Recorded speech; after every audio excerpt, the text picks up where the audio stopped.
Recording in progress. For those of you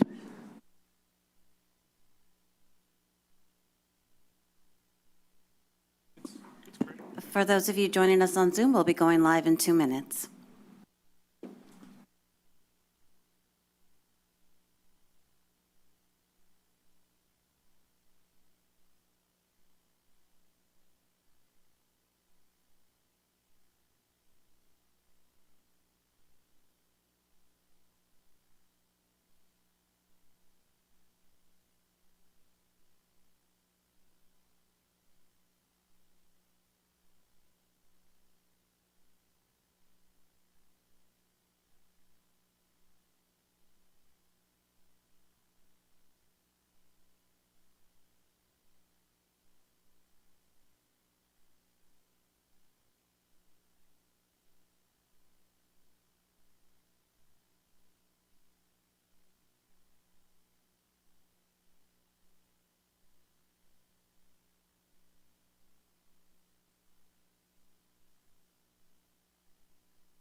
Good morning. I'd like to call to order the February 24th, 2026 meeting of the Santa Cruz County Board of Supervisors. Will the clerk please call the roll? Supervisor Hernandez. Present. Cummings. Here. Koenig. Here. DeSerpa. Present. And Martinez. Present.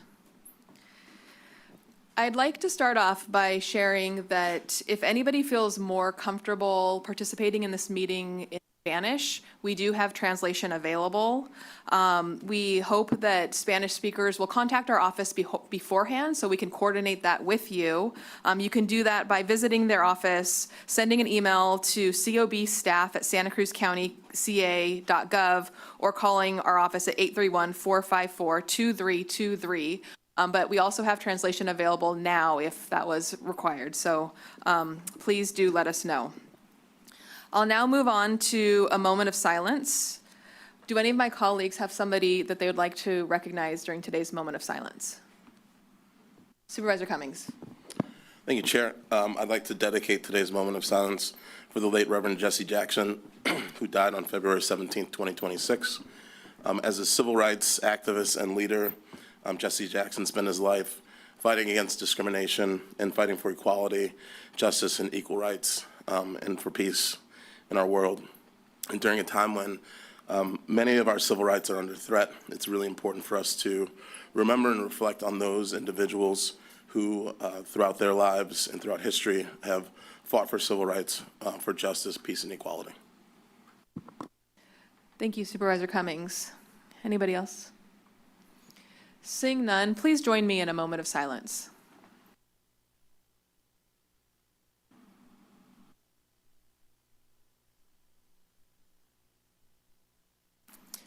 Thank you. Please join me for the Pledge of Allegiance.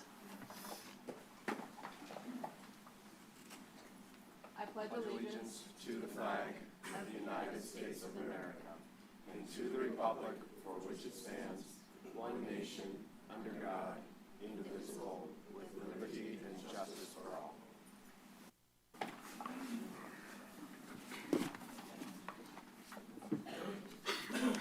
I'd now like to see if there are any late additions or deletions to today's agenda. There are no additions or corrections. Thank you. I'd now like to ask my colleagues if anybody would like to remove any items from the consent agenda.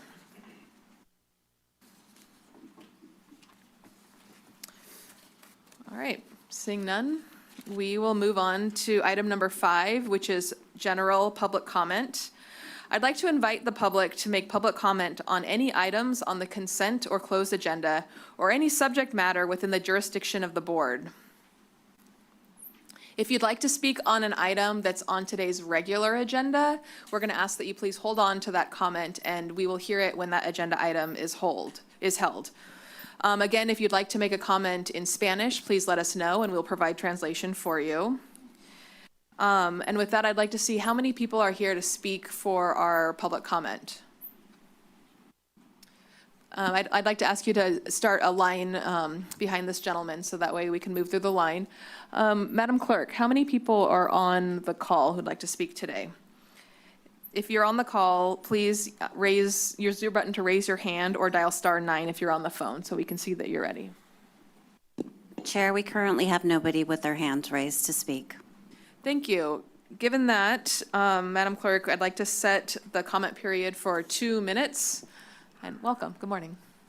Yeah, hello, my name is James Ewing. At the end of this, I'm going to I don't think your mic is on. just wait 1 second. Oh, I'll have you take a moment so we can get the tech working for you. Hopefully I'm recording it. Yes, okay. Hey, good morning. My name is James Ewing Whitman. Nice to see all of you. Sure is easier up on the 5th floor. At the end, I'm going to plug a 5-star hotel that I've stayed at twice, 3 nights in the past 30 days. They let me out, well, I'm recovering from a major surgery less than 5 days ago. Anyway, I don't know what to title this, a reminder of the film, or larger our society, the good, the bad, or the ugly.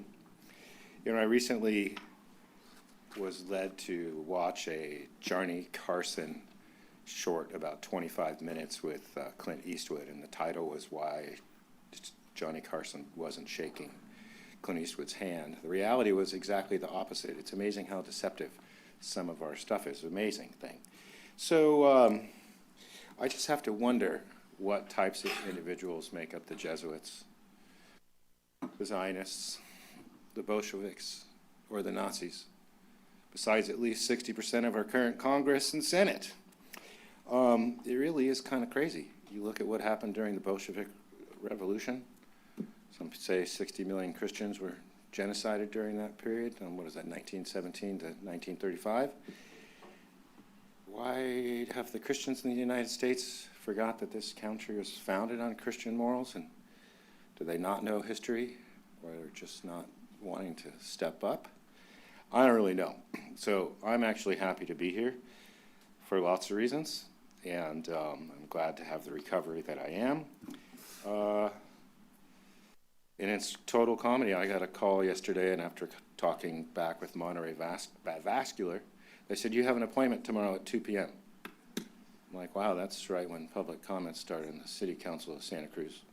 And you have opportunities to speak for 3 minutes several times. But out of respect for that surgeon, that's where I'm going to be. Anyway, nice to see all of you. Thank you. Welcome.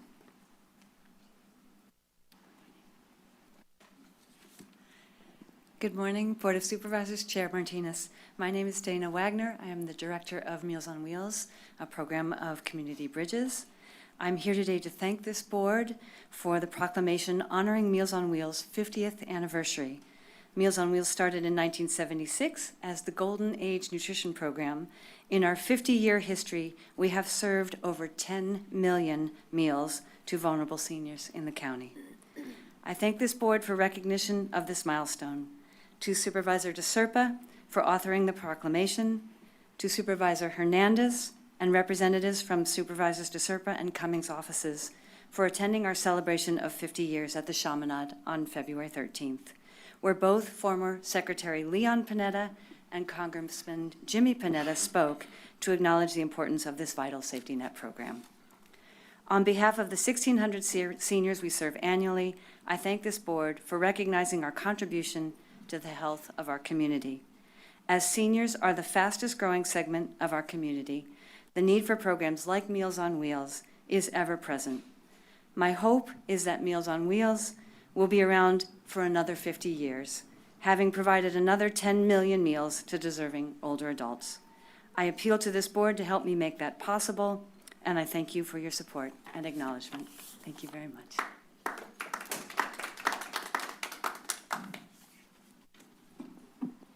Good morning. Good morning.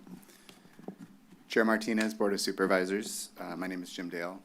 I'm here, I'm the Assistant Division Director of Employment and Benefit Services for the Human Services Department, and I'm here on behalf of the Human Services Department and EBSD, Employment and Benefit Services specifically, to thank you for and receive two proclamations. So the first is the proclamation for February 2nd, the week of, to celebrate Eligibility Professionals Week. And as many of you know, eligibility professionals here, called benefit representatives, are the backbone in terms of providing great service to our community, making sure they're eligible for Medi-Cal, CalFresh, General Assistance, CalWorks. And without them, our community would be much weaker off, and we appreciate the recognition and support around their Eligibility Professionals Week for February 2nd. This week, we're actually celebrating the Employment and Training Specialist Week, and the Employment and Training Specialists proclamation is in support of those that provide support to our CalWorks families and making sure that they have the employment and training supports to either go back to work, to get the training and education they need to engage in work so they can support their families. So we really appreciate the support, the proclamations, and the recognition that we receive from the board.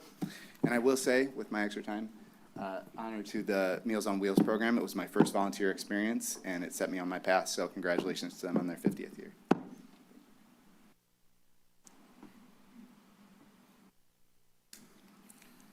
Good morning, Chair, Supervisors, CAO Coburn, and staff. My name is David Davis, and I work at the Homeless Persons Health Project.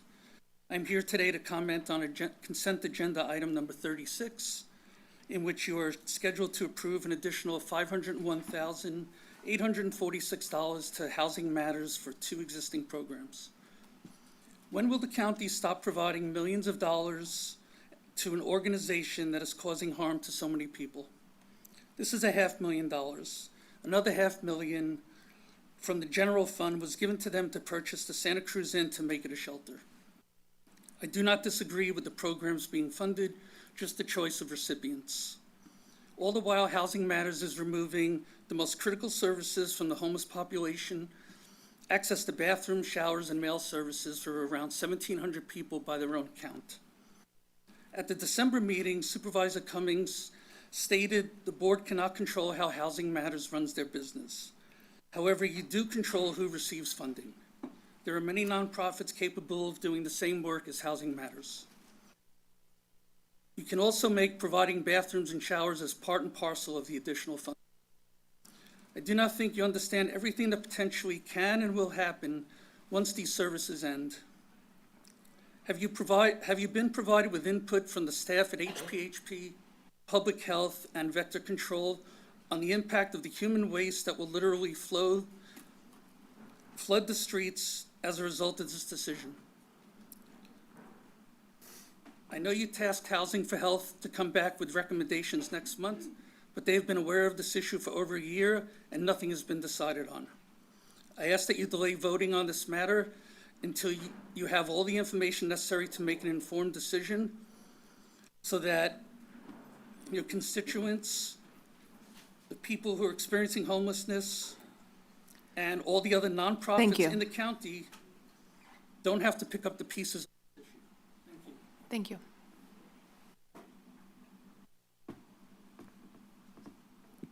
Thank you, Becky Steinbruner. I'd like to support what the gentleman before me just said. I hope you will research this and hold off on funding. To that end, consent addendum 33, bringing up to over $4 million for the camp recovery for drug addiction. Item number 34, bringing up to almost $9 million to Encompass for substance abuse treatment. I ask you to do a performance audit. How are these nonprofits actually making a difference, and are they making a difference? And please consider requiring that they do a one-year pilot of ibogaine for actually treating drug addiction. It is being done in other places. There's a clinical study just completed at Stanford University. I wrote this to you in the public comment for this item. I want to say that I heard nothing announced in Spanish at the beginning of this meeting to allow people who are not English speakers to know that they have to ask for translation. Stop that. You've got to make an announcement in Spanish so that people who do not understand any of what you and I are saying here understand that they can ask for help. I asked for automatic translation. I was told that it's too expensive. It'll have to be found money for in the budget hearings. The city of Watsonville does it. Why can't the county of Santa Cruz do it? You can make an announcement in Spanish. It doesn't cost anything. I want to also say that the battery energy storage system ordinance is woefully behind in letting people know when we're going to be able to comment. The approved draft version online does not indicate any changes made as asked by the board on January 13th. I do note on page 15, radio operability program to be funded. Thank you. By this. You should use Prop 172 money instead. Thank you. Of putting. Thank you. Good morning. Before my time starts, can I pass out? Good hand them to her. Oh, these are all my friends. I'm speaking about the property, the Nye property, and what is going on there with all this stuff. I don't have 2 minutes to explain everything that I've discovered on the website about this property that has not been, that has not been studied. These frogs right here, they're my friends. These are the ones speaking for this property. Like I said, I don't have enough time to explain everything that's going on with this property. I've asked for more time. I would like to have this decision tabled until I can talk to somebody. I've been on the property 25 years. I know about the flooding. I know how it floods. I know why it floods. There's a lot of unknown stuff out here. And these frogs are speaking, they're there for a reason. And you guys are trying to push something through that shouldn't be pushed through until everything is studied. My frogs. But you guys are trying to push something through that shouldn't be pushed through until an actual study is done on this property. It's killing me. I used to get these frogs out of this little area and take them to my kids' school 25 years ago to watch the pollywogs turn into frogs, and for this project to come through and Mr. Nye has had a open trench through his property for over 60 years, which he's tried to fill in, have pipes put in, and he's been told this waterway is protected and he can't do that. But yet the builders want to come in and take this water and run it down to Rodeo Gulch and shut off this waterway that goes through his property where these frogs and everything else are. And like I said, I have way more to say than just the 2 minutes up here. And I would like to have more time. I'd like for you guys to listen to what I have to say and at least take into account. But there's a lot of things going on here that are not shown. So these pictures are. One is a property that, with the auxiliary lanes that was taken. And this picture here is from 1951 or whatever it is. Okay, this explains this. And it shows the drainage ditch going through here. Thank you. At that time, okay? Thank you. Thank you.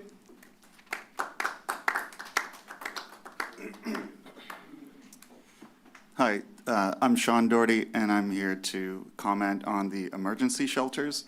We had some very extreme weather last week. We all experienced it.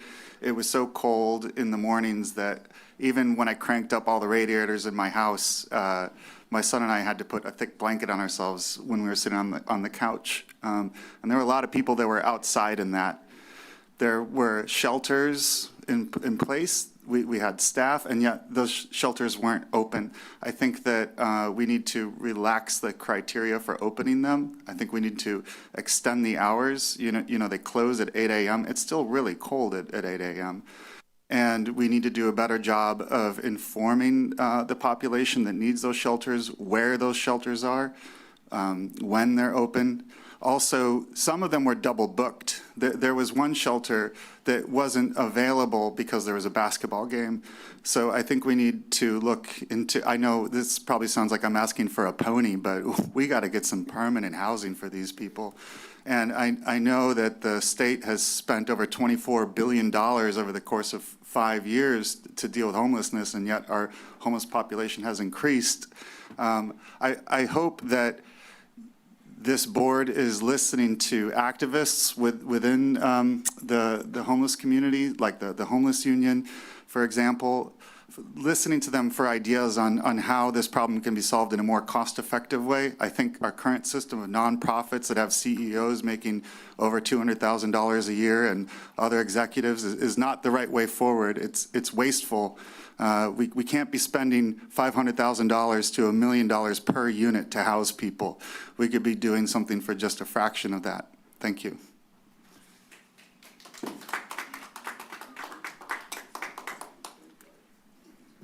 Good morning. I'm Susan Franklin. I live in the Beachcomber Mobile Home Park that is affected by the pending project that is being discussed today. And I had something completely different that I was planning to say until I listened to all the previous people talking about the homeless situation in Santa Cruz, the Meals on Wheels program, the affordable housing, and yet we're here today to talk about 100 units that cost a minimum of $1,200,000. To me, that's not affordable. They looked into a possibility of adding some additional affordable housing within that unit, but in order to qualify for that affordable housing, you have to make $180,000 per year. There are many people in Santa Cruz that cannot afford that. I feel fortunate that I was able to scrape together enough money and be a low-income person to be able to buy the home that I have, but yet that was over $350,000. That's not affordable in many people's eyes. So I just implore you to think about this. This project that's coming up not only does not really apply to many, many people in the city and the county, but it also affects our sewer. It affects especially our parking in that area. There's no parking available to the people now, and yet we're going to bring in 100 units that have 3 and 4 bedroom houses, 3 and 4 bedrooms, 2 garages, not even a carport or a driveway to park those cars in, other than their 2 cars that they put in the garage. So I just implore you to do some more thinking about this project before it's approved, and think about the people that really need the assistance in Santa Cruz County. We need some affordable housing and not million-dollar properties. Thank you.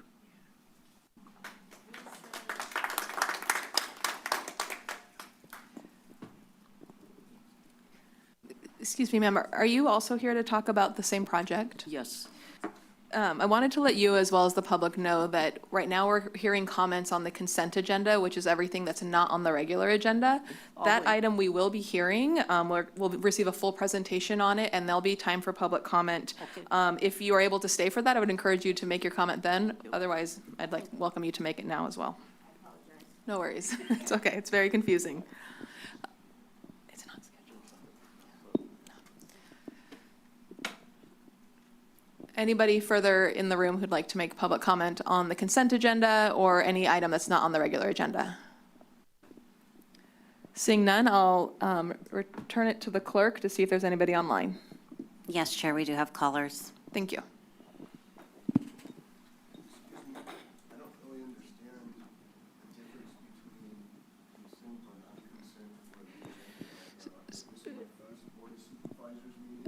Sir, we're hearing public comment from the callers.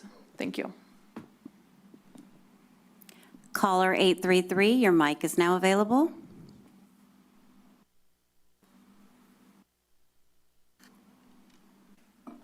And just a reminder, it is *67 to mute or unmute. Again, that is the guest with the digits ending in 833. Your microphone is now available.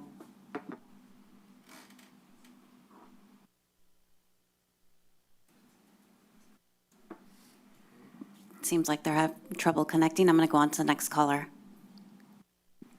While you bring up the next caller, I'll go ahead and make an announcement. For those who are new to the room, we are currently hearing general public comment. This is for items on the consent agenda, or really any item that you would like to speak on that's not on our regular agenda. If you'd like to look at our regular agenda, that is items number 7 through 11. And so those are the items that will be heard individually, and we'll have time for public comment on each of those. Otherwise, this would be the time to make public comment. We are currently hearing public comment from people who are online. Carol, your microphone is now available. Good morning. This is Carol Bjorn, and I just wanted to reiterate what a couple of the earlier speakers said. I believe it was David Davidson that was speaking about an agenda item on the consent agenda, which it sounded to me from his comment really should be removed from consent. It sounded like it's a huge public health issue that he indicated. And it's really worth the time to remove that from the consent agenda and take the time to make the right decision there and not rush it. So I would encourage you to do that. Secondly, I wanted to reiterate what Becky was talking about. It's really curious why problems don't get solved. Like particularly the homeless problem. So much money goes toward homelessness and the problem doesn't get solved, and it really makes you wonder why. So really the solution is like, let's do some audits. Let's find out what's working, what's not working, so we literally can solve the problem. And again, it's a public health issue. It's a direct public health issue as well. And it's a compassion issue.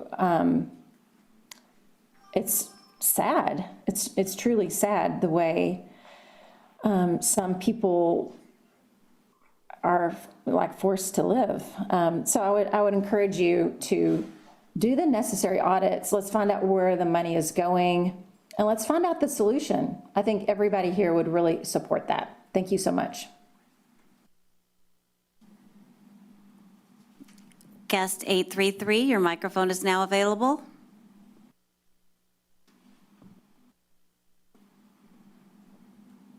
Again, as a reminder, it is *76 to mute or unmute.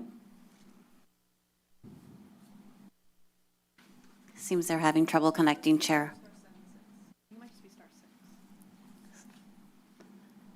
*76 to mute or unmute. It looks like they're having trouble connecting, Chair. We have no further speakers. Maybe you could say it in Spanish. Can you confirm that it's *6 or *76?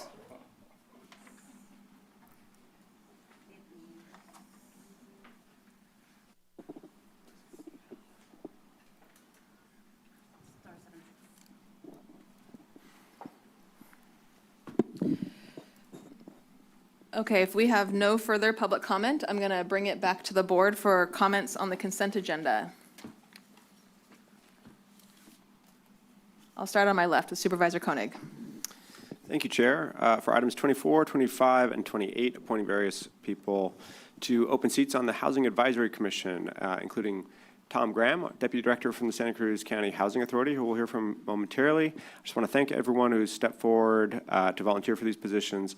If everyone shows up at next Wednesday's meeting, I think we'll actually have a quorum, which would be fantastic. Item 27, resolution opposing seabed mining. I just want to thank Supervisor Cummings for this resolution and his continued vigilance on opposing exploitation of our marine environment. During a roundtable we had where Gary Griggs was present. He said that actually ocean mining is a particular risk for our area because the Davidson Seamount off of Big Sur has a wealth of minerals, and so it is important to pay attention to this and oppose seabed mining in our area. Item 35, the agreement with Santa Cruz Metro in the amount of $100,000 for continued free fares to the South County Government Center. I want to thank Santa Cruz Metro for the partnership in providing fare-free service on Route 78 to the South County Government Center, and I think that our county funding for this demonstrates our commitment to access of all county services, particularly in South County. Thank you. Thank you. Comments? Supervisor DeSerpa. Thank you. Before I comment on the consent agenda, I would like to honor one of our constituents in District 2, Haruyo Sakota Ishibashi, on the occasion of her 100th birthday. Her life is truly remarkable. Haru, as family and friends call her, was born in Monterey County in 1926 after Pearl Harbor, when FBI agents were going house to house ahead of internment. Haru was just 16 when they came to her family home.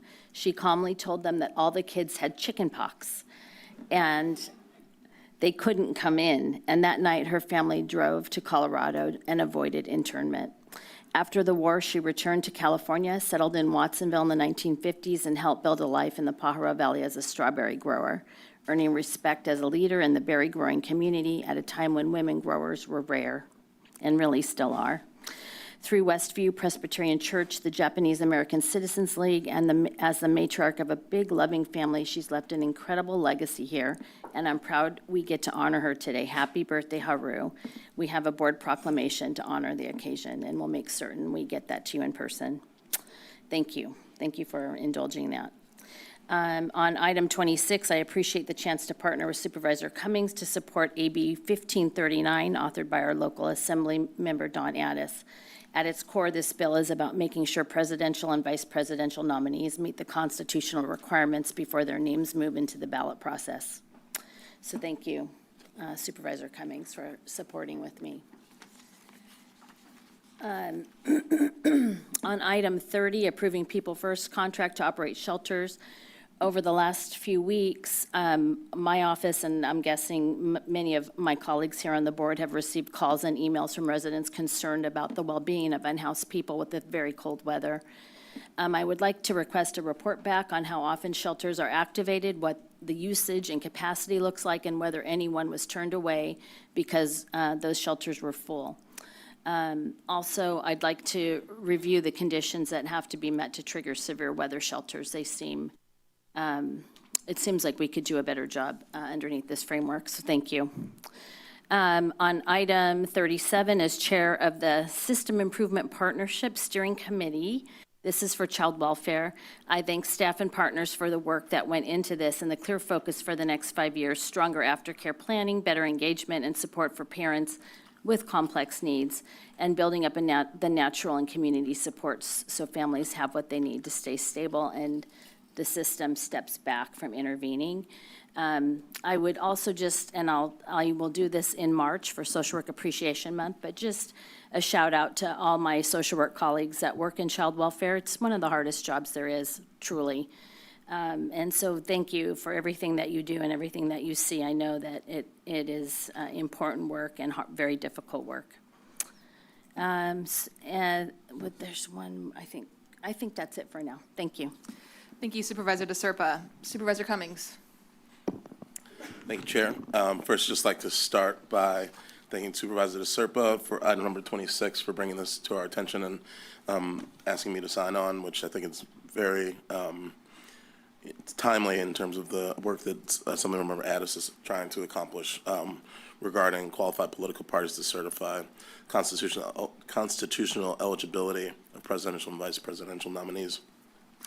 Item number 27, this is a resolution opposing federal actions to advance seabed mining and take related actions.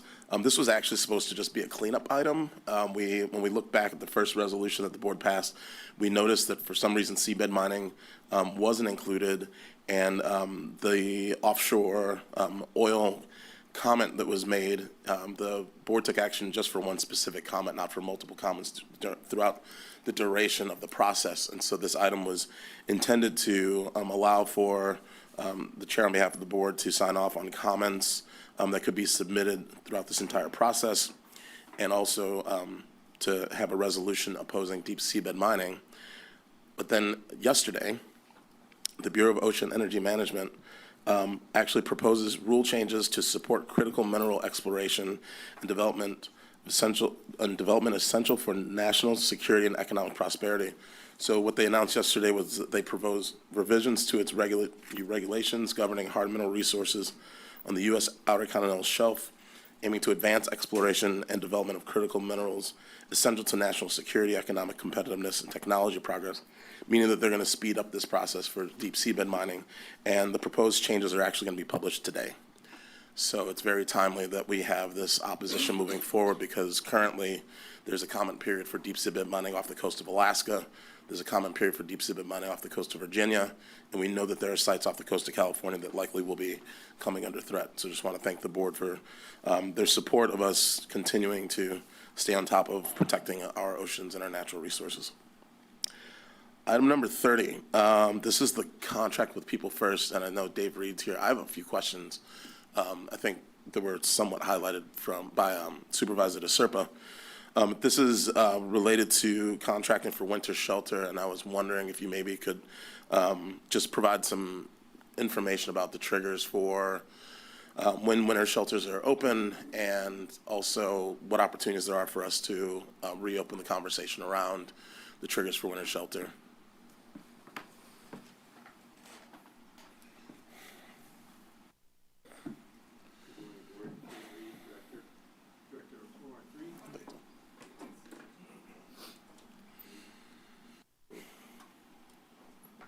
Better? There you go.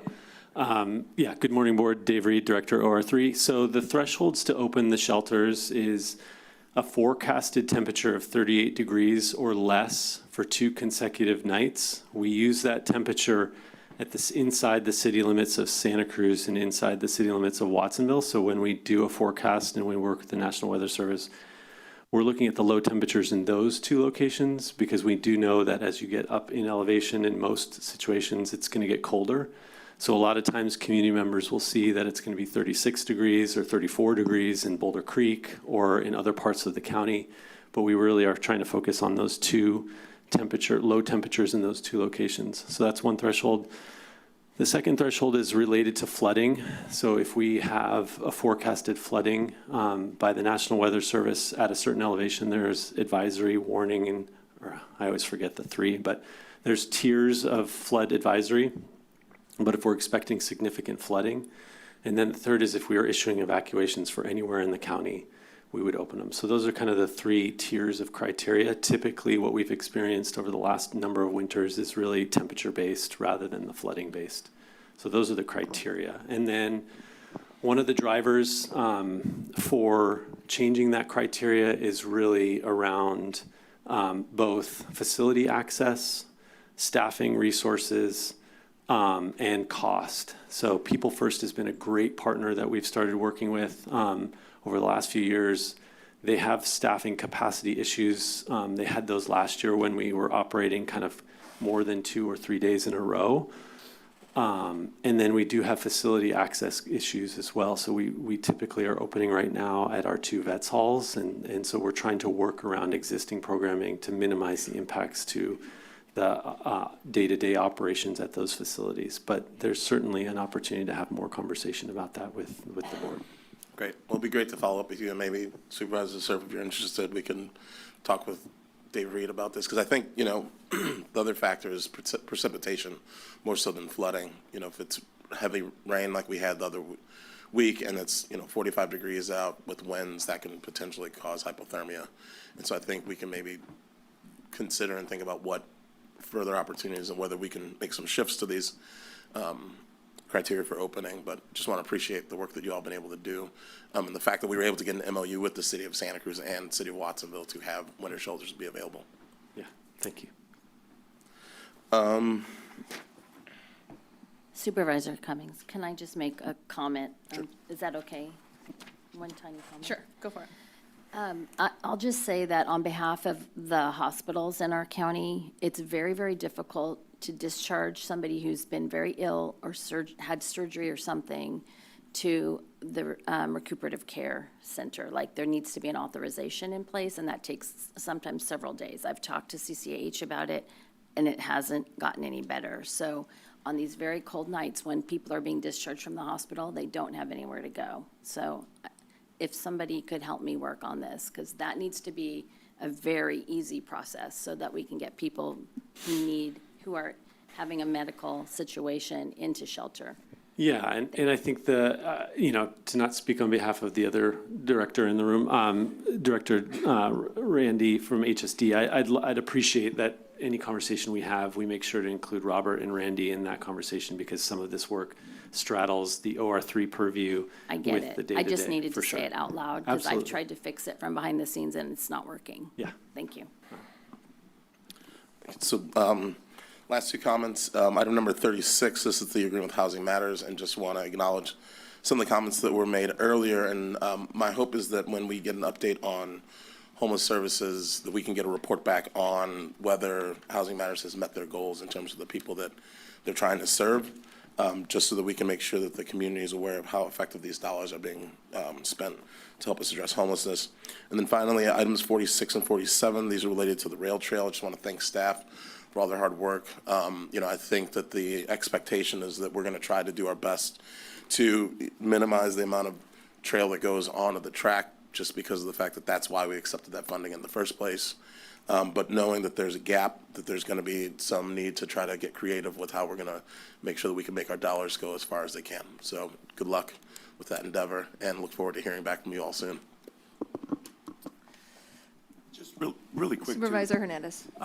Really quick on 30, we also had the same concern. The city of Watson also had the same concern. I think it got like 34, 33 over there, but they have the same concern to be able to open it up when it's cold, raining, stuff like that. We had like over an inch of rain during that last storm, so it got pretty wet and pretty cold, so yeah. Thank you. My final comments on the consent agenda. I want to thank all of the staff for the good work that's in our consent agenda. There's a tremendous amount of information in here that I enjoyed reading, including the SIP report, which I think Supervisor DeSerpa is a part of, around child welfare, which is very interesting. But I do want to make just a quick comment on item number 42, because there's language in here that I thought I might not ever hear, which is adopting a resolution accepting unanticipated revenue in the amount of $525,432 from the Federal Emergency Management Agency. It's FEMA. And so I'm really glad to see that our team was able to work with the Governor's Office of Emergency Services to secure emergency funding that went to the emergency repair on Mount Charlie Road in my district. That was a critical repair, and now we're finally being able to put that money back in our pocket so we can continue with permanent repairs as well as some road projects. So great work. Having just been at the National Association of Counties Conference, it sounds like, pretty impossible to receive FEMA funding these days. So really, really glad to see that we were able to be successful. So with that, I'm going to bring it back to the board for action on the consent agenda. I'll move consent. I'll second. Second. Do we have a motion on the consent agenda? Motion on consent. I do need to add a little bit of additional direction, though, on one item. Why don't you make a motion with your additional direction, Okay. and we'll see if we get a second. So this is on item number 27, the seabed mining. Just wanted to add an amendment that would allow for the chair to submit comments on the deep seabed mining proposals. So move consent with the additional direction. Is there a second? I'll second. So we have a motion from Supervisor Cummings, a second from Supervisor DeSerpa. Any further comment on the consent agenda? Seeing none, Madam Clerk, please call the roll. Supervisor Hernandez? Aye. Cummings? Aye. Koenig? Aye. DeSerpa? Aye. And Martinez? Aye. Motion passes 5-0. We're now moving on to the regular agenda. Our first item on the regular agenda is item number 7, which is to receive a presentation from the Housing Authority of the County of Santa Cruz on recent updates and current issues. And I want to remind the board that we're not taking action on this item. It's just merely receiving a report. But we will be going to the public for an opportunity for public comment after the report, and then we'll come back to the board for questions and comments. So with that, I believe we have with us Jenny Panetta, the Executive Director of the Housing Authority, as well as another guest. So I'll ask you to introduce yourself. Good morning, Board of Supervisors. My name is Tom Graham. I'm the Deputy Executive Director. I'd also like to take this opportunity to thank you for nominating me to the Housing Advisory Committee. Congratulations. All right, take it away. Okay, good morning, Chair Martinez and members of the board. My name is Jenny Panetta. I'm the Executive Director of the Housing Authority of the County of Santa Cruz, and I'm really excited to have this opportunity to share with you some updates from the Housing Authority, including some positive news about how we've grown and changed in recent years, along with some of the significant concerns and challenges that we're facing in this current climate. And then we'll close with why we remain relentlessly optimistic about the road ahead.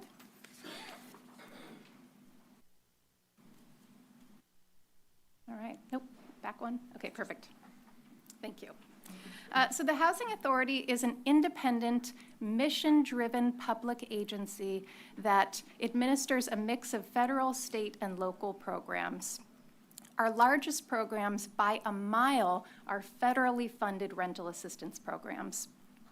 We are currently providing rental assistance and housing to nearly 6,000 households countywide, including over 10,000 household members.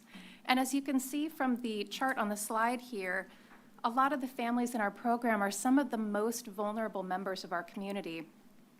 43% of the families participating in our rental assistance programs include a person with disabilities. 22% were homeless when they received their voucher, and 38% of households have children in the home.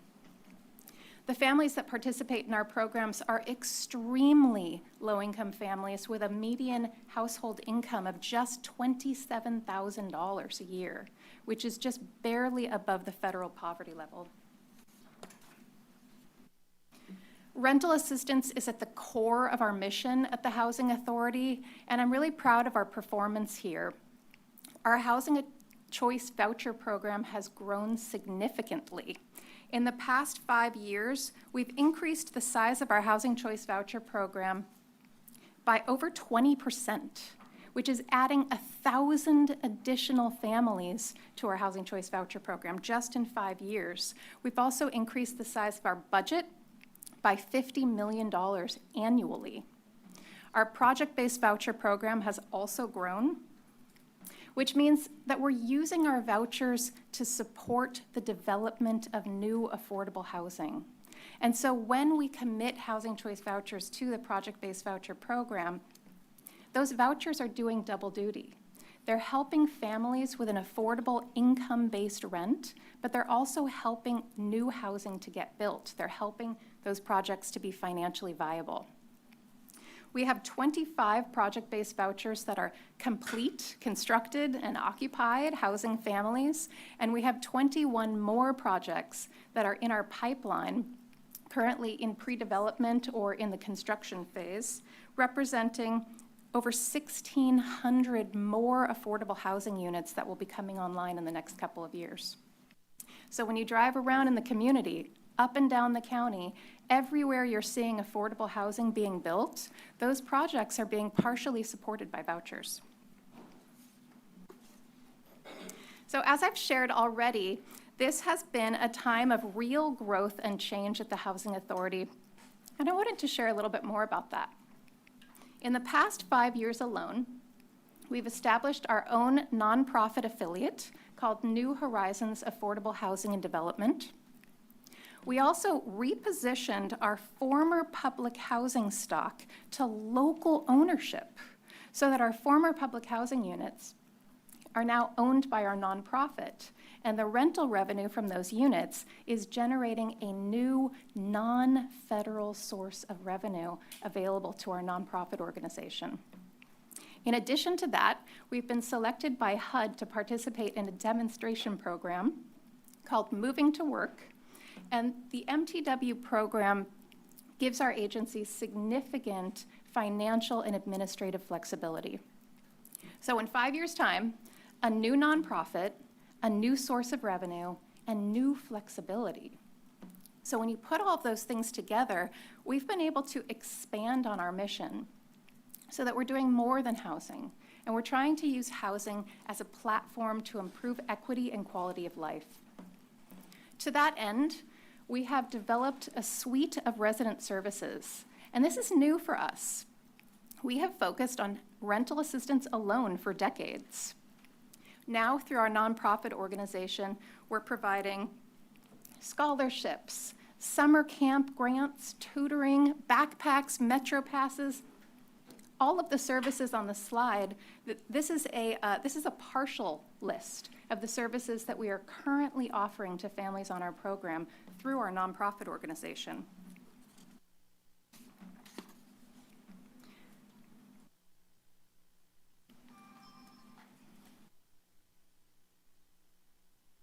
There we go. Oh, can you go back?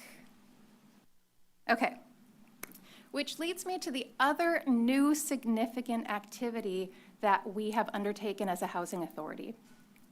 Now, many, many years ago, decades ago, in fact, our housing authority built affordable housing.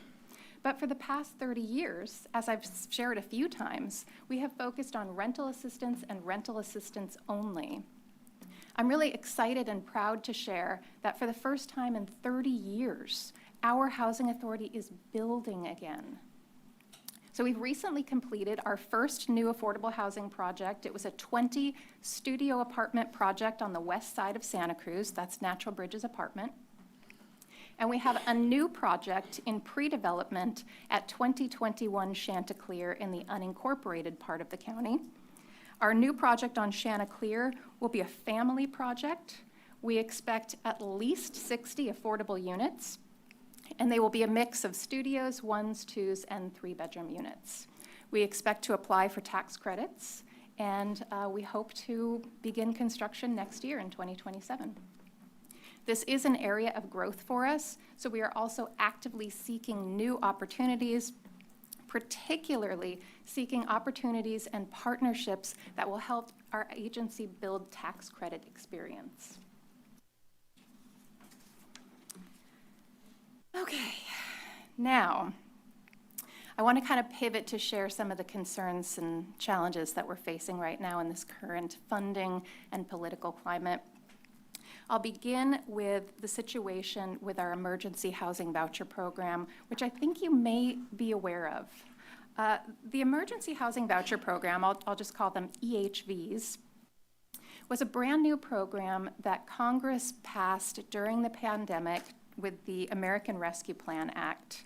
They gave our housing authority 280 brand new vouchers to serve the most vulnerable individuals and families experiencing homelessness during the pandemic. The funding that we were awarded was anticipated by HUD to last 10 years. So we got that funding in 2021. It was intended to last at least until 2031.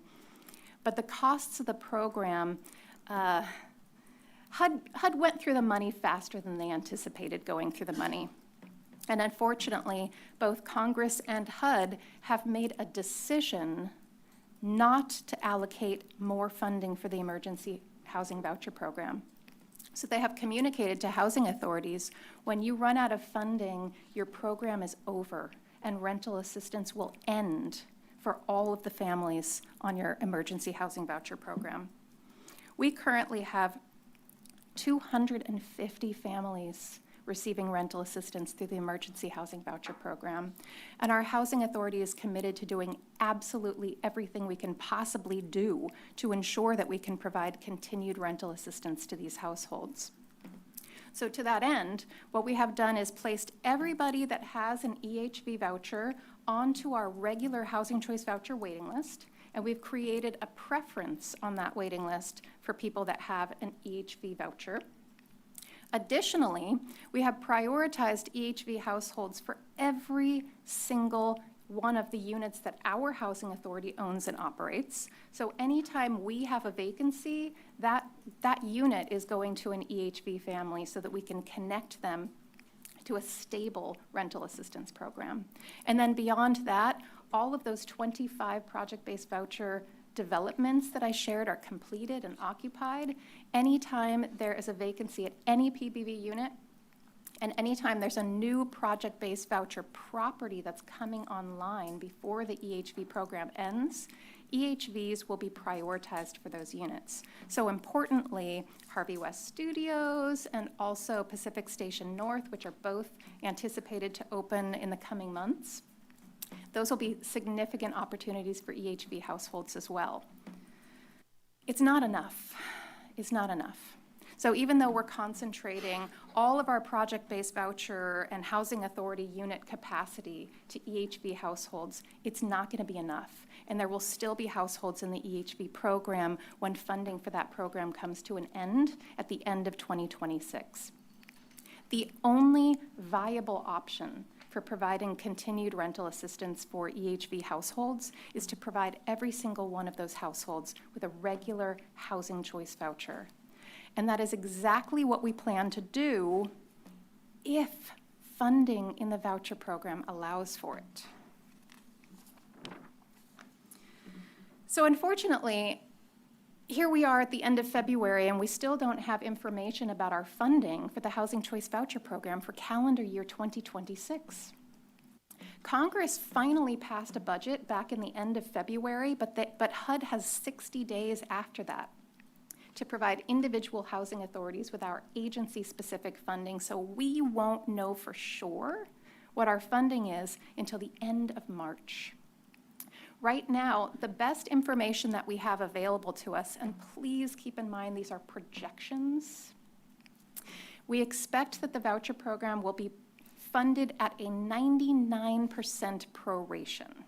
So that means, we would get 99% of the funding we would otherwise be eligible for, but in addition to that slight cut, we also will be receiving no inflation factor adjustment. So when you put those things together, if the costs of the program are rising at about 5% a year, and we're getting a 1% cut, it feels more like a 6% cut. So our funding is not keeping up with our costs. We have been preparing for this, and so we have been implementing cost-saving measures in the Housing Choice Voucher Program for months, ever since we got the news about the EHV program. We have increased the frequency of our reexaminations, and we've also stopped issuing vouchers because of the need to attrition the program down to the number of families that our funding can support, but also to create as much space as we possibly can for EHV households. At this point in time, and again, these are projections, I'm cautiously optimistic that we will be able to provide a housing choice voucher for every single EHV household on our program. And so I'm cautiously optimistic that we can avoid a catastrophe with the EHV program. But at the same time, what that means is all of our voucher capacity is concentrated on eliminating rental assistance, just preserving rental assistance for those who are currently already housed. And that means that for the foreseeable future, it's unlikely that we'll be able to issue new vouchers to people from our waiting list. And it's unlikely that we'll be able to issue a new RFP to allow affordable housing developers to apply for vouchers to support new affordable housing. In addition to the funding challenges, we also have some program changes that we're concerned about. And just last Friday, just a couple of days ago, HUD issued new proposed regulations into the Federal Register that would create new eligibility requirements related to citizenship and legal residency. The Housing Authority strongly opposes the proposed regulations that have been issued. It has just been a couple of days, and so we're still in the process of determining what the impacts could be and what our strategy will be, both to engage in advocacy against the proposed regulations, as well as to protect the families that are currently on our rental assistance program that could potentially be impacted by those. Beyond those changes, which have just been proposed for a 60-day comment period, HUD has also talked about a priority for establishing time limits in the voucher program, as well as work requirements. But those changes have not been proposed. And what we're hearing and what we saw in leaked regulations that came out last summer is that those changes, if they happen, are likely to be optional, such that housing authorities could have the option to adopt those policies but would not be required to do so, and our housing authority would not do so.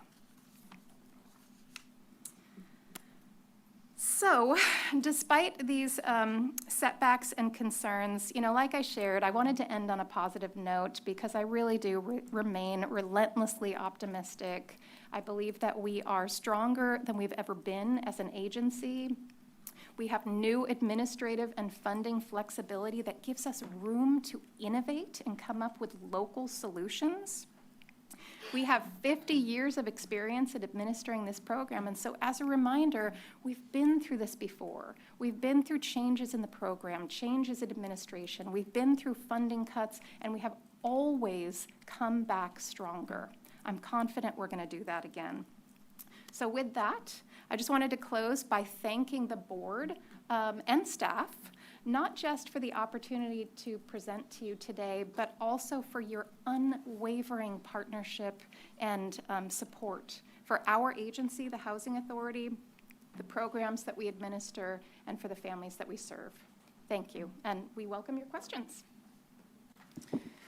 Thank you for that presentation. Before I go to questions from the board, I'm going to see if anybody, I think you lost my sound. It's back. Anybody in the audience has any public comment? If so, go ahead and line up right here.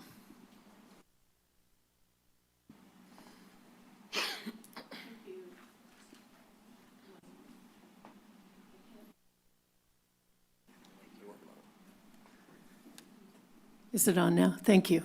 Thank you. Thank you for the presentation, Becky Steinbrunner. It is concerning to me to hear these numbers ever increasing and the funding going down. But I think that there needs to be a clear preference for these units for people who live and work in Santa Cruz County. I'm aware that that does not always exist, and I would like to ask the board to have a tracking on this issue to make sure that we are offering these affordable units, these emergency housing vouchers, to people who live and work in Santa Cruz County. I'm concerned about counting on the North Pacific Station North because that's in the city of Santa Cruz, and they're supposed to be tracking their numbers too. They have not. In the past, the grand jury, civil grand jury pointed that out. So I'd like to make that request of the board. And Measure J, passed by the voters in 1978, requires at least 15% of all new development to be offered to and deed restricted to affordable housing. And I don't always see that happening. So our board needs to make sure that that is happening on any new projects coming forth. Finally, regarding the impending requirement for citizenship, why not offer streamlined citizenship classes to these people to help them, and language classes so they can become legal citizens and not be afraid. Thank you. Thank you.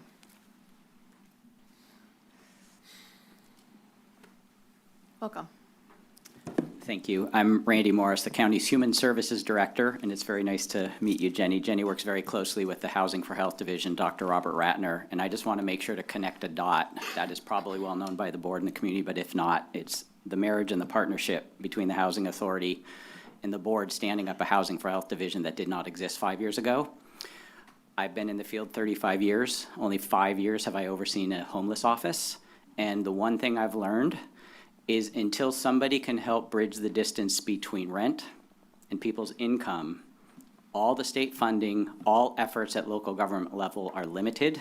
It is only because of the partnership with the Housing Authority and the housing vouchers that we work so well together that we have moved from a admittedly flawed point-in-time count of 2,200 people to almost 1,500. The hundreds and hundreds of people that used to be unsheltered in this community are because of the partnership with the Housing Authority and the services that your board has allowed us to build up in the Housing for Health Division. So I just wanted to say thank you to Jenny and make sure the board understands that that connection and that partnership is why we've made progress despite what's the crisis that's still remaining. So thank you, Jenny and team. Thank you. Seeing no one else in the audience, is there anybody on the phone?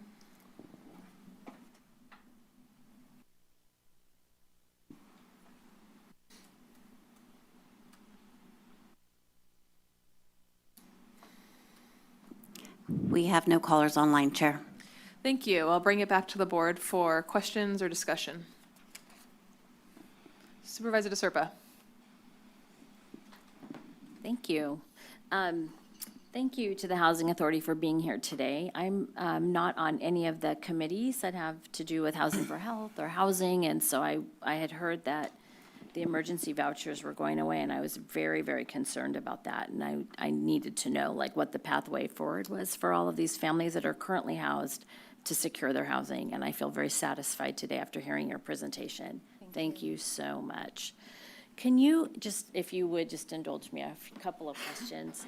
How many people, I know that typically the wait list to get a voucher is many years long. Can you tell me about how many people are on that wait list now and about what the wait is to get to the top if it were a normal business year for the Housing Authority? Yeah, it is not a normal business Right. year for the Housing Authority. There are currently roughly 2,000 households on our waiting list. Our waiting list has been closed since 2019. And so families that are, those 2,000 families that remain on our waiting list have been waiting, 7 years at this point in time. Yeah. And over the course of our, 50-year history and my 22 years at the Housing Authority, it's been common for families to wait between 7 and 10 years for rental assistance on that waiting list. And that really just speaks to the disparity between the need for rental assistance and the number of vouchers that we have in the community. We estimate that there are, roughly 20 to 30,000 households countywide that are income eligible for federal rental assistance, and we have just those 6,000 vouchers. And so that disparity creates these very long waits. That's what I was worried about. Okay. And so it'll be a little bit longer as we take the emergency vouchers and move them to housing choice vouchers. So it'll be a longer wait for people. So I think I heard you say, which is so exciting, that you have projects coming online. Those are buildings that are like project-based vouchers? Yes, absolutely. And so these Can you just talk a tiny bit about what that means? Yes. For the general public? Yes. Can you also pull the mic closer? Yes. Let's see. Is that a little better? Okay. The Housing Authority has a set number of total vouchers, and most of these vouchers are what we call housing choice vouchers. Many people know them as Section 8. It's a portable form of rental assistance where people can rent a unit, any unit in the private market with their housing choice voucher. And with a project-based voucher, the Housing Authority enters into a contract with an affordable housing developer.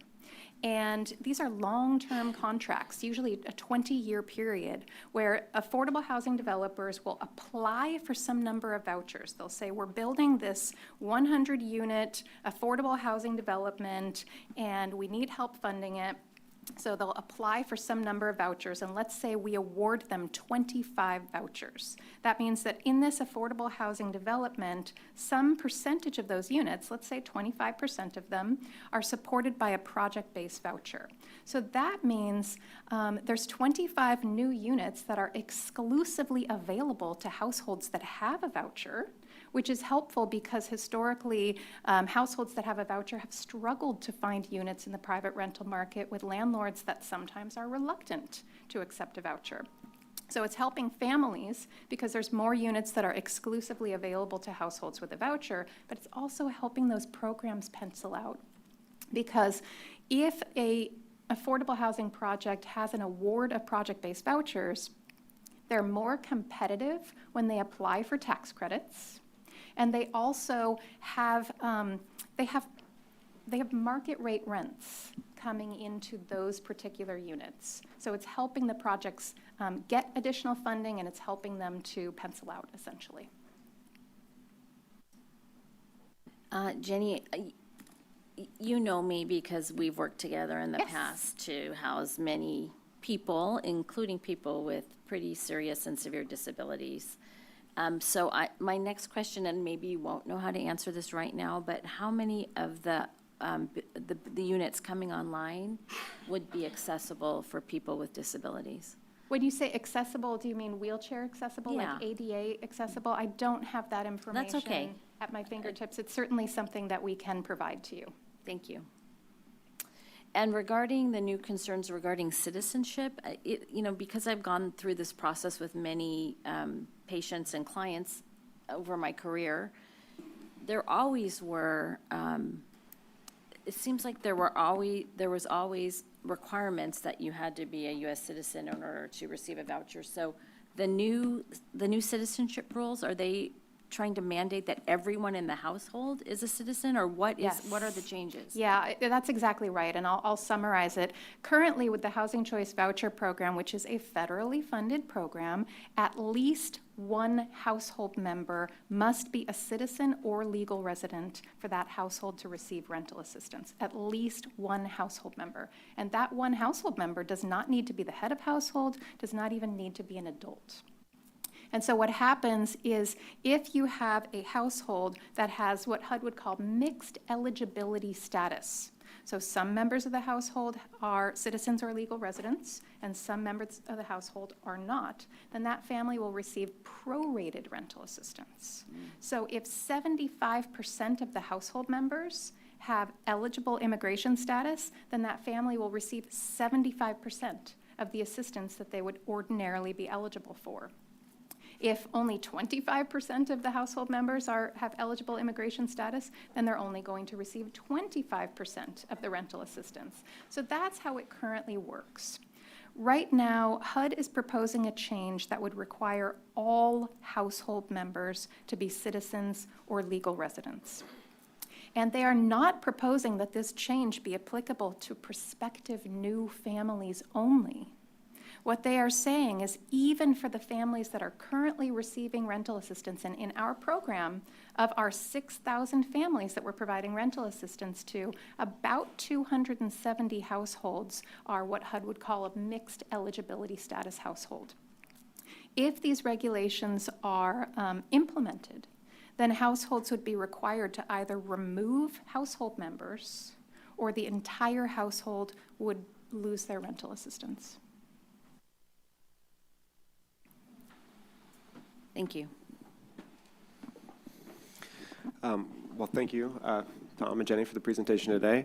I'm cautiously optimistic on your prediction that we'll be able to house everyone who is going to lose an emergency housing voucher here. That's fantastic news, and as Director Morris pointed out, that really has been the primary tool that we've used to reduce homelessness by nearly 40% in the county over the last few years. So hopefully we can at least maintain that progress, and thank you for all the work that you're doing to ensure we don't go back. One question that was raised, thank you for the answer regarding mixed status households. This other concern that came up was that people who are not from Santa Cruz County are receiving vouchers. Do you have any, of the 6,000 people, or maybe it's more of an issue with the emergency housing vouchers. I mean, is there some percentage of those? I mean, or can you even ask that question given that you're a federally funded program? Yes, we can ask that question. I don't have exact numbers at my fingertips. I can tell you that a majority of our households lived or worked in the county of Santa Cruz when they received their rental assistance. And in fact, we have a waiting list preference, a weighted waiting list preference, such that at least 75% of the vouchers that we issue go to households where the head of household or spouse lives, works, or has been hired to work in Santa Cruz County. Thank you. Yeah, I mean, that's my experience with these kinds of concerns, is that often it's not as big of a problem as people think it might be, because, I mean, first of all, naturally, we have plenty of people who have a need, who live and work here in Santa Cruz County, and it's good to hear that there is a waiting as well. There's also, thank you for the description about project-based vouchers, and there's 25 currently complete and 20 more in the pipeline. Does the 21 in the pipeline include Pacific Station and some of the other projects downtown? Yes, it does. Okay, that's actually less than I was expecting. I mean, of 6,000 vouchers, only 46 in the near future are gonna be project-based? Well, of the 6,000 vouchers, let's see, I actually have that number handy. So currently, we have 898 of the 6,000 vouchers that are committed to one of those 25 projects. And then in the pipeline, there's about 700 more vouchers that are committed to those other 20 projects. But those 700 vouchers that are committed to those other 20 projects are helping to bring over 1,600 affordable units to our community. Gotcha. So those numbers were projects, not actual Yes. vouchers. You Yes. said 898 of the total is currently, That's correct. and something like 700 plus is in the pipeline. Yes. So actually, we're looking at more like 1,500 units that will be or vouchers that will be project-based. Yes. Great, that's fantastic. I mean, one of the concerns I've heard about the voucher program is that it actually augments the amount of rent that people not on the voucher program end up having to pay, because if you don't have a voucher, you're still competing with someone who does, and that as we see supply or demand increase or decrease in the market. I mean, we saw a huge increase during COVID. I think we've seen a little bit more of a softening recently, particularly some of the new housing coming online. But if there's that competition out there from folks who have vouchers, then the prices will not fall as quickly. And so seeing you guys actively get involved in building supply is fantastic, because I think that will just help take the pressure off the rest of the market faster. And I'm also really glad to see you guys building in our county, and particularly in District 1. So the Chanticleer project, that would, I assume, use a project-based voucher for each unit, like so 60 plus vouchers? Actually, we're hoping to avoid the use of project-based vouchers to the extent possible at that project. I mean, we really want to preserve the vouchers that we have and use them sparingly to support as many new projects as possible. So I wouldn't rule it out, the use of project-based vouchers at any of our projects, but we're not necessarily planning to use vouchers there. There's another form of funding that we're exploring for that property. Gotcha. So you look at tax credits and sort of how many units you can provide as affordable, that are income restricted but don't necessarily have a voucher, and then supplementing with vouchers. Yes. Okay. My final question is, if someone is currently receiving a housing choice voucher and renting something on the open market, can you move that to a housing choice voucher but maintain the same recipient? So you say, let's say the Chanticleer project opens up and you have a project-based voucher sort of allocated on the spreadsheet there. Can you say, hey, there's this opportunity now for you to move into, we'd like to shift this from a housing choice voucher to a project-based voucher. You're still going to be this recipient, still a 2-bedroom, whatever, same type of housing. But we'd like you to move so that we can change this to a housing or a project-based voucher. I don't know if I entirely understand your question, but we certainly wouldn't be able to require a household to surrender their unit or surrender the type of rental assistance that they're receiving. If someone is living in a project-based voucher unit, they would have the opportunity to move if they wanted to with a regular housing choice voucher. I believe that I'm missing something about your question. I'm sorry. Well, I mean, at the end of the day, I do think you provide more to the community with project-based vouchers. I mean, as you said, those vouchers do double duty because they're actually creating more supply. And so to the extent that we could move existing housing choice vouchers to project-based vouchers, I mean, that's already happened a lot, 1,500 out of 6,000. Could you continue to do that as new projects open up? Because you're basically taking the same household and just moving them into a new project, and it's going from a housing choice voucher to a project-based voucher. Yes, I think I follow you now, and yes. Yes, Okay. that is something that we could do. All right, great, thank you. If the recipient agrees to it, you're saying? Yes. Gotcha. All right, thanks. Supervisor Cummings. Thank you, Chair. And Jenny, thanks for all the work that you all do at the Housing Authority to try to help get people experiencing poverty off the streets and into stable housing. It's definitely something that, we hear from our community is priority, and so just want to appreciate all the work that you all have done, and also the creation of this new affordable housing developer kind of entity, the nonprofit. It's really great to see that that is now something that is new to the community and something that we can all help support. And so I guess one of the questions I have, is there opportunities, like, for example, if there are philanthropic donors that are interested in helping to support affordable housing, does that nonprofit accept donations towards housing creation? I'm just trying to think of, how you guys are getting creative around funding for projects, and if there's a opportunity for private sector folks to help support your projects. Yes, there absolutely is. So our nonprofit affiliate would accept donations from the private sector or from philanthropic entities. Great, thanks.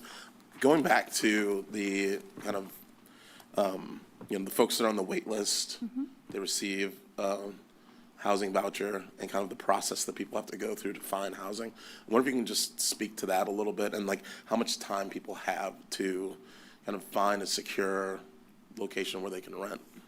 Sure. So I do want to remind the board that we're not issuing vouchers currently, but just kind of walking through the process. People wait many, many years, of course, to get onto the top of the waiting list. Then they hear from the Housing Authority. They fill out a lengthy application. They provide a great deal of information about their household composition, their income, their assets. It often takes 60 days to go through the application process. Finally, in this scenario, let's say they're successful, they're eligible for a voucher, they receive a housing choice voucher, then what? If they are living in a unit where their household would accept that voucher, they may be able to remain exactly where they are, and that's often ideal. If they're not happy where they are, or if they're not in a unit that they think might pass an inspection, or for whatever other reason they're wanting to move, now they have the task of going out into the private rental market and finding a unit where the landlord will accept the voucher. And of course, landlords are prohibited from discriminating against households on the basis of having a housing choice voucher, but we do still find that some landlords are reluctant to accept vouchers. We provide each household with a minimum of 180 days of search time, so that is 6 months. 6 months of search time. People with disabilities can get an extension for an additional 90 days. That would be 9 months of search time. And in the past couple of years, our success rates have increased. So the success rate measures the percentage of people who receive a voucher, how many of those, what percentage of those successfully lease up, find a unit, and become housed and start receiving rental assistance. 5 or 6 years ago, that percentage was close to 50%, meaning that just about half, just imagine the heartbreak of waiting 10 years on a list, finally getting your opportunity for life-changing rental assistance, and then after 6 months not being able to find a unit.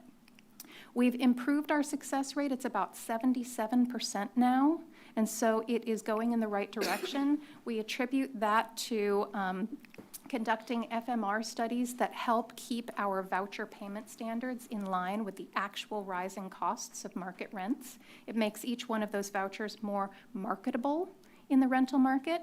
And we also have a number of landlord incentives, some of which are funded through the county, so we appreciate that very much.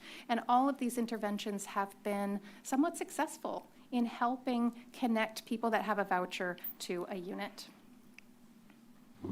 Thanks. I'm just also curious how your efforts compare to other kind of housing authorities throughout the state. Just trying to help us understand, because, you know, my understanding is that some jurisdictions aren't as successful at housing and getting vouchers and keeping at pace with the market. And so I'm just wondering, how do we compare? Because, you know, there may be opportunities to have conversations, and I don't know if you all are having conversations with the other housing authorities, but I know that there are communities that are really curious about, you know, how effective the housing authority is where they live and how that success can be replicated.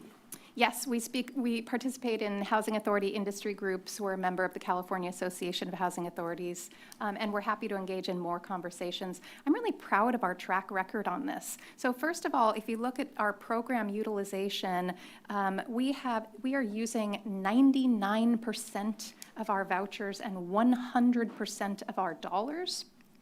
And if you compare that to the state average and the national average, the state average voucher utilization is about 86%, and the national average is about 87%. And so we have achieved a much higher level of program utilization, despite the fact that we are operating in one of the most expensive and competitive rental markets in the United States. So that, I think, speaks highly to the performance of our Housing Choice Voucher Program. There is a lot of variation in different communities. You're right that not every community provides as much voucher search time. Not every community conducts fair market rent studies, and so many communities really struggle to keep their voucher payment standards competitive with market rents. And most housing authorities do not have landlord incentive programs, bonuses for landlords that will accept people experiencing homelessness, and loss mitigation programs where landlords can file a claim if there's damage to their unit. So we're kind of an outlier in that respect. And part of that is because we've had the support of the county and the cities of the jurisdiction to support some of those landlord incentive programs, but also because of the MTW administrative flexibility that we have. So in some cases, we have more flexibility than other housing authorities do. Great. Well, I just hope that as we continue to get creative with development, as we see a lot more development come online, that we're able to help more of these folks get into these newer units. One of the things that I've been advocating for at the board is us to have a carve-out similar to the city of Santa Cruz of having 5% of new units be available for voucher holders, and I'm hoping that we can continue to try to get creative so that we can get from, you know, what was once 50% utilization to 77 to 100%, and making sure that we get people who desperately need this housing housed. And so thank you for being here today for this presentation. Thank you. Supervisor Hernandez. Well, thank you for all the work you guys do to provide housing. You mentioned that there may be some negative impacts or requirements possibly coming down the pipeline, and that they may be optional to every HUD office. But if there's any uncertainty, it's certainly what this administration may do next. Is there any discussions? I know you said that you guys meet as an association. Is there any discussions with other HUD offices about a contingency plan if, the administration goes through with these changes that they proposed? Yes, there's a lot of planning. There's a lot of contingency planning going on among housing authorities. And there's even some legislation that's being considered that would require housing authorities not to adopt certain discretionary policies proposed by the incoming administration. There are some states that have passed laws that said, to the extent that a housing authority may require, have work requirements, then that housing authority must. In our state, there's proposed legislation considering the opposite. that would prohibit housing authorities from adopting such policies if the rules are changed to allow them. Does that make sense? So there's legislation that's intended to protect housing authorities from being required to adopt policies that may be harmful to our families. If you don't mind keeping us posted on this legislation, or our board chair posted, so we can do some letters of support. Absolutely. In fact, beyond that, we are preparing to oppose the new proposed regulations related to citizenship and legal residency. And I would appreciate the board's support in opposing that if that's something that you would consider. So I'll reach out to staff with more information about that. Thank you, and the cities too, especially Watsonville. Yes. Okay, thank you. Thank you. Well, I just want to start off by appreciating the very informative presentation. I think you answered a lot of questions about the status of the Housing Authority, and what became clear to me is that the Housing Authority is in such competent hands. Your agency was facing a cliff as it related to the emergency housing voucher program, and to see how diligently you put together a plan, and they are continuing to implement a plan to avoid 250 families from falling into homelessness. It's incredible work. It's you guys are unsung heroes when it comes to preventing homelessness. So thank you so much for that incredible work. I did, kind of following up on what I heard from Supervisor Hernandez, as board members, we are often doing advocacy and speaking with our state and federal representatives, and we hear the threats that the housing authority and housing programs are facing. Is there any advocacy that you would advise us to be a part of, or anything we can do on your behalf to support our residents? Absolutely, and I'd like to, reach out, separately to the board and to staff, because I don't have a prioritized list at my fingertips. I think it would start with opposition to the proposed regulations regarding mixed citizenship eligibility status families. That would be number one, and funding, just funding for the voucher program would be number two. And so there's probably a few other high priorities where, the board may be helpful in helping to advocate for us. Certainly those are 1 and 2, and maybe I could get back to you on some of the other priorities. Thank you. And then, what message would you have to the public, perhaps landlords who are out there who may consider accepting vouchers, or folks who are seeking housing? Is there anything that you'd like to share to the public right now? Those would be a little bit different messages. We're certainly doing our best to attract and retain our landlords. If you're a landlord out there, if you've had a bad experience in the past, if you haven't participated in a housing authority program lately, maybe give us another look, because we have changed a lot. Our voucher payment standards are keeping up with market rents more than ever before, and we've got a pretty nice suite of incentives for landlords, including a signing bonus and a loss mitigation program. How many tenants come with a guarantee? So we think we've put together a pretty good package to attract and retain landlords and provide more housing choices to our families. And, to families that are participating in our programs, I think a lot of families are concerned when they see the news and they hear about funding cuts. We do not anticipate that families that are already receiving assistance with a housing choice voucher will be impacted at all.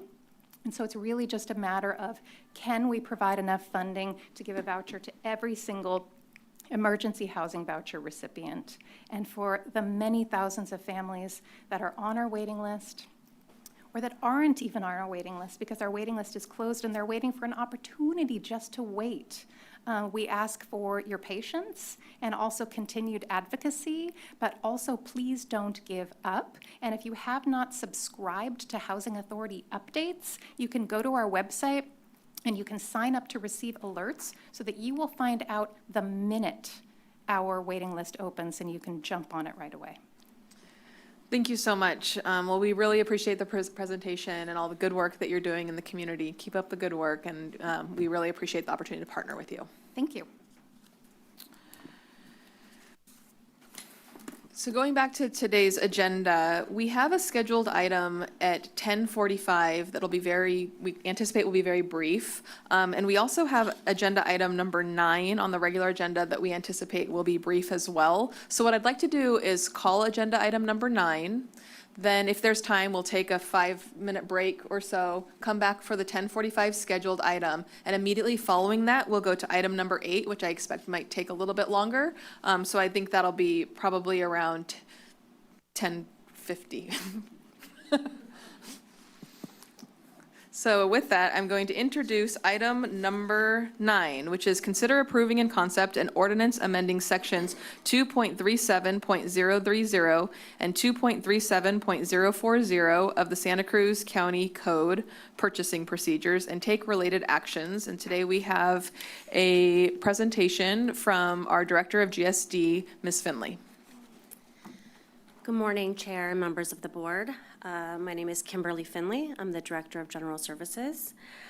Item 9 is a request to approve in concept an ordinance amending Section 2.37.030 and 2.37.040 of the Santa Cruz County Code related to purchasing procedures. The proposed ordinance updates the county code with purchasing procedure changes by increasing the dollar threshold from $5,000 to $10,000, under which departments may declare personal property as surplus. This change aligns the county code with the auditor controller's current capital asset threshold of $10,000. The item also improves administrative efficiency, reduces unnecessary delays, and allows departments to operate more efficiently while maintaining fiscal safeguards. We therefore recommend that the board approve this ordinance in concept. Staff will return to your board on March 10th for a second reading and final adoption. Additionally, we request that you direct the clerk of the board to publish the notice of proposed ordinance summary in a newspaper of general circulation at least 5 days prior to the scheduled second reading, pursuant to Government Code Section 25124. So basically, this is just an administrative change which would change the threshold for internal departments declaring surplus from $5,000 to $10,000 without needing to come to the board. That is the conclusion of my short presentation, and I'm available for questions. Thank you. Are there any questions from the board? Seeing none, I'd like to open it up to public comment. Is anybody in the room here to speak on public comment on this item? This is item number 9, yes.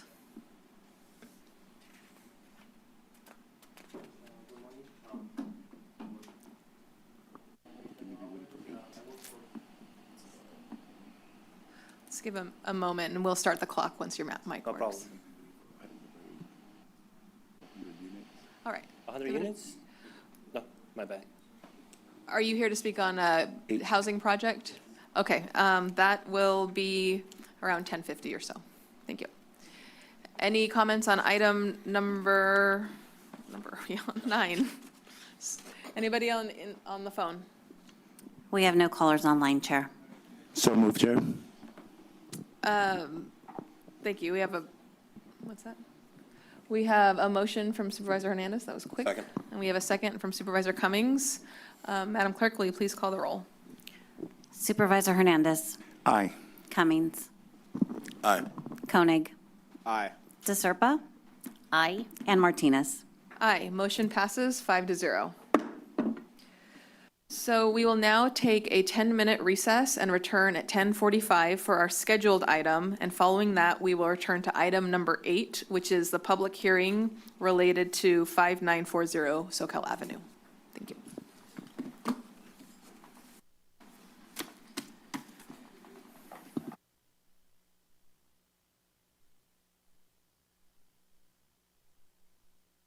Recording stopped.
that was one of the things I brought up to Lisa too, like how can we, when we're making the decisions during the budget, make sure that these things don't end up in contingencies.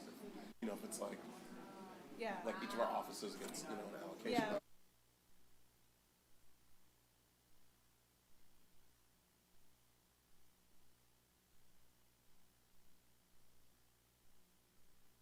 Thanks.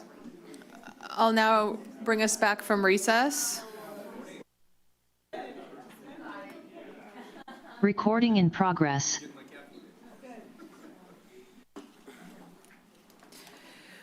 We are now moving on to our scheduled 10:45 item, and I'll turn it over to Supervisor Koenig.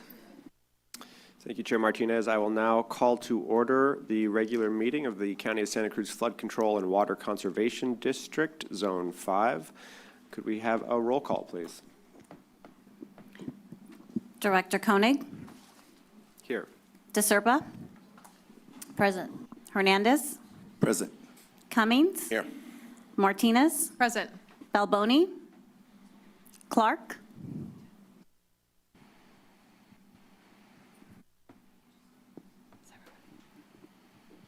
All right, we have a quorum. Are there any additions or deletions to the consent and regular agendas? No. All right. We'll move on to item 3, oral communications. Does anyone wish to address the Zone 5 Flood Control and Water Conservation District on anything today that is not on our regular agenda? All right, seeing none, move on to the consent agenda. Does anyone have any comments or questions about the consent agenda? All right, any public comment on the consent agenda? Seeing none, I'll return it to the board for action. I'll move consent. Second. All right, we have a motion by Director Cummings, second by Director Hernandez for the consent agenda. Can we have a roll call vote, please? Director Koenig? Aye. DeSerpa? Aye. Hernandez? Aye. Cummings? Aye. Martinez? Aye. Aye, and Koenig, aye. All right, that passes unanimously by those present. And with that, our business is finished, and I will adjourn the meeting.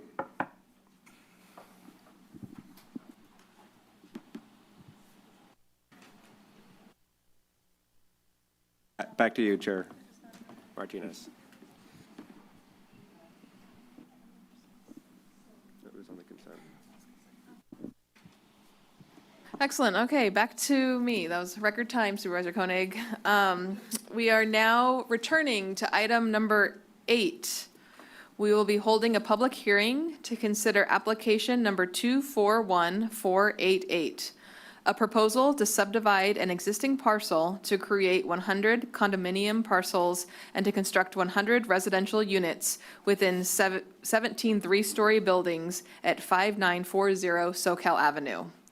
Approve in concept an ordinance approving amendments to a planned unit development, Ordinance 5027, as allowed by Santa Cruz County Code relating to establishment of development standards for APN 029-02147, and adopt resolution adopting the addendum to a mitigated negative declaration and mitigation monitoring and reporting program in accordance with the California Environmental Quality Act and take related actions. So today, as a part of process, we're going to be hearing from our staff. Then we'll have 10 minutes to hear from our project applicant. If there's any organized opposition, we will offer them 10 minutes as well. And then we will be returning to the board for questions. We will go to public comment, and we'll return to the board for deliberation and a motion. So with that, I'm going to open the public hearing and turn it over to Mr. DeSalvo, sorry, our planner. Good morning, Chair Martinez, members of the board, Jonathan DeSalvo, CDI Planning Division staff. The item before you is a proposal to subdivide an existing parcel to create 100 condominiums and construct 100 units within 17 three-story buildings.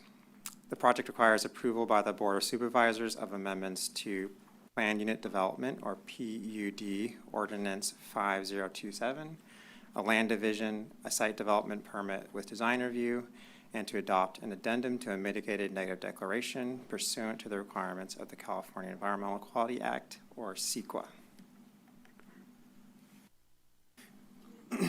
The subject property is located to the south of Soquel Avenue between Madison Lane and Chanticleer Avenue on an approximately 5-acre site. The surrounding neighborhoods are commercial, residential, and public facilities in use. The surrounding pattern of development consists of the Beachcomber Mobile Home Park to the south of the site, plant nursery and building supply retailers to the east of the site, and a landscaping products retailer, county sheriff's offices, and an assisted living facility to the west of the project site. Highway 1 is located to the north of Soquel Avenue from the site.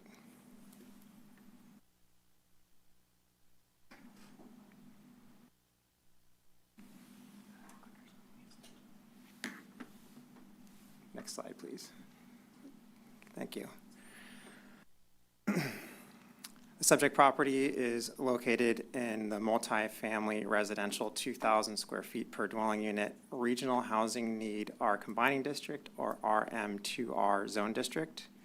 The project would result in a development which is consistent with the permitted uses of the zone district. The county processed a PUD and initial study to identify required conditions of approval for the construction of a by right housing development of 100 residential units on the subject site. On December 9th, 2008, the Board of Supervisors approved a development permit which included a PUD together with a general plan amendment from CS to RUH, rezoning of the property from M1 to RM2R, approval of riparian exception, and certified the mitigated negative declaration under CEQA. PUD essentially functions as a site-specific zoning ordinance incorporating all of the development standards for the site design on a parcel, and provides a basis for recording the environmental mitigation measures that accompanied the rezoning to the R combining district. The PUD modified the site development standards in effect in 2008 to reduce the amount of required parking and allow taller structures, among other modifications, in order to accommodate the development of housing at a density of 20 units per acre on the subject site, resulting in a PUD for 100 dwelling units. In order to allow the development of the site to be by right, meaning that the density cannot be reduced and no additional CEQA review can be required for the use, CEQA analysis was done at the time of the rezoning and PUD adoption.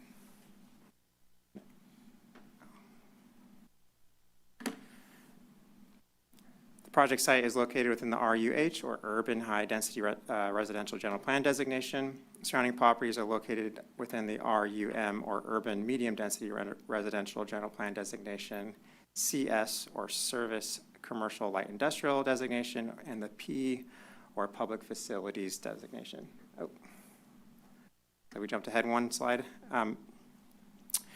The following slides are a few photos of the project site. This photo looking southwest shows the project site to the south of Soquel Avenue. The existing site has been used for various storage and salvage yard purposes and contractors' offices. Many of the structures have now been removed from the site. This is a view of the project frontage looking southeast. Along Soquel Avenue, the proposed frontage, sidewalk, and roadway improvements have been reviewed by the CDI Public Works Division, and as conditioned, will meet county requirements per the plan line for Soquel Avenue.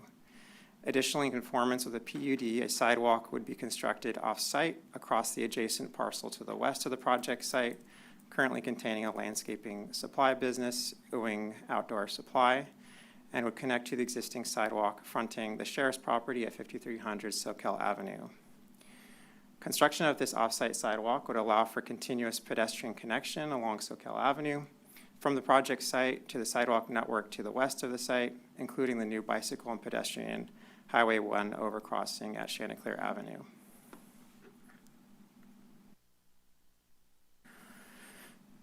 Emergency-only access, or an EVA, would be provided at the west side of the project site, blocked by a security gate that would extend emergency vehicle access via establishment of an easement across parcel number 029-02159, which is a county-owned property.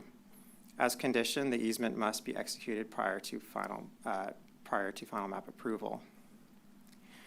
With this easement, the project would gain secondary access for emergency vehicles from the project site to Chanticleer Avenue.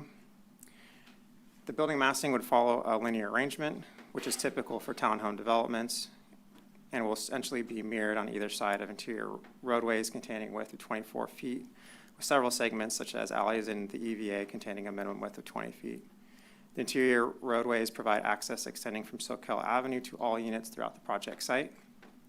The PUD calls for village clustering and site design, the townhome-style buildings, and multimodal connectivity throughout the project site, and shared common areas achieve this concept well, given the space constraints of the size of the site to accommodate the 100 by right residential units.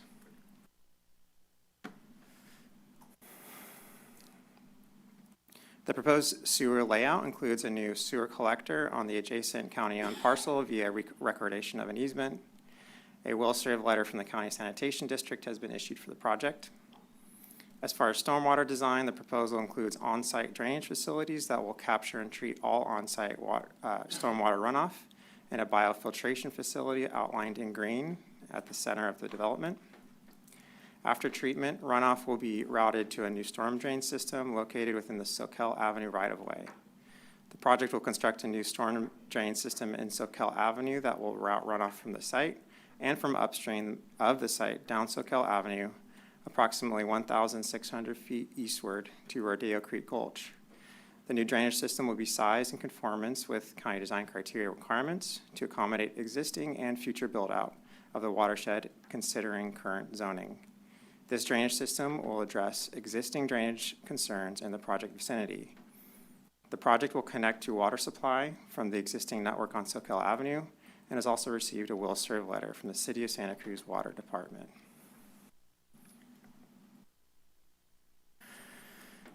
Landscaping is proposed throughout the development, wrapping private yards of the units, lining interior roadways, and wrapping the periphery of the project site and frontage. An approximately 0.041 acre of artificial wetlands or other waters would be impacted by the proposed project.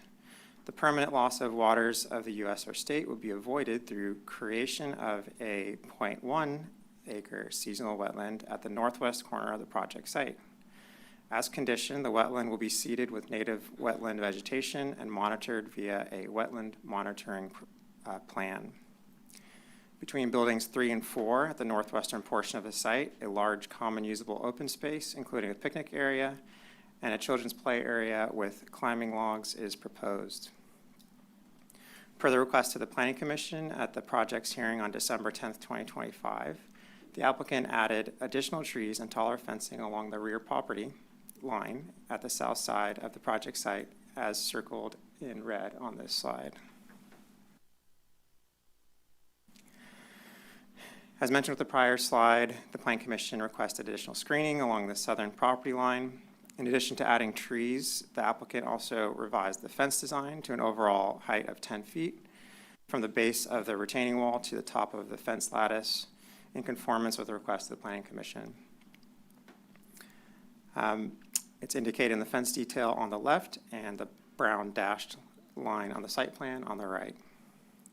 The Planning Commission also requested that the project add additional guest parking where feasible without lowering the proposed density. The applicant has redesigned the guest parking plan, increasing the number of guest parking spaces from 15 to 20 spaces.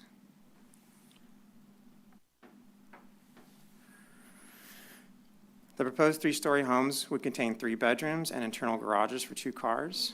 The buildings contain similar floor plans, with some buildings providing reverse floor plans and variations in the balcony and patio sizes and orientations.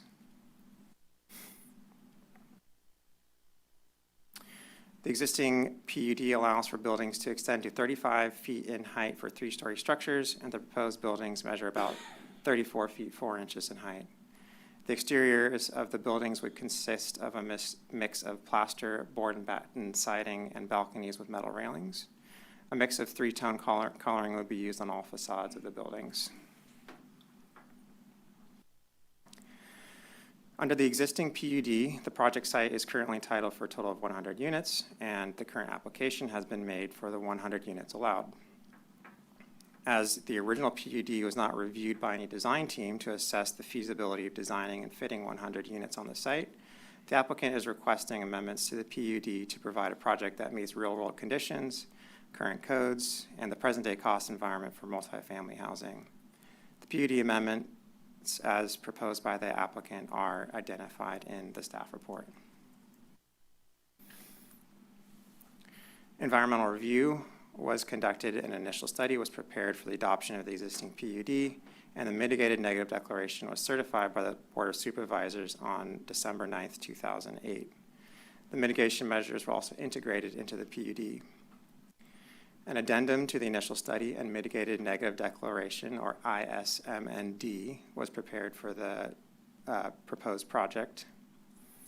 The addendum is necessary to address modifications to the approved PUD and minor technical changes in the biological resources analysis in the 2008 ISMND. An addendum is appropriate because there is no substantial changes to the project or circumstances under which the project is taken and no new information of substantial importance that would result in new or more severe significant impacts. The addendum and the mitigation and monitoring reporting program are attached to the board's CEQA resolution. At its December 10th hearing, the Planning Commission recommended approval of the project, adding that additional screening be added at the southern property line, further parking be added to the project as feasible, and to increase the affordable housing requirement from 15% to 20%. As detailed in the Planning Commission staff report, staff's recommendation to the Planning Commission was to grant the requested PUD amendment to 15% affordable units, which is consistent with the county's current code and as the applicant had originally requested. Staff has included 2 draft ordinances for this project attached to the staff report. One ordinance provided in attachment C reflects the 20% affordable housing requirement as recommended by the Planning Commission, and an alternative ordinance reflecting a 15% affordability requirement has been provided as attachment E, which is consistent with current code as originally recommended by staff. The board can elect to either approve the 20% requirement as recommended by the Planning Commission or the 15% requirement as recommended by staff and the applicant. In conclusion, as summarized, the recommended actions for the board are as follows. Conduct the public hearing, adopt a resolution adopting the addendum to an MND and MMRP, approve application 241488 with findings and conditions, approving concept and ordinance, approving amendments to PUD Ordinance 5027, including a recommendation of a 15% affordability provision. Staff is available for questions. The applicant is also present and can provide a presentation as well. Thank you. Thank you. We will now turn it over to the project applicant. You will have 10 minutes to present your application. You can use it however you'd like.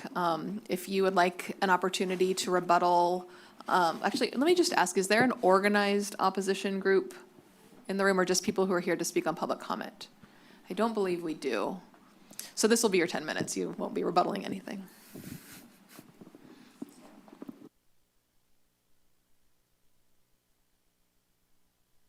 Thank you.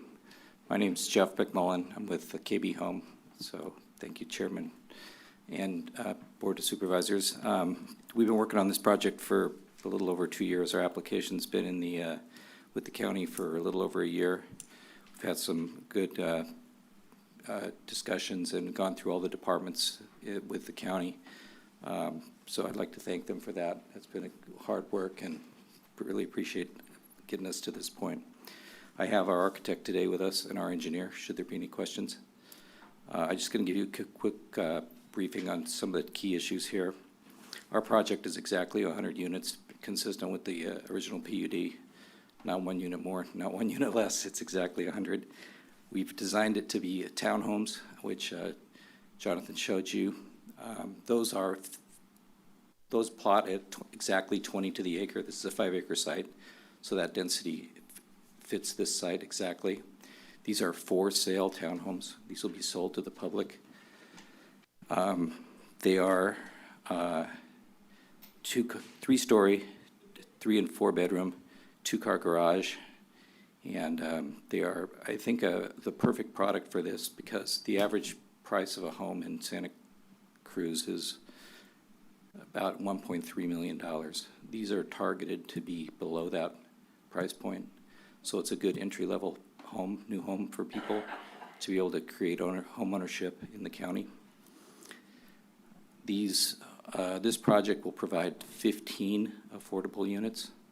I know there's been some discussion at the Planning Commission about 20, but we do not support that. We support 15. These 15 would be built for moderate income homes, and they would be for sale, and they would be qualified to the moderate income families in the county. The development will bring much needed infrastructure to the area. We're constructing a storm drain down Soquel Avenue to Rodeo Creek. It's historically been a problem in the county, flooding, a lot of issues.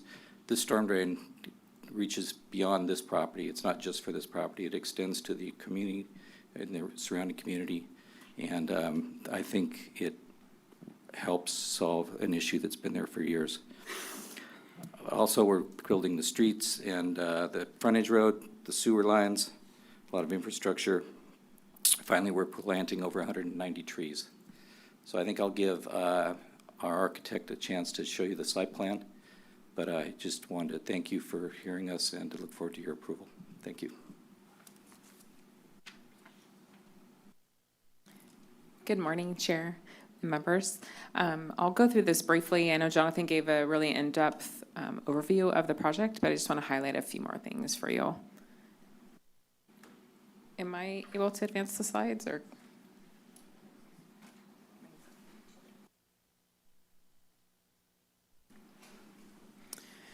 So again, here's a picture of the existing site that we feel is looking for development to help the housing shortage in the county. Artist rendering, everything might not be perfect in this, but this gives you an idea of the architecture and what the project will look like down the road.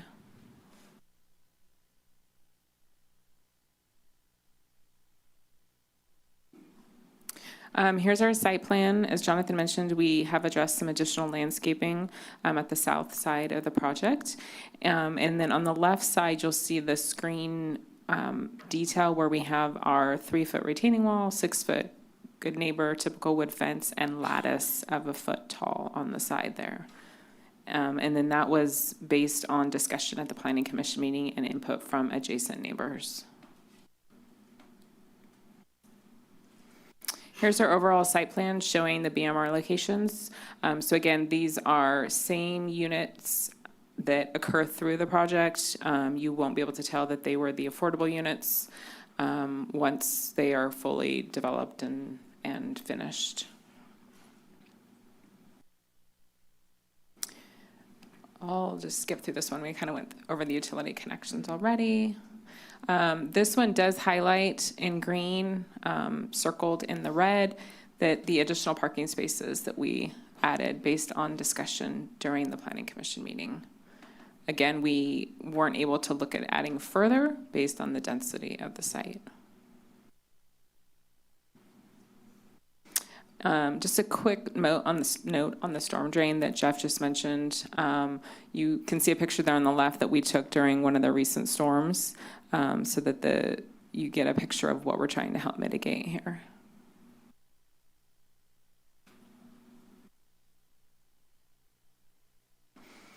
And then won't touch too much on the floor plans themselves, but we do offer 3 different floor plan types, ranging from 3 to 4 bedrooms, living spaces on the main floor, typically a den or a bedroom on the first floor, and then bedrooms on the 3rd floor.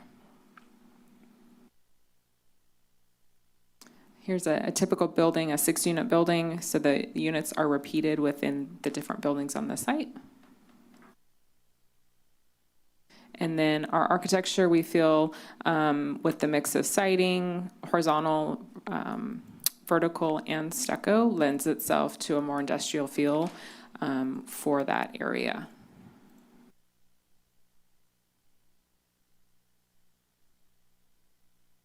So just highlighting a few things, as mentioned, 15 deed restricted for sale townhouses at a moderate income. We are planting 191 new trees. We are, with this project, helping the county achieve URENA goals, providing the storm drain infrastructure, and providing for-sale housing for the area. And thank you. We're here for any questions you may have.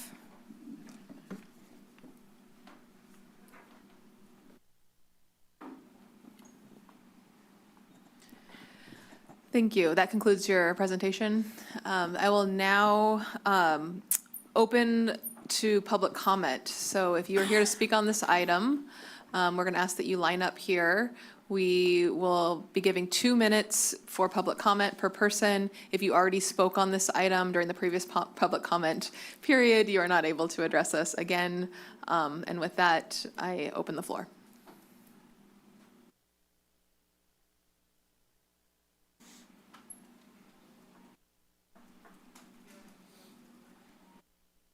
Morning. My name is Linda Lawrence, and I live in the Beachcomber Mobile Home Park, and my unit backs up to this project. The units are going to be 12 feet from my bedroom window. With the height of the fence and the amount of trees that they're planting there, I will have, and the size. You move the mic closer. And the height of the building, I will have probably zero light in the back of my home. Traffic in this area is already impacted, especially at commute time. It's only going to make things worse because they only provide 2 parking spaces per unit. At the price of the units, this is not affordable housing. We do, as you heard earlier, we need more affordable housing, and we need more affordable rentals. I did check, and the units downtown are starting at $3,100 for a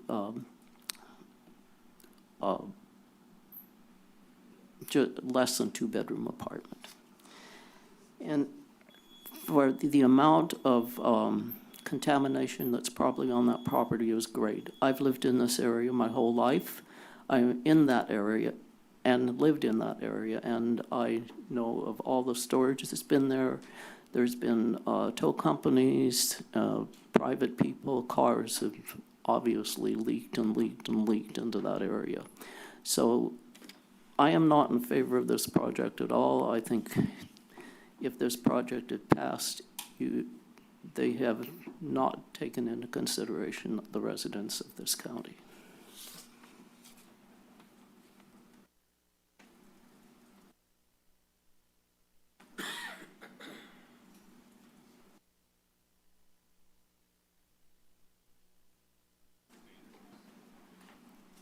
Now I'm good. Good morning. My name is Daniel Alvarez. I work for the Carpenters Union, Local 646 here in Marina, representing members on Santa Cruz County, Monterey, and San Benito. As this project currently stands, we do not support it because there has been no commitment to using a responsible general contractor. A responsible contractor that support apprenticeship programs, healthcare, and a good retirement plan. These standards matters because we want to raise the standards, create opportunities for the members, and also make the workforce locally even better. We know that how expensive Santa Cruz is, and a lot of the people is crossing the hill just to support their families. Thank you for your time.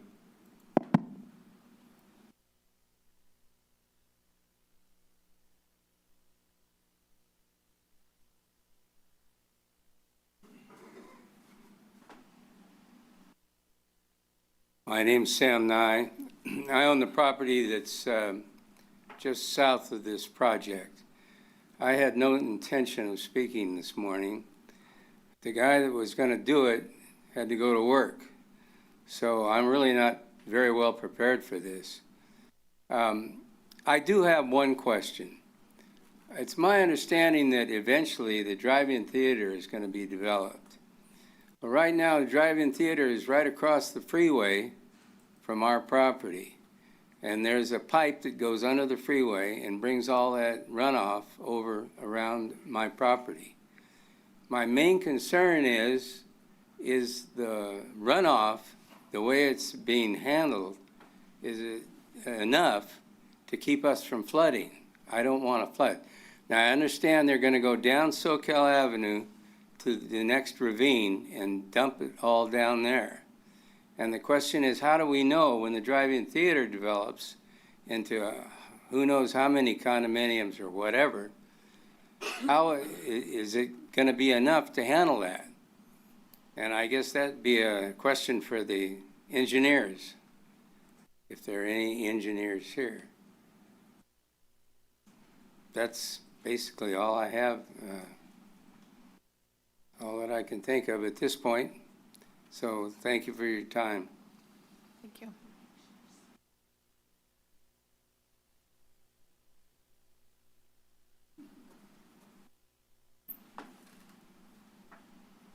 Hello, I'm Sandra Carroll. I live in the Beachcomber Mobile Home Park for 46 years.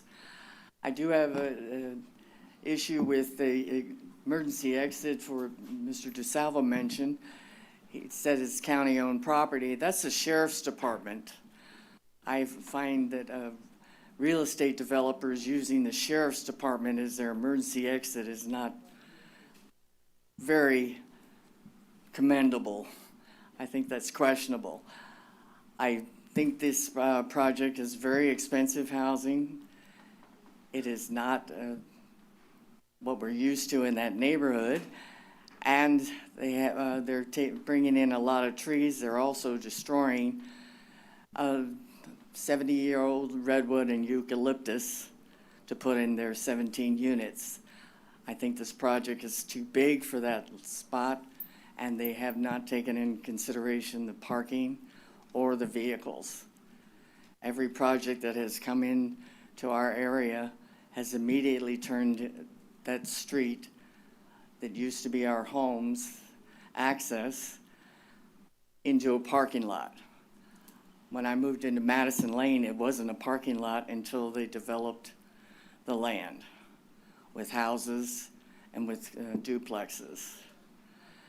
Soquel Avenue is a parking lot sometimes now only because they can't get on the freeway. I think more consideration should be made for accessing vehicles being able to get to their homes and also park at their own homes, not in the neighborhood. Thank you for your time.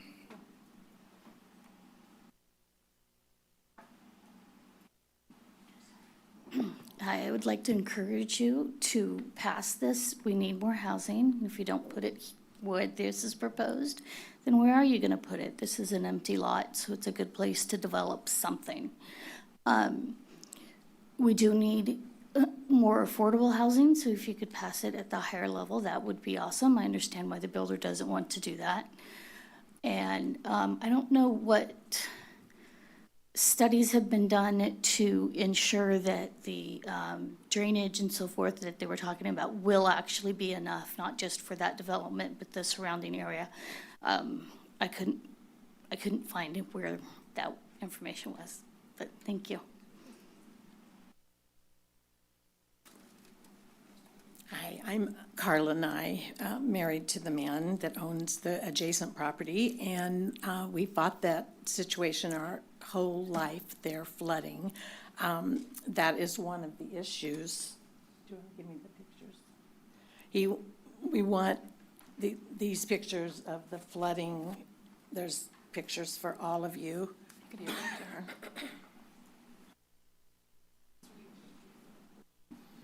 Fought it for 50 years, but that's one of my situations or questions. My other one is, during all the presentations, including the housing department earlier, it was 25%. They were talking about affordable housing. The developer here mentioned 20%, and yet they've settled for 15%. I don't understand that, so I'm hoping that you'll vote for the bigger one and maybe even the recommended one, because there's so much new building going on in the county. Downtown feels very claustrophobic to me to drive through all those new high-rise buildings. And this one's going to be in Mid-County, and there are many others being planned. So in all of those, I urge you to adapt the higher percentage of affordable, not even low income, but whatever. Thank you.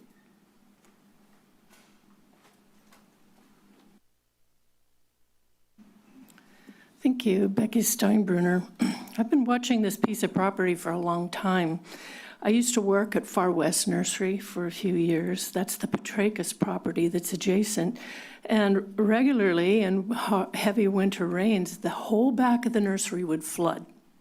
So as Mr. Nye pointed out, it's not just the ditch along SoCal Avenue frontage road that has to be dealt with. There's a pipe that comes under the freeway from the Skyview Drive-In area that delivers an enormous amount of stormwater there. And the nursery floods regularly. So adding this project to all of that, I don't think that the bioretention area singled out to handle is going to be enough. And I don't think there's been sufficient analysis of the stormwater drainage for this project. I don't understand how your board can accept an 18-year-old environmental document and think that it's okay, because things have changed, including our storm pattern. So I also note that the planned unit development that was approved for this included 40% affordable housing. How can we possibly accept a lower amount, especially given what you've heard this morning? So I think there needs to be a complete new environmental analysis that is current, and that this goes back to the drawing board. This was an affordable housing overlay area. I'm aware of that from Housing Advisory Commission meetings I have attended. So it was intended to have 102 units that were all affordable. So don't let this slide away. And I don't think that it's fair to dedicate whatever comes, 100% of the affordable, to moderate income. We need low and very low income units. And I am worried also about the fire engines. If 3-story, they'll need to bring ladder trucks. What about the curves and the accessibility through the sheriff's department? Thank you. For ladder trucks. Thank you. Seeing no one else in the room, Madam Clerk, do we have anyone on the phone? Yes, Chair, we do. We have callers. Mike, your microphone is now available. Are you able to hear me? Yes, we can hear you. Oh, thank you. This is Mike Guth from District 1. Good morning, Supervisors. I'm sorry I'm not there in person. So I want to let you know that way back when we were doing the 2004 housing element and we had to make the combining districts to pick some spots and do the PUDs, I sat on the Planning Commission at that time for District 1. I was the alternate to Rob Bremner at the time, but I wanted to share with you some of the history, just so you hear it, of the problems with the site. Not urging you to deny or approve, but just you cannot overstate the runoff problems that you have in this area. I'm looking at a overhead satellite view as I speak to see all of the runoff that crosses the freeway. There were big issues with regard to the wetlands that were just in this part of the Live Oak Plain. There were claims that they were Section 404 protected waters of the United States, and there was good basis for that.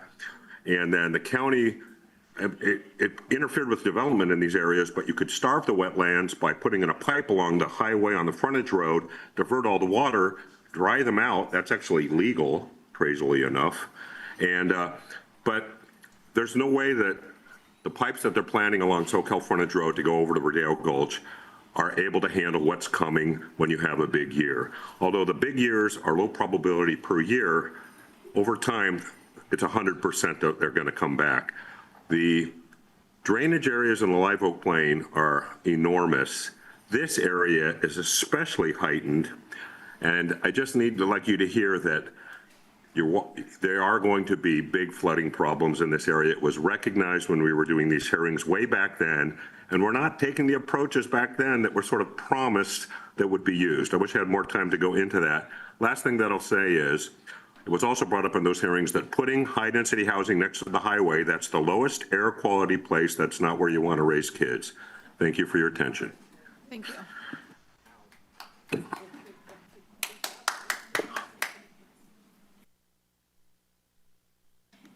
Denise, your microphone is now available.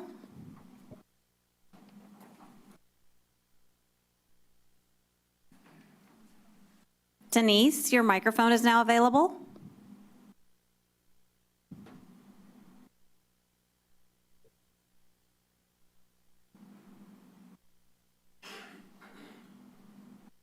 Denise, your microphone is now available. Chair, it looks like she's lowered her hand.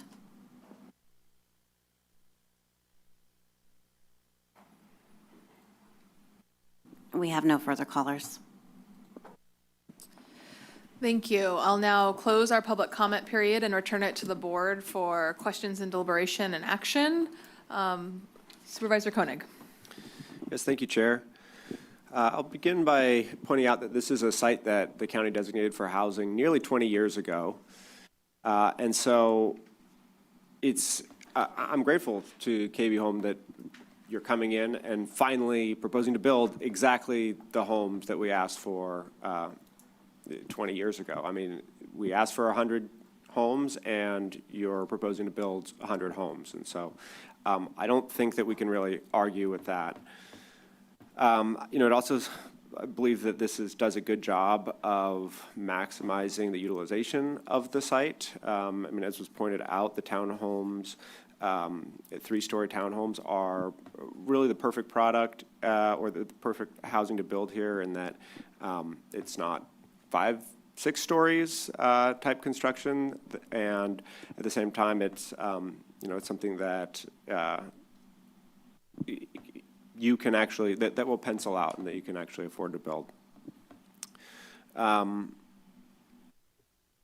Now, some concerns were raised about access through the Sheriff's Center, emergency access, and I think the sewer easement. My understanding is that that the county is getting something in return for that. I believe it's or some sort of preference for county employees that they'd be given early availability to purchase the units before they are listed on the open market. Is that correct?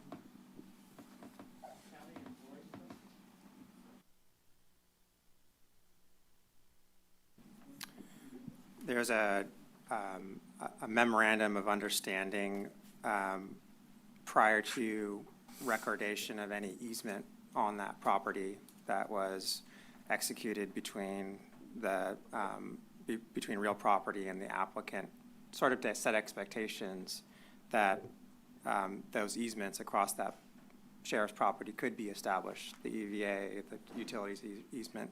And I believe as part of that, there was an agreement in that preliminary agreement itself about some sort of preference for a certain amount of time for county employees to be given first opportunity to purchase the units. I mean, that's great, right? I mean, it's not to be understated. I mean, I think as we're going to hear in the next item on the budget, housing costs are a huge challenge for the county. The higher housing costs are, the more the county has to pay its employees, and the more then we struggle to come up with the revenues to do so. And so the fact that we'll be offering, that county employees will have an opportunity to purchase these homes is great. I believe, so I mean, now let's talk about the 15% affordable units that are being proposed. Do we have some sense of what those units would sell for? Yeah, we have Principal Planner Suzanne Issei here who's going to give you a much better explanation on that. I'll defer to her.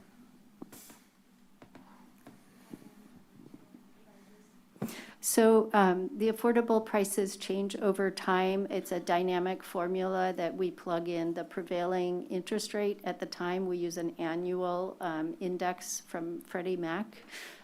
We also plug in the homeowner dues, the monthly homeowner dues for that particular project. So it will vary from project to project. I can give you an example of some recent prices from condominium units that were sold in Aptos Village Phase 2.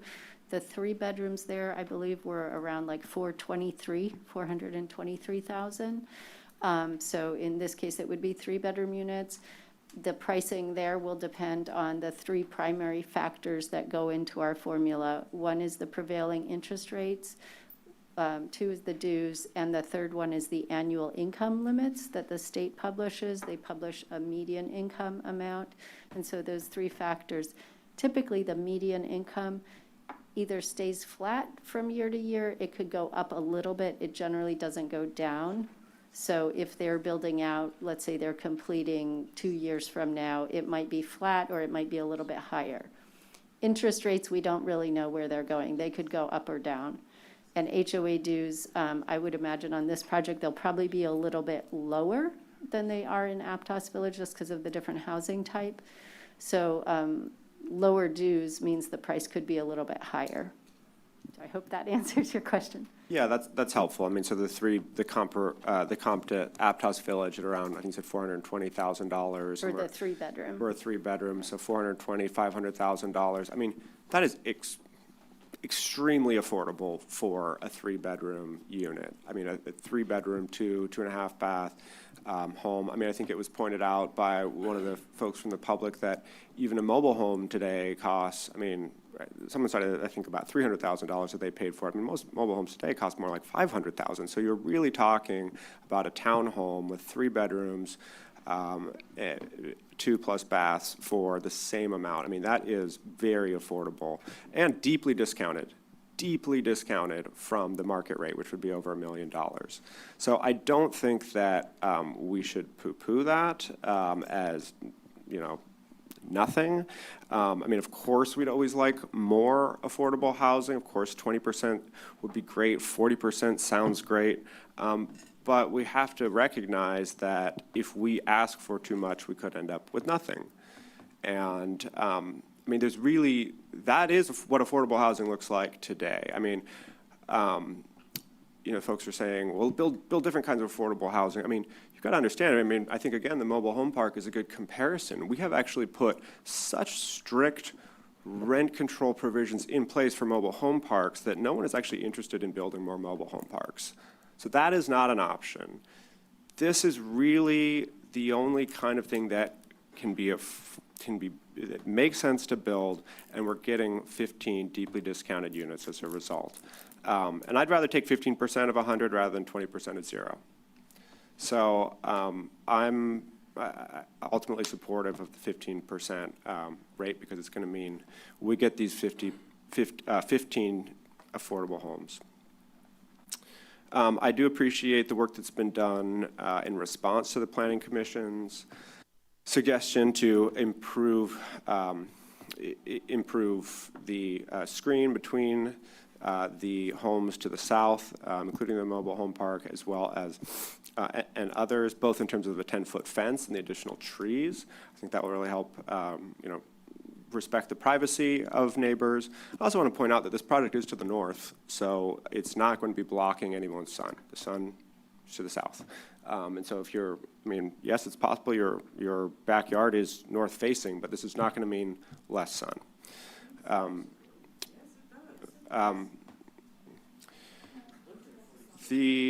Finally, a lot of concerns were raised about the drainage issue, and I understand that a significant investment is being made to upgrade the storm drain.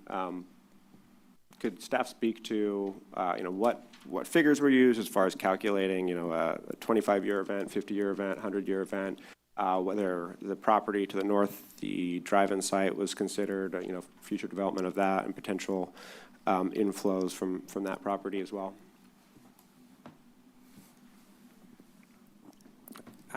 So yeah, the project was reviewed by our Public Works Stormwater Management staff. We do have Director Machado here as well.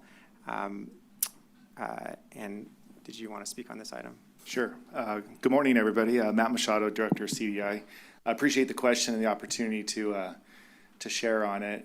We are looking at a design that will accommodate the north capacity that is troubling today, that is, was shared out today. And so we're working with the applicant's design engineer to make sure that we size that properly. So there will be significant community capacity in that pipeline. And you asked the question, it's a 25-year storm event is what we designed for. Now, we also include the treatment, which the on-site bioswale, that's the pre-treatment, and then we'll also be doing treatment as it goes into the gulch down Soquel Avenue. So we are being very, very mindful of the community needs, especially to the north, that area that's undeveloped, Good Shepherd and the Sutter site. So we believe that we'll have that accommodated quite well with this project. Right, and if this project did not move forward, do we have any plans or funding available to actually build that storm drain infrastructure? We do not. Right. So, I mean, is there a threat to like the roadway if, in a 100-year event or something, if there's absolutely no improvement to the current ditch?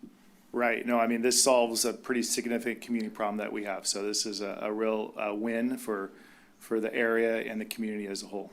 Right. And then on the site, there's, as you pointed out, there's the wetlands feature. So, the frogs will still have a home. And there's also retention under the green space, is that right? There's a cistern or something to that effect? I do believe they're designing some of those elements into the project. So a lot of the detail isn't done yet, but we've been collaborating and we recognize the needs and we'll make sure we account for it all. Right, and of course, any development on the drive-in site would also have to do some stormwater retention so that that would further reduce the impact if such a development happened. Yes, absolutely. Okay, thank you. Thank you. Supervisor DeSerpa. Thank you. And I'm not sure who this question would be best answered by. But in terms of the development, and thank you to Supervisor Koenig for his, the great questions that he asked. Almost everything is answered for me. I did, over the weekend, I was at a convention and I did see our carpenter union up there, and they remain concerned about the developments in this county and the lack of use of represented labor, local labor, et cetera. So I'm wondering who can speak to that in terms of not just this project, but any project that might be going forward. Because certainly, I think all of us sitting up here are interested in making sure that our local labor that's competent and represented is used on many of these projects. So is there anybody here who can speak to that? I don't know, Peter or maybe KB wants to talk to that. Respect to the affordable housing projects that are supported by state, local, and federal subsidies, they are very often subject to what's called prevailing wage and different labor standards. So we do, in our section in housing, we do work with a lot of affordable housing developers that are subject to the type of standards that I think were referenced by the speaker today. On the market rate side, I don't think we have anything in place in the county in terms of a requirement for market rate developers, but that's certainly an option that the applicant has. I don't know if the applicant wants to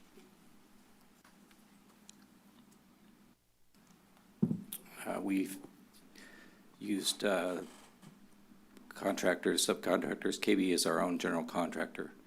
So we basically hire subcontractors and stuff that work for us. They're all highest quality subs that we can buy, and we would do the same here. There is no subsidies or any requests for any subsidies on the affordable units. We're essentially financing that, so we don't have any of these restrictions in that sense. But that's not to mean that we're not using the contractors that are. If we can find local contractors, that's usually the best for us anyway. But it's a free market, and it's a bid process that we go through on every project. So we're not excluding anyone, and we're including everyone. Thank you. I will say, and so thank you to KB for answering that question. I really appreciate that. We have the highest number of skilled journeymen here in our Watsonville area, just south of where we sit now. And I think all of us care deeply that our own residents here in Santa Cruz County get a crack at some of these projects. So thank you for considering that in the future or on this project moving forward. I will be in support of this today. I really, I appreciate that these projects do not pencil out at anything at this point greater than 15%. I wish there was some way our county could provide a subsidy so we could make it a higher percentage, but I understand that that these projects are very expensive to build, and I appreciate your willingness to come into our county and build this. I think it'll be very helpful for our housing stock, and I look forward to its completion. Supervisor Cummings? Thank you. Thank you all for the presentation, for bringing this project forward. I do have a number of questions before I make some comments on this item. So one of the things that came up in the presentation from staff was that the PUD wasn't reviewed by the design team. I'm just curious why that wasn't the case. Yeah, the PUD was developed essentially by the planning department, by staff. There was no applicant proposing a project at that time. So there wasn't a set of plans that we were analyzing that was a design for that site. We were just establishing standards for the by right approval of the 100 units on that site at that time. Does that make sense? I don't know if that necessarily answers my question. Maybe I've actually a few questions for the developer. First question is, I'm just curious, like when this property went up for sale, and maybe county staff can help answer these questions too. Like when did this property go up for sale, and what was the time between when it went up for sale to when it was purchased? Defer to the applicant.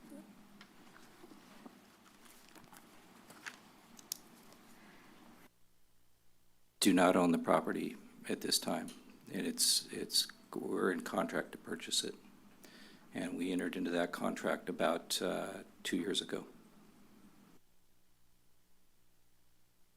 Okay, so maybe county staff can provide some background and history on the property itself. Good morning. I think everybody, Stephanie Hansen, Assistant Director, CDI. I just wanted to add that there was a potential medical office building proposed on this site, and those folks were under contract. Eventually, due to corporate decisions, they decided to move on from that. Before that, so that was maybe 2020, maybe. Before that, there was no interest in selling the property that I'm aware of. So it sat for a very long time, nearly 15 years before there was interest. I guess what I'm trying to get at is really understanding kind of the history of this site and how, I mean, because what we've been presented with and what's in the packet, provides information that going back to around 2004, 2008, there was a process, a community process, a lot of staff time and resources that went into designating this affordable zoning area. And for all this time, and I will say that this went through the community process, this went to the state, and it was approved in the housing element back then to allow for this a level of affordability to be on this site. And so the concern I have is that, with the fact is that we don't have many, I would assume, or maybe you can clarify, it doesn't seem like there's that many sites that require this level of affordability in the county. What do you mean by this level? 40%.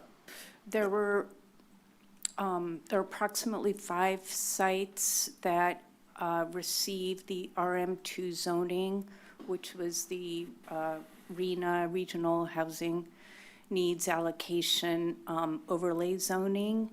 And each of them at the time had the 40% affordability in it because that's what was in the code at the time. Later, in 2015, 2018, the codes changed, recognizing that 40% was not feasible in our market. And so that was based on a Nexus study that was changed to 15%. Well, actually, my understanding is that the Nexus study showed 23%. 23% for some portion, I think the more above mod units. Because my understanding is that what's going to be sold here, this isn't, and just for context, the 15% inclusionary that came through Measure J for low income, it's for low and very low. And what we're talking about here, which was actually reflected in the 2014 Nexus study, is this is going to be moderate homes for sale, right? And in that 2014 Nexus study, it showed that 23% was an okay percentage in terms of for moderate income housing. And that's what we're going to get here.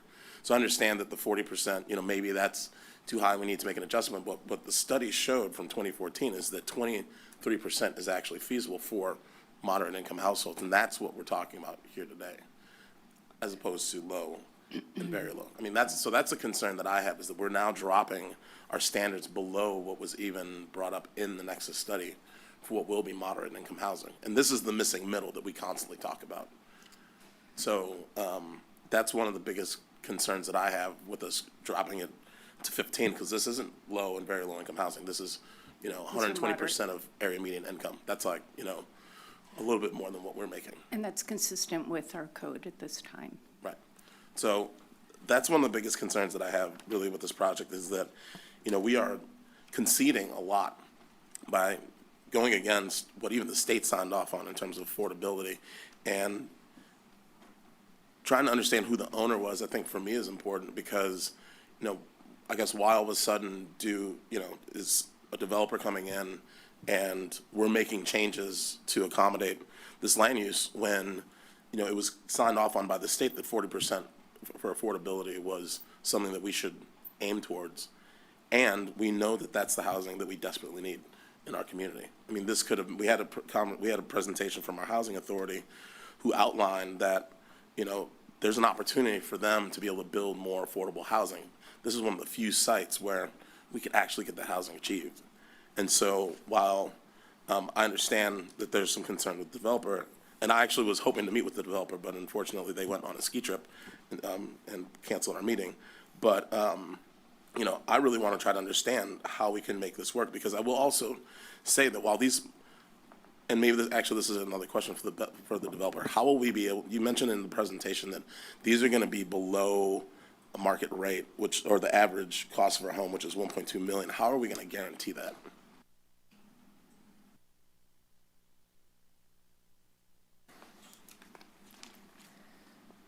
There is, obviously there is no guarantee, but just the very product type that was selected here, townhomes, typically sell for lower than the single-family detached homes or the other more expensive homes in the county.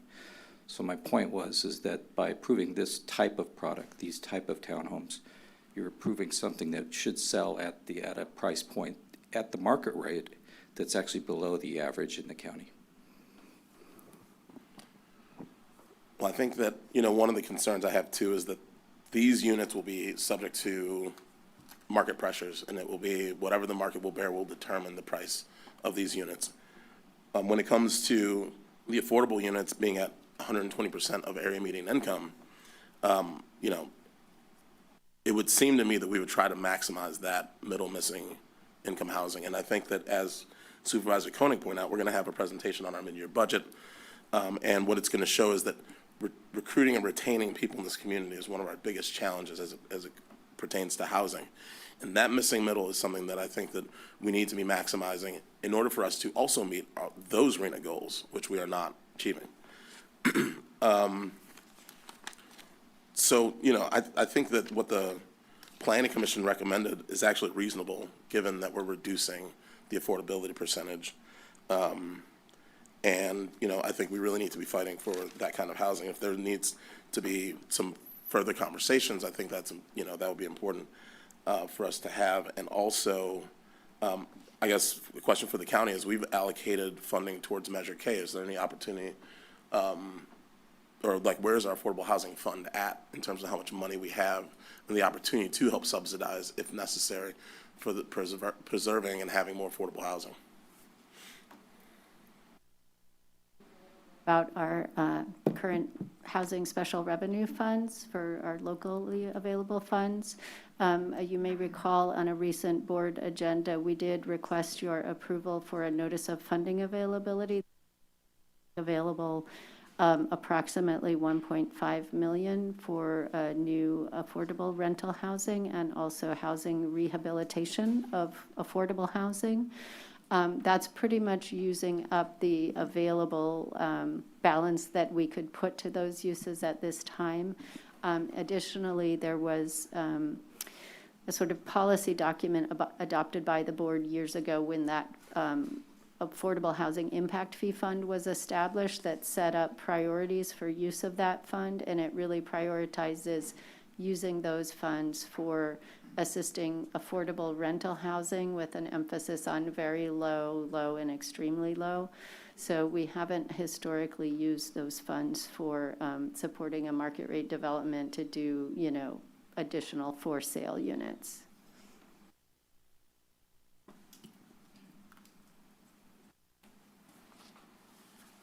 Supervisor, if I may chime in, I wish our timing was different for presentations, but on March 24th, we're going to bring a general plan report, annual report to your board. And we actually have some really interesting affordability data that we'll share. And I'll just give you a glimpse of it here just to help this conversation along and give you more data to think about for your decision today. But in our current housing element for the past 2.5 years, we've built nearly 300 homes in total. It's not a lot. We're trying to, you know, roll that up a bit. But out of those nearly 300 homes built, nearly 50% were low income. And so we're hitting the mark there. Actually, the moderates, you know, the missing middle that you talk about, we built 61 of those, which, you know, is decent numbers. But what's even more exciting is in the pipeline. Now, the pipeline, as we define it, are projects that are entitled but not yet permitted, or applications that are under review, or even a pre-application or so. And when we look at the pipeline of what's coming, we have over 1,100 units in that pipeline. And as it's proposed today, nearly 60% of those will be low income. And so that's really exciting. I don't know if I have a breakdown for the missing middle for those. I don't think I do. It's just that 60% is a mix. I'm sorry, I said low income. That 60% is a mix of all affordable units being proposed in the pipeline. So just for your consideration that there's a fair amount that we've delivered in the last 2.5 years, and there's even more coming. So just more data for the conversation. Thank you for letting me speak. And I just want to clarify as well, that, and I appreciate those comments. I think it would be helpful, and would have been helpful for us to have had that conversation before, especially to understand this missing middle for sale housing that we desperately need in our community. And I guess one other issue that's of concern to me is that, you know, we are told it doesn't pencil out, but we are not provided any data. There are no numbers. We received 0 numbers on why 20% won't work. And that's a problem for me, because we can say, you know, this won't work and that won't work, but the reality is, if we're supposed to be making data-driven decisions, then why can't we see the numbers to clearly understand why that won't work? So, you know, for me, I think that the Planning Commission reached a reasonable compromise with this project, and I think that their recommendation is actually something that, you know, it's not perfect for either party, but that's sometimes what compromises are. Aside from the affordability issues, you know, 3-story townhomes, I think that fits very well within the character of the community. I think it's something we want. These for sale units are something that we want. The fact that it's on a lot, you know, we're not destroying a whole lot of natural habitat. I think that's great. But the only issue I have is seeing if we can get to at least 20% on a parcel that was actually zoned for 40% affordability. And again, when we talk about the 15% affordability, market rate projects are subsidizing those units for low and very low income people. If we're building housing for people who are making 120% of area median income, there should be some way to make this happen. And so I'm supportive of the Planning Commission recommendation on this item. Thank you. Supervisor Hernandez. You know, I just want to say that I want to echo some of the affordability units that my colleague Supervisor Cummings mentioned, and also some of the labor issues that Supervisor DeSerpa brought up. And that's all I want to say for now. Thank you. I have a couple questions. First, you know, I'm going to really zero in on the 15 to 20% affordability topic. We're approving a lot here, and it sounds like there's kind of universal support for the general project moving forward. So I'm going to keep my questions focused there. And I want to start by just asking, for the sake of us and the public, a little more about the Nexus study. Kind of what does it do? What does it tell us?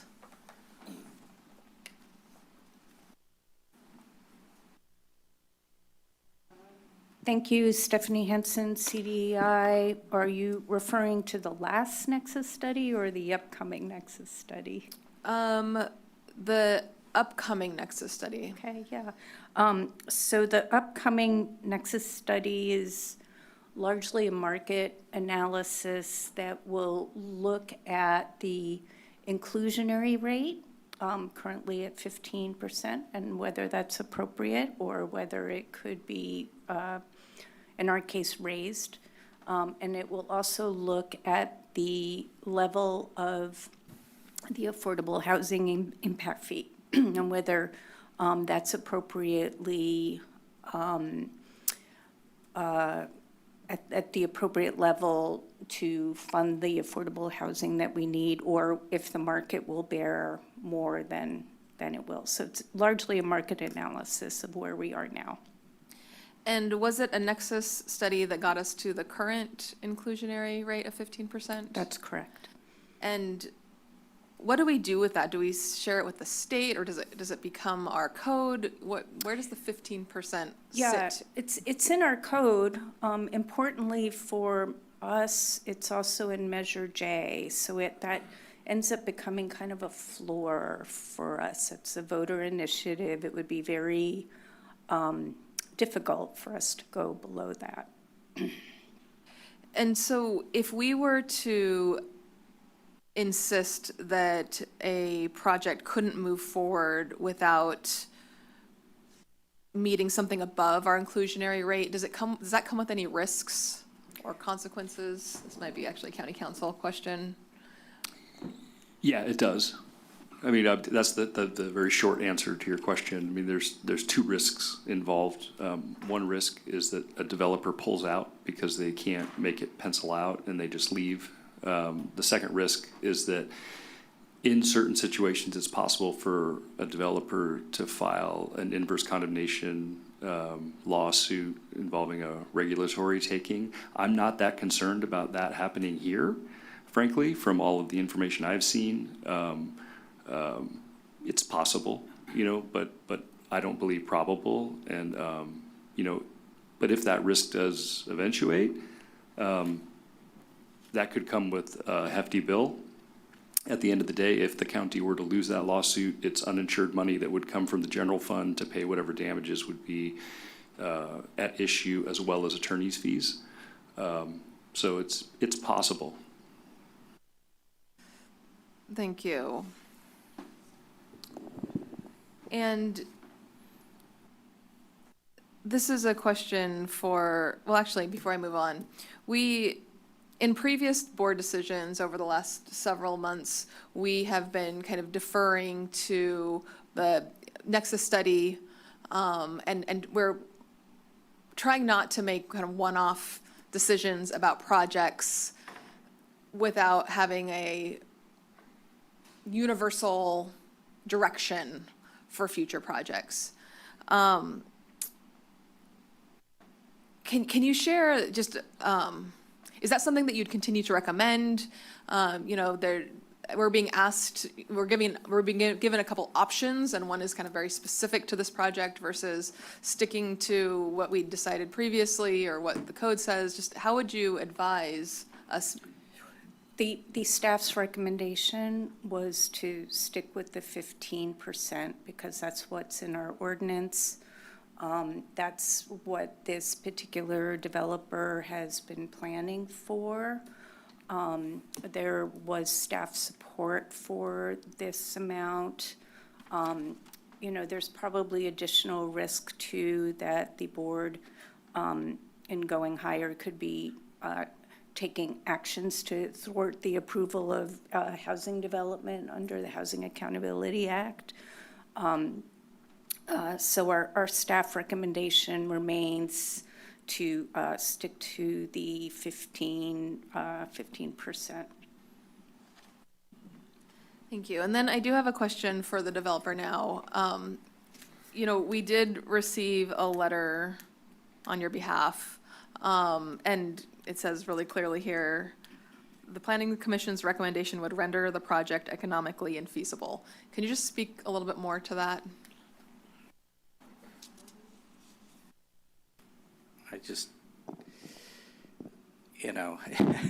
is infeasible in our estimations of what the product would do, and it is not meant to be a threat, but it's just the reality of the situation. If there's an approval with more than that, we simply won't buy the property and build the project. It's just because it won't hit our minimum investment standards. So. Thank you. Yeah. Did my colleagues hear that okay? Yeah. Thank you. I appreciate that. I have some more comments, but do we have any more questions? So I appreciate hearing that, and I want to start off by thanking you for bringing this project forward. I think this board should be proud anytime any housing actually gets built in this community. We need housing. We just had a board retreat several weeks ago with all 5 of us, and what came up over and over and over again is the importance of housing, in particular affordable housing. It comes up as it relates to our workforce, our local businesses, our healthcare workers, our students. It has an effect kind of down the line in our healthcare services as it relates to, mental health and substance use and kind of the stability of families and having, a healthy community. And, in my district, it comes up a lot as it relates to aging and folks having a place to age, particularly as, the more kind of rural housing options are more difficult for seniors, and something like a townhouse model is a good fit for that population. And another thing that we talked about in that retreat was that we can't let perfect be the enemy of good when it comes to housing. I would love to see more affordable units. I think every one of us would be thrilled to approve a 100% very low affordable housing project. And I think that'll come to us. We have a number of projects in the pipeline. But for this project, what we're hearing from the developer is that that's not realistic. And we're not just hearing that from the developer. We also received a letter from Santa Cruz YIMBY, who's compelling us, asking us, please pass at 15% affordable because we can't risk losing projects. We can't risk housing not being built. We can sit here stubbornly and, try to dictate how to do this, but what we will get is 0 new units, and that's not something that I think we can afford to do today. Our Nexus study establishes the inclusionary rate of 15%. State law supports that as well. And so I'm going to be supporting the 15% affordable housing option today. There's a lot of ways to get more affordable housing in this community. One is by requiring affordable housing units, which are subsidized by market units, doing a variety of ways of developing really specific affordable units. We have that in the pipeline, not enough, but we're working towards it. And another way is to increase the overall supply of available housing in general so that housing prices may level out We're seeing that in other parts of the state, even expensive parts of the state, where housing prices are leveling out because they are making progress in their housing development. And we can't allow housing to be such a scarce commodity, and we can't sit here making decisions that slow down the development of housing because we just can't afford that. So I'm just really, I will be proud to support a housing project to move forward. And that's where I'll be going with this. We don't have a motion on the floor yet, so I'll turn it over to Supervisor Koenig for a motion. Yeah, I think you hit the nail on the head, Chair, in that we cannot let the perfect be the enemy of the good, and this is a good project. So with that, I will move staff recommendations. A second. Supervisor Cummings? Yeah, I just want to make some clarifications, because I do think that there was some information that was misrepresented in some of the comments that staff made right now. So page 426 of the Planning Commission agenda report that came out on this item, I'm going to read exactly what it says. Affordable housing obligations for regional housing needs are combination districts. The primary purpose of the regional housing needs are combining districts is to provide for densities of 20 units per acre.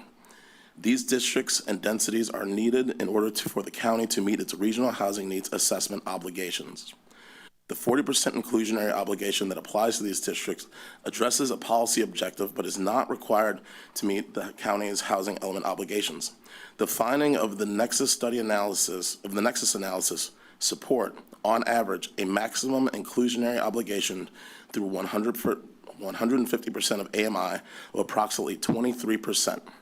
This maximum falls short of the standard 40% inclusionary obligation for properties within the R combining districts, although it has not yet been determined if the requirement must be justified by a nexus study.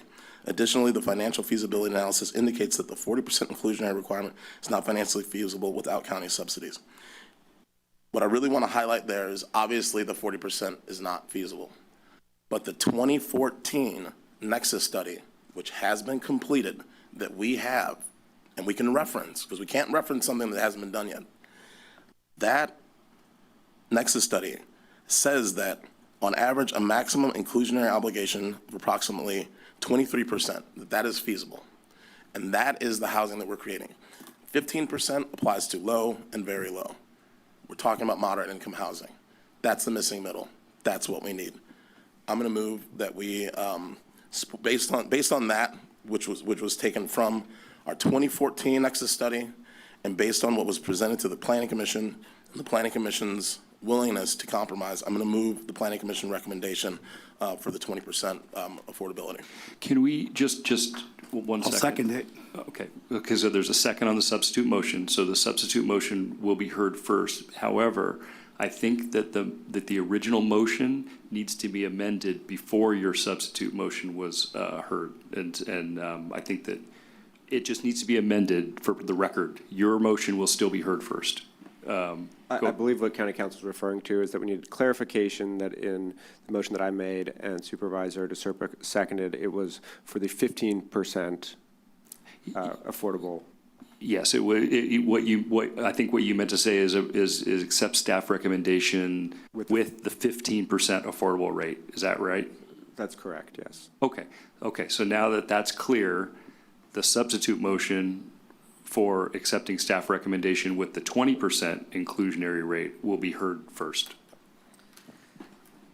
Okay, we have a motion from Supervisor Cummings, a second from Supervisor Hernandez. Do we have further comment?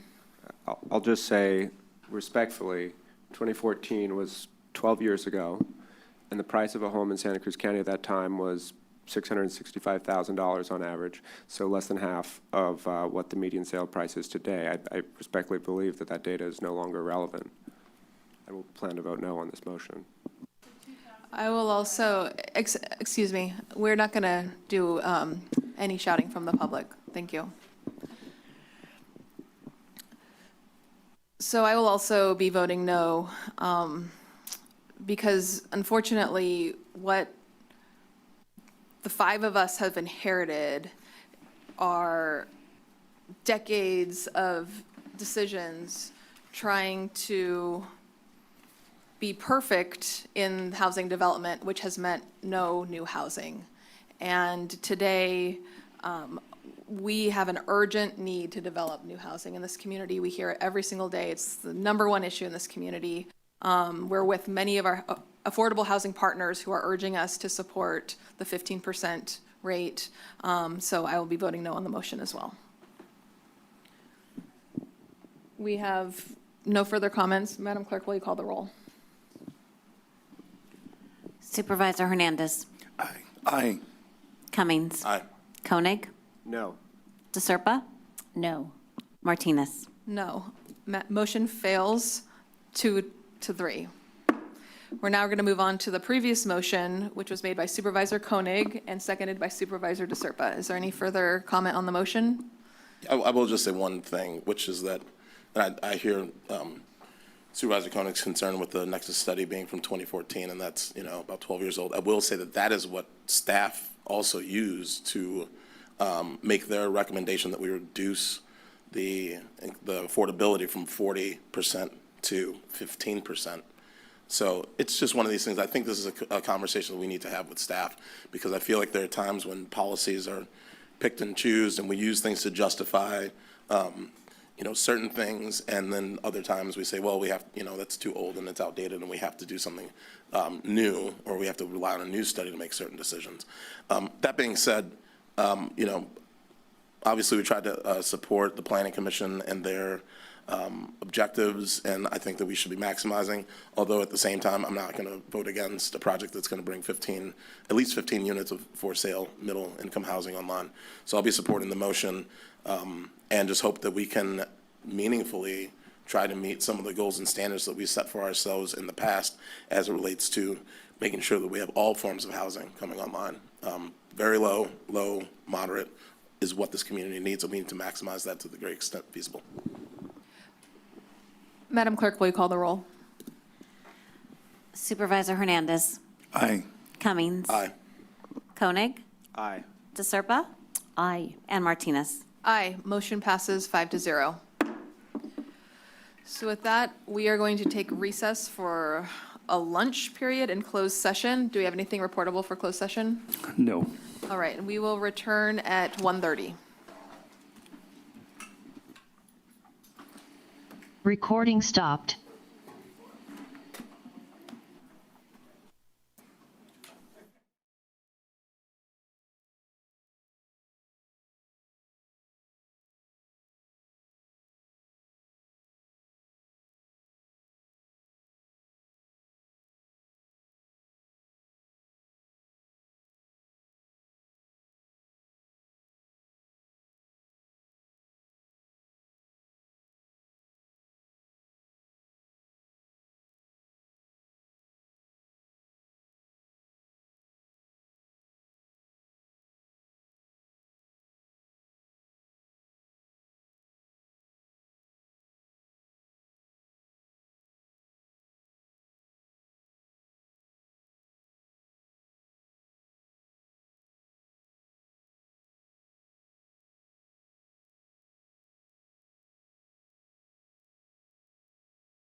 Check, check.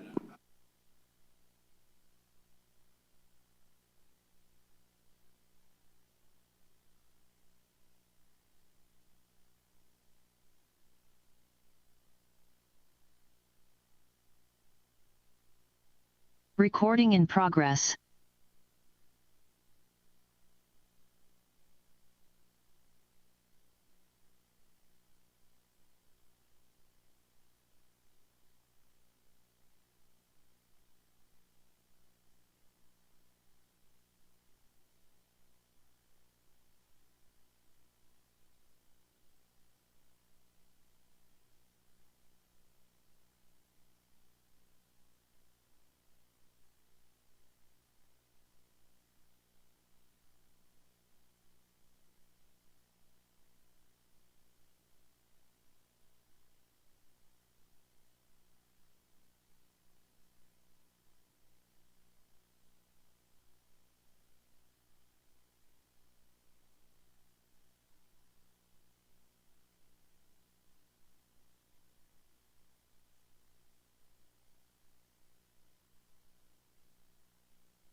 Welcome back, everybody. We are now going to begin with our final item on today's regular agenda, which is item number 10.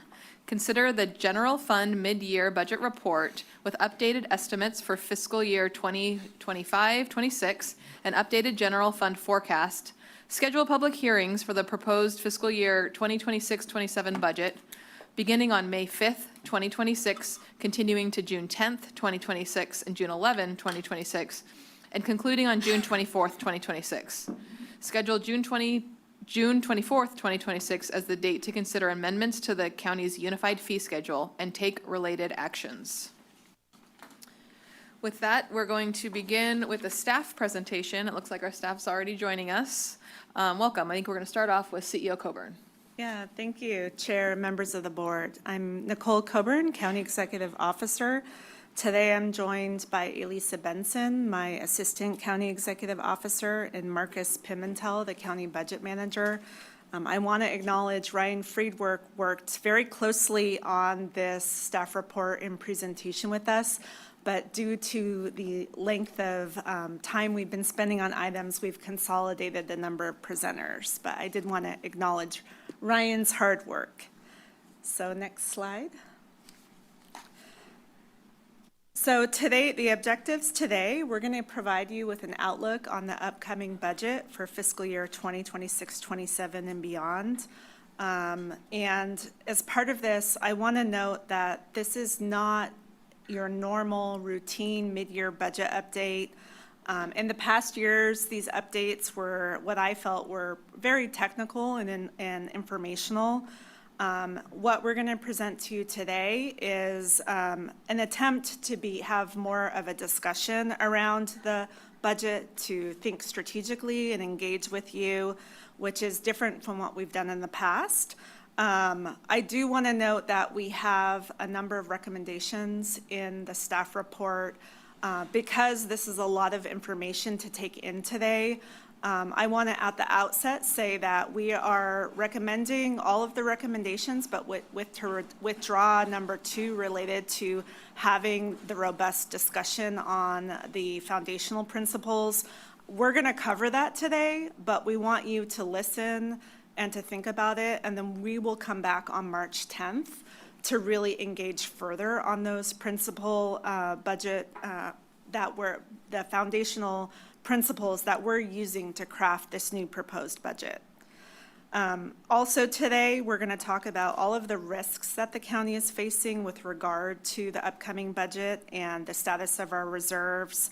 We're taking some immediate fiscal actions to help rein in some of our costs because of what we're seeing.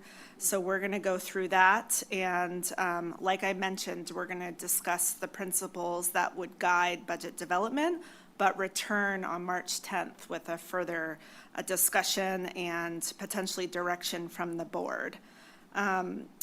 This fiscal environment that we're now facing is unlike anything we've really experienced because of the changes at the federal level. And so we're going to be talking about some of the structural risks we're facing, what the exposure is at the federal and state levels, and those actions we're taking now to address all of it. Next slide. So why we're here. Our fiscal outlook has worsened recently, and this is the result of several factors. The first of which is our county costs are rising very quickly, more quickly than our revenues. And as Marcus is going to discuss, we are now facing a fiscal year 2026-27 general fund gap that's projected to reach about $23.2 million. The other factor that's most significant is just the significant and evolving impacts from the federal budget and policy changes, primarily of which is H.R. 1. This on its own is resulting in an additional $25.6 million in increased costs and reduced revenues, and we're going to talk with you further about that. Lastly, in the governor's proposed budget that Newsom introduced in January, there is no funding to backfill counties, so really insufficient funding to cover our federal and state mandated programs. And this last point is really critical, so I just want to emphasize it.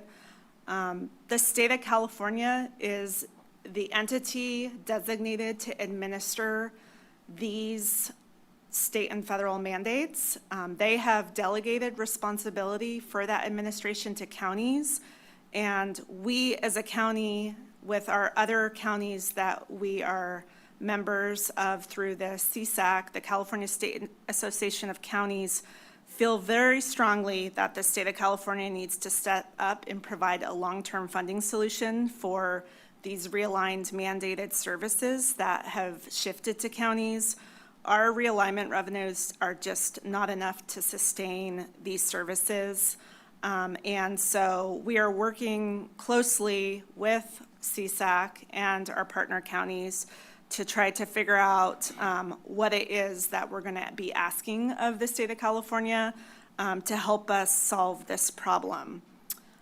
I also want to note, just as a whole, the challenges with the county's costs rising, and really that this has been developing over a number of years, and we're going to have to look really carefully at developing a sustained, deliberate approach to resolving the structural imbalance we're facing. We're going to be discussing many of those details, and like I mentioned, we're already taking some steps to address it. But we feel like we have some ideas and a path forward in terms of coming to you all with a balanced budget. So next slide. So with that, I think I want to turn it over to Marcus, who's going to discuss our situation and some of the risks. Thank you, Nicole. I do just want to, again, thank Ryan for your help and guidance and support in getting us to this moment and creating the content and helping reimagine how we visually present this. So I hope this lands well with you today. Our forecast has worsened. Just a few months ago when the board saw the last version of our forecast and the adopted budget, we were a little bit more optimistic in our out years of 29-30, 30-31, seeing a bell recovery. That has changed. And we'll talk a little bit about that more. It's detailed in our board report. But like any forecast, this is a forecast that's a snapshot in time as of the month of January, where we finished the first 6 months of the year. So it's a snapshot in time of our current operations, not the direction we are going. If we do nothing, this is what we face. We will do something, and we've already been doing things. So that's really a really important takeaway, is think of this as a leading indicator as we move into budget development season of the trend that we're facing and the trajectory that we are having to resolve. Included in our forecast are strong presumptions of property tax growth, sales tax, mild growth, vehicle license fee growth. We are being very credible in our revenue growth. We are not holding back there because we realize if we hold back on our conservative projections on revenue, it makes those gaps worse. So we've worked with our assessor recorder on really projecting out credible numbers for our property tax growth, which is our biggest tax base. So we feel we have good revenue growth built into the model, and these are still the size and shape of the problem that we have. And I want to just reiterate, this is as a snapshot in time, and this will be continued in the next several slides. This is if we do nothing, and we already have done things and will continue to do things with the aim of presenting to this board a proposed balanced budget. So what's shifted? So in our forecast that I referenced in our adopted budget for the 25-26 year, we were projecting 26-27 to have a gap of $7.4 million that we were worried about trying to solve. We are now projecting a revised gap of $23.2 million. Our most significant delta in this forecast is really understanding the impacts of our intent to hold and to provide compensation to our employees over a long period of time, commensurate with what our peer agencies are doing, and realizing the pressures that our employees have on cost of living and just costs in general. This board has tried to find that balance, and when we revised those long-term estimates, we found that combined with good news, we've been doing more hiring, we have less vacancy rates. The financial impact is in the past, we were able to rely on larger vacancy rates to account for more budget savings. So the combination of those revisiting our calculations over the long term and lower vacancy assumptions have created this delta of $22.1 million that added to our forecast. What I want to really call out there is that $25.6 million bar there. That's HR1, and that's our current latest estimates, less than what we thought in December, but still a sizable amount that baking into our forecast would put us at real jeopardy if we can't solve for it. Right now, I'm looking at our department's health and human service directors. They are faced with the challenge of solving for that $25.6 million as they're developing their 26-27 budget. So our presumptions in the forecast is that HR1 will be resolved from a budget development standpoint, and actions we are taking now with some revenue growth will culminate to about $31.9 million of things we can credibly project for next year based on January of 2026. So resulting with a forecast of $23.2 million.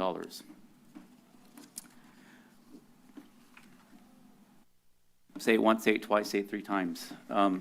Our costs are growing faster than our revenue growth. So the chart at the top is trending on the percent of annual growth in red of our expenses as compared to the percent of annual growth of our general fund revenues in green. In the first 4 years of our forecast, our cost growth is far outpacing the modeled revenue growth, and there is revenue growth. Where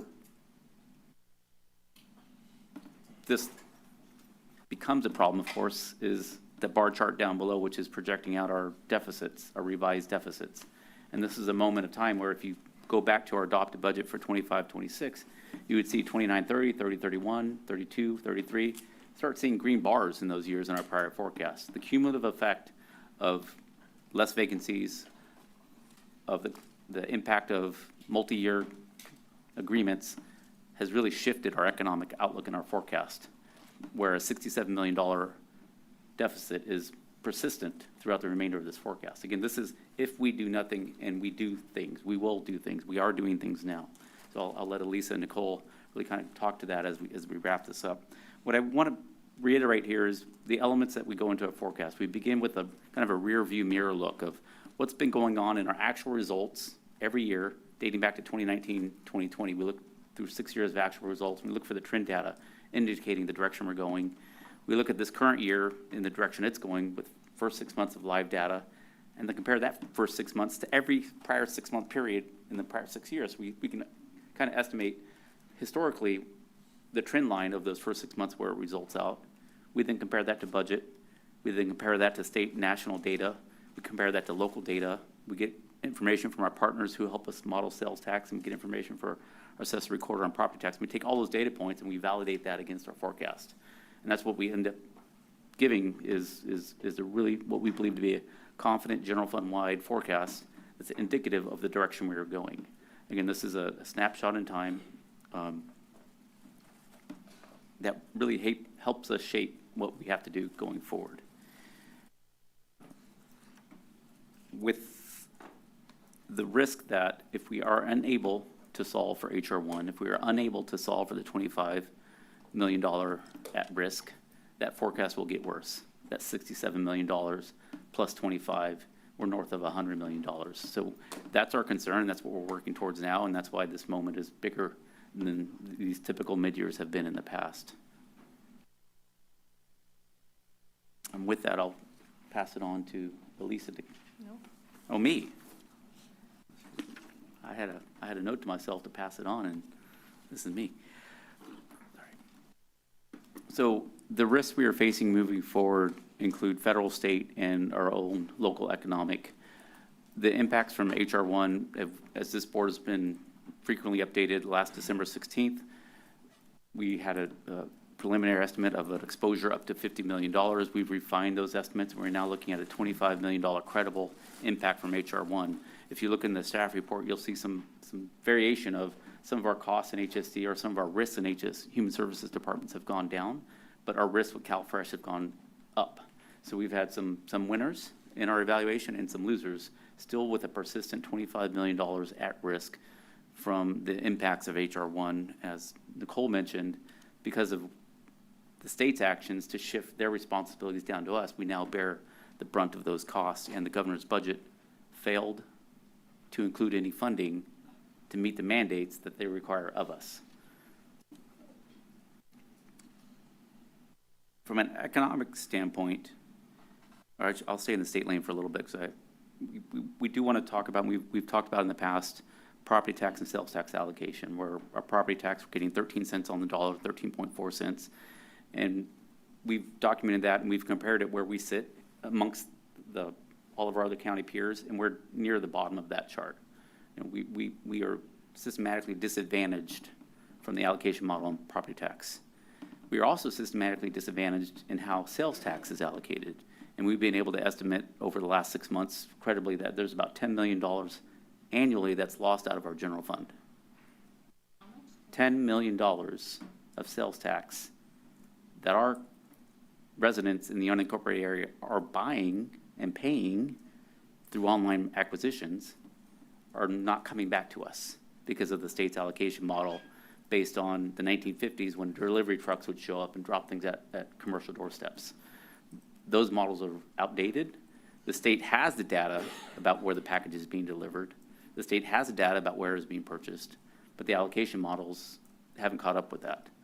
So depending on the various scenarios, whether it's an online purchase from an out-of-state or in-state vendor, we end up losing because we don't have distribution centers in our county, and because the county is proportionally has less brick and mortar retail stores because counties are typically not the economic engines of a region, it's the cities.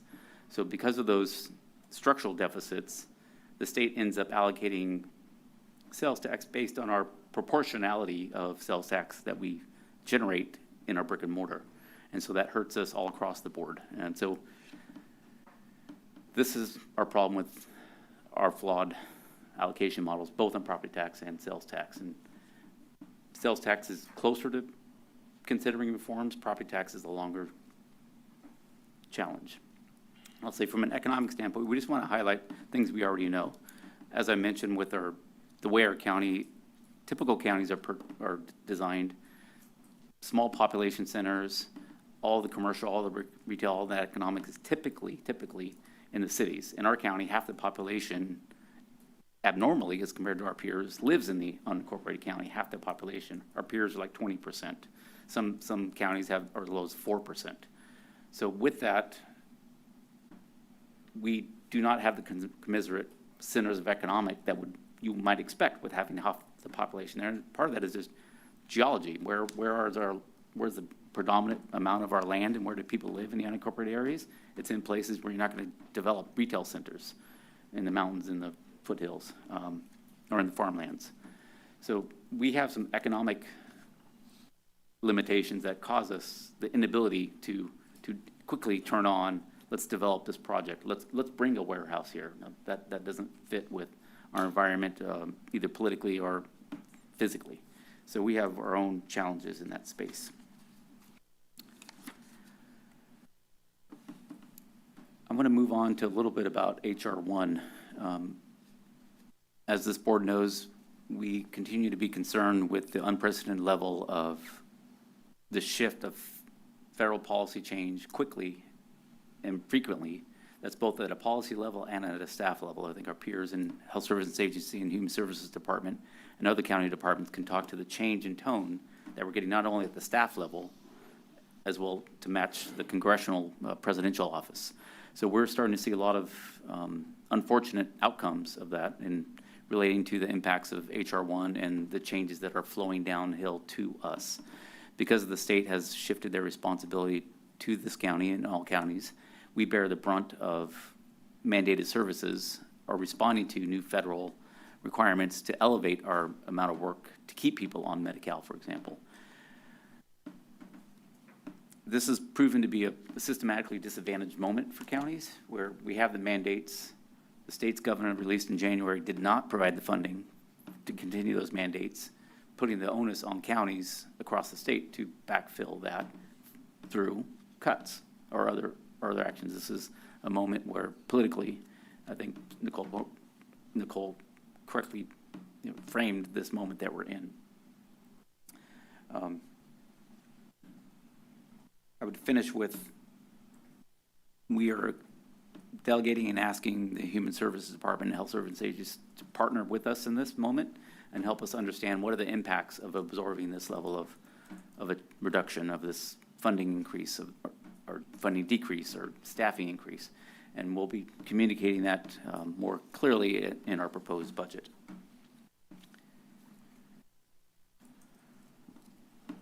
As a quick, I'll make this quick. We've spent a lot of time in our disaster recovery process, and we've had unprecedented actions in 2024 where we issued nearly $90 million in debt. Not many counties have had to do that. We stand, very few who've done that. And we still have $58 million of outstanding debt. Our concern here is both cash flow, in that much debt of accounts receivable is out at the federal level waiting to come back to our community, 7% of our general fund by comparison, as well as the short-term impact of if we don't receive reimbursements as we built our 2024 disaster bonds, our debt service costs will go up. We expected to receive $43 million in reimbursements in the first 3 years of those bonds. Year one, we were on track. Year two, this current year, we're trending to be on track, but we don't have it all in yet. But we're concerned that if there are delays in those reimbursements, it'll shift more burden to us as our debt service costs will go up from $800,000 to $2.6 million to upwards of $4 million. So there's upward cost pressure in the longevity of interest we pay, as well as the annual debt service, and the fact that we don't have this cash in our community to bolster up our reserves or strengthen our cash balances that can turn into investment earnings. So there's a lot of data points in here, but just giving a quick update, $58.4 million still remains outstanding, largely with FEMA, $53 million. We had to issue debt because we didn't have the reserves as our peers do in tapping into that cash flow to immediately respond to recovery periods. So as a way of example, we've communicated to this board 2.8 payroll cycles. When we distill down our reserves and we look at the board directed reserves that equate to $45.3 million, that immediately amount of reserves that are available to respond to economic events, disasters, the board controlled reserves, that equates to 2.8 payroll cycles. That is insufficient to let us dip into that and create a runway. Our county peers are thinking about ways that they can leverage their reserves to lengthen the HR 1 impact timing. We don't have that same level of flexibility. Our reserves at 12.5% are already below our 15% policy level. If we were to fund it at the 15%, we're short $26 million. And as we compare to our peers, their average funding, if we were fully funded at 15%, we'd still be short $100 million compared to the amount of percentage of general fund revenue that is held in our peer agencies. So we understand and wish we had this circumstance of being able to tap into that to extend our runway. We just are very limited in that capability. Now I will transition over to. I am so lucky I get to do the next part of this presentation. Marcus had short straw and talking about all the very challenging risks that we are dealing with, some of which we can influence, some of which we cannot. But I'm going to talk a little bit more about the proactive actions we've already taken as we recognized things were not as we thought. So first and foremost, we didn't wait for this report to start acting. Already with an eye towards the challenges we saw on the federal horizon, in November, the CEO implemented countywide hiring controls. And that really was around, I'll just describe it for what it was, slowing down hiring. And what that process allowed us to do was, number one, check in with our departments around how are they doing in meeting the salary savings that we assume is part of how we balance the budget. We know we're always going to have vacancies, so we know that that big number isn't, we're not going to spend the whole thing. But we actually have to monitor to make sure we meet that. So that's one of the reasons for the hiring controls. It also gave us the opportunity to talk with our departments about the criticality, the essentialness of that hire at this point in time. And I will say, most, but not all, of their requests were approved. So this absolutely slowed recruitments down, and I know that's frustrating from an operating standpoint, but it also allowed us to have the opportunity to see, are we meeting our fundamental assumptions around vacancy rates, and do we need to fill that position given what we know is on the horizon? So that's number one. Number two is really around this labor modeling refinement exercise. Our staff evaluated and refined our labor cost modeling to really improve accuracy. As y'all know, we have implemented new labor agreements with equity adjustments and cost of living considerations across all departments, or most departments. We still have 4 outstanding labor agreements that need to come to close in this cycle of negotiations. These employment contracts have improved conditions for our workforce and are in line with base pay increases by our nearby and competing counties. We know that we have staff frequently get poached by other counties. We train them up here, and then folks who have maybe better sales tax allocations and property tax allocations can very readily lure them away. And we recognize this represents a substantial commitment to address well-founded issues facing our workforce. We were kind of in a catch-22. These are real issues that our employees experience living in the very expensive community we live in. But by doing that, we were able to identify that this series of implementation of overlapping contracts and the reduced vacancy savings that we'd seen as we filled vacancies revealed a long-term cost trajectory that was quite a bit steeper than what we were assuming. And that is why you're seeing a localized structural deficit of $23 million more, in addition to the federal impacts that we've adopted. So while that might not give you a lot of, it's not consolation, but it is an improvement in how we are approaching fiscal management. So our eyes are wide open moving forward. We are working very, very closely with our HR department to make sure we are in tight communication and coordination as they go through labor costing scenarios, and that those are better integrated into our forecasting work. The third item is, oh, I'm sorry, not yet. The third item in terms of current actions is very, very current, like yesterday. We had been evaluating moving to an even stricter approach to cost controls in the last 2 weeks. And yesterday, CEO Coburn sent that out to our department heads, which is we have implemented a hiring and travel freeze effective today. Now, I want to say this, we do understand that there are hiring and travel realities that our departments will need to continue, but this has moved the cost containment strategy to yet a whole nother level in terms of really trying to create savings in this fiscal year that allow us to end the year positively. That is our goal. And that's a hardship for all operating departments. So it is a hardship for all operating departments, but we have to implement these types of actions now to help ourselves as we finish the fiscal year and move to the next fiscal year.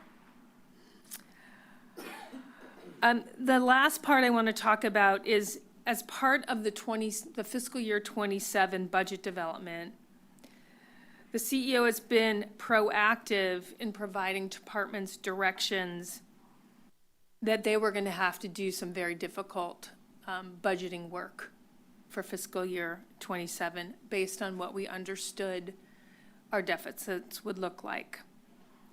And that they would have to address these large personnel and other cost increases and revenue losses through critical examination of their programs and their expenditures and make hard decisions. I will say a small amount of general fund beyond what departments were allocated in the last fiscal year was included in their budget instructions, but make no mistake, they all were facing very difficult decisions. And that's where we stand today. That this moment we have significant pressures to make very challenging decisions around services and staffing moving forward. So I'm going to go to the next slide and talk about what comes next. Despite these current actions, as I've mentioned, we will have to do more. We will have very challenging choices around staffing and service implications in the next budget development cycle that we are just starting. These choices will challenge our underlying values and highlight trade-offs and really help us. We will have to identify what is most important in service to our community. And that's what is going to really brings us to this question of principles.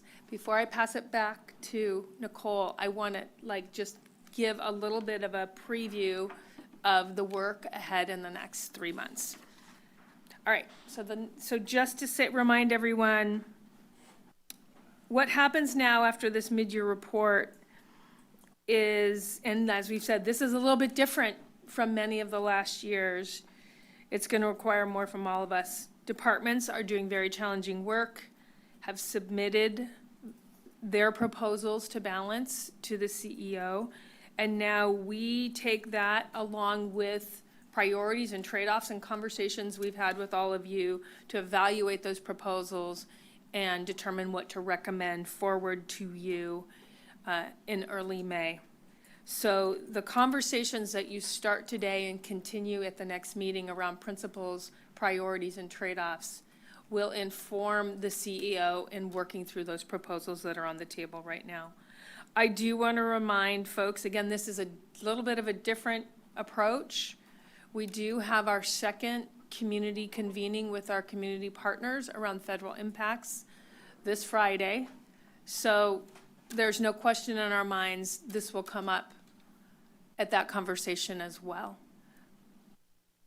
From there, we will bring you a balanced budget in early May. And there will be about a month for the public and for the board to look at that budget before we start budget hearings. So as difficult as the choices in front of us are, we have time for conversations. And we have time to start thinking about not just program reductions, but what are those structural changes? These are structural deficits. You need structural changes that we need to implement either on the short, medium, or long term. All right, so with that, I'm going to pass it back to CEO Coburn to talk about principles, and we'll go on from there. Thank you. So as I mentioned in the beginning, we are presenting to you some of the foundational principles that we'd like to focus our attention around in developing the budget for next year. Our adopted final budget for the county includes a longer list of principles, which we included as attachment D in the board item, but we thought it would be useful to really pick those that we think might help guide us as we're facing these trade-offs and priority decisions. So with that in mind, the first one has to do with maintaining our legally required and revenue-generating services and staffing. Because we are the safety net for the community and are responsible for delivering those federal and state mandated programs, this is something that we need to be mindful of in terms of the services that we're offering to the community. The second has to do with taking into consideration budget impacts in a way that balance reductions to county departments and community organizations that provide essential services. So trying to the extent we can, balance the impacts across the whole county, since there are so many organizations that are doing the good work that are also delivering the health and safety net services that are at risk of being impacted. Thirdly, identifying strategies for addressing workload and or cost shifts that do not depend on general fund support. So what are those strategies that would allow us to accomplish work or pivot our work in ways to deal with these reductions? And then the last is creating that resiliency for our budget and that fiscal capacity to be able to continue our services into the next fiscal year and beyond. So this is the first time, as part of this packet, you're kind of thinking about this more. But in terms of what that might look like as we move forward with these principles or other things that you might be bringing to us, if we're talking about the workload and the cost shifts, for example, that may look like us entertaining reorganizations or consolidations. So that's one thing that's on our mind. It may also look like pivoting work from things that were general fund supported to things that could be funded by other sources or programs that general fund doesn't necessarily have anything to do with. The resiliency piece, I think, mostly has to do with trying to build back our reserves and build our long-term revenue outlook. So we'll be considering, what's on the horizon for the county's revenues and how do we bring more money to the county to sustain our services and build those reserves. So those are just a couple of the examples as you're starting to think about this, and we'll come back at the March 10th meeting to take a deeper dive on these principles and talk to you further and get your feedback, unless there's anything you want to provide us today. But if you go to the next slide, I want to talk about the multi-year strategies that we have in mind as we're thinking about the budget and how to address both our short-term challenges and our long-term resiliency. So you already heard Elisa mention the hiring and travel freeze that we put into effect this week. We are working on the different options and scenarios for the proposed budget for next year, which, you know, will likely entertain various service and staffing reductions. We're also looking at what deferred capital we might do. So rather than invest, which we know has hurt us in the past in terms of risks to county infrastructure and facilities, but we'll look at what's on the table and if there are things that make sense in terms of deferring.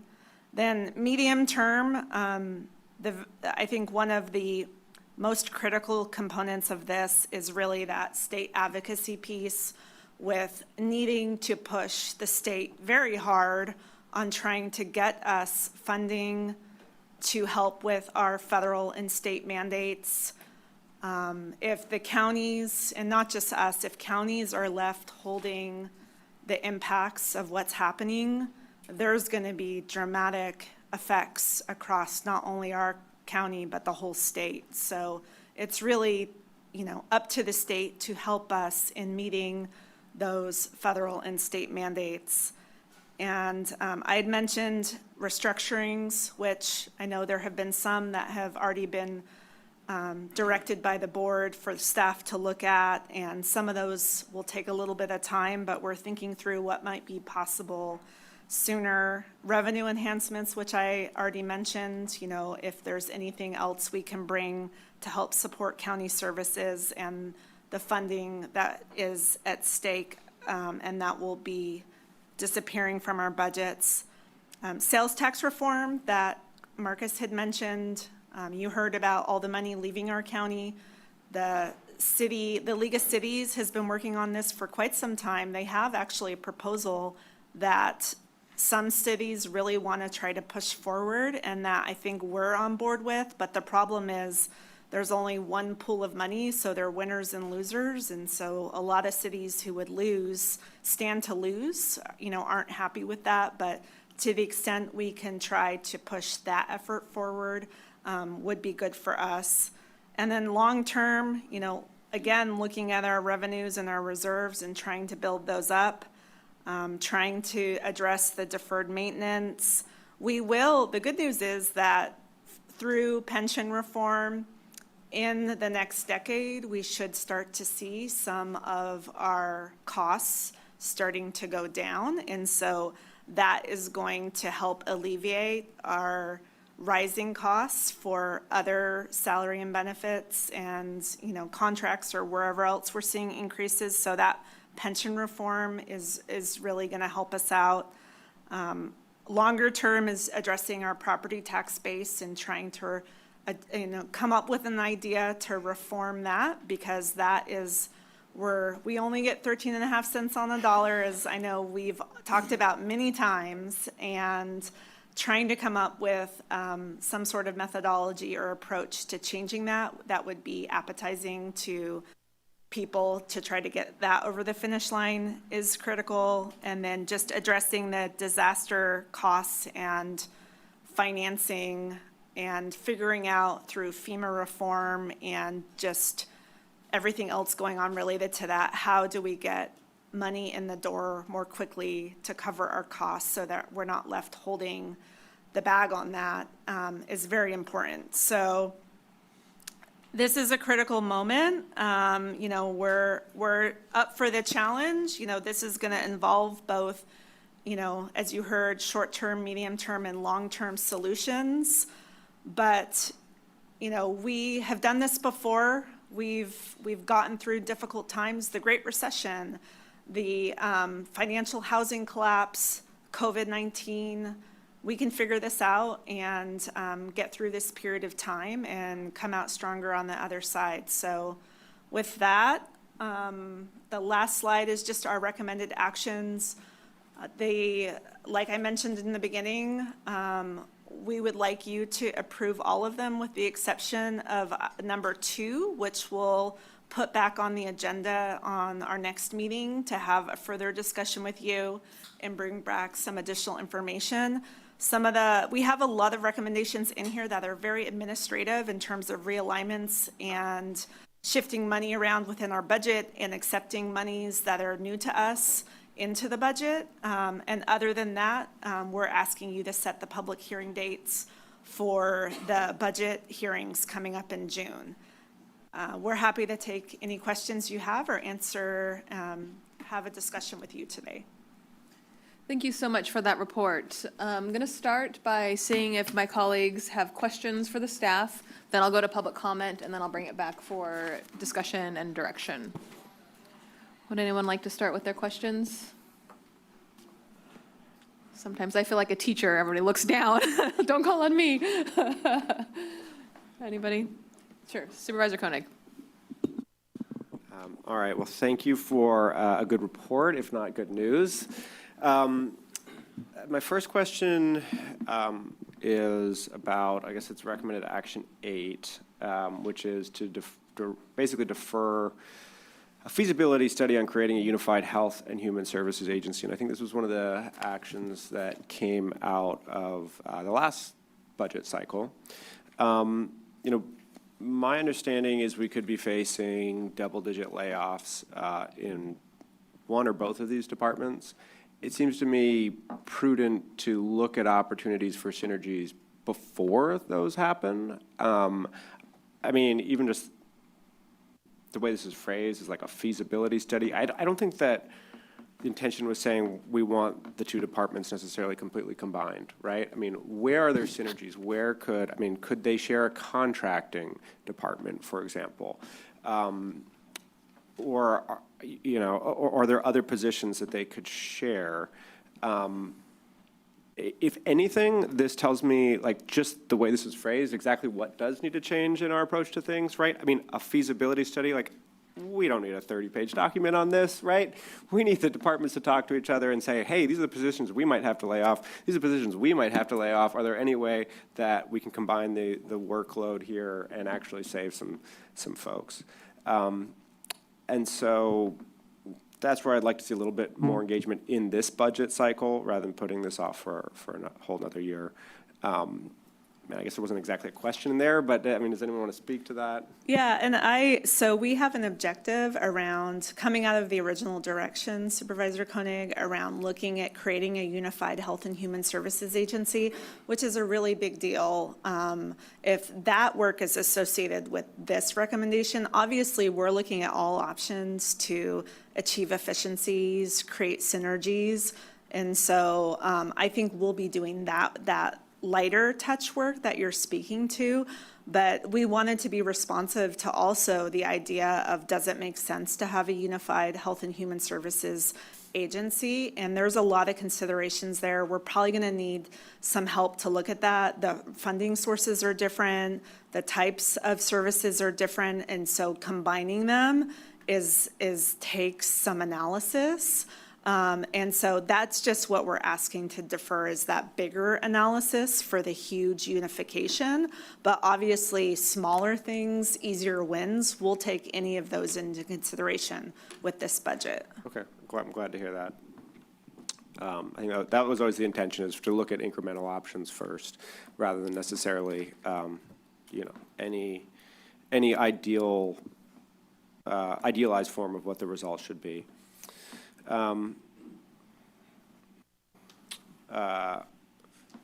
Core, and you mentioned the convening with community partners this Friday. I mean, there's also the value of balanced impacts to county departments and community partners.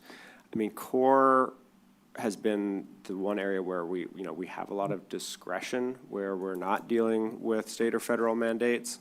It seems to me that we should at least warn core contractees that they should develop a contingency plan where they don't get core funding this year. That's not to say that we necessarily will cancel the contracts. I mean, obviously, there are some of those are providing absolutely essential services, food, shelter. But I think that we should at least ask folks to start doing that now, because otherwise, I mean, this, and maybe the question here is, maybe someone could remind me when those contracts are dated. I mean, I think they're fiscal year by fiscal year. Is that right? Yeah, they go on the continuing agreements list. We are verifying, right now, we're in a multi-year agreement. And so based on recent direction, we're trying to figure out if there were 2 or 3 year agreements for those multi-year.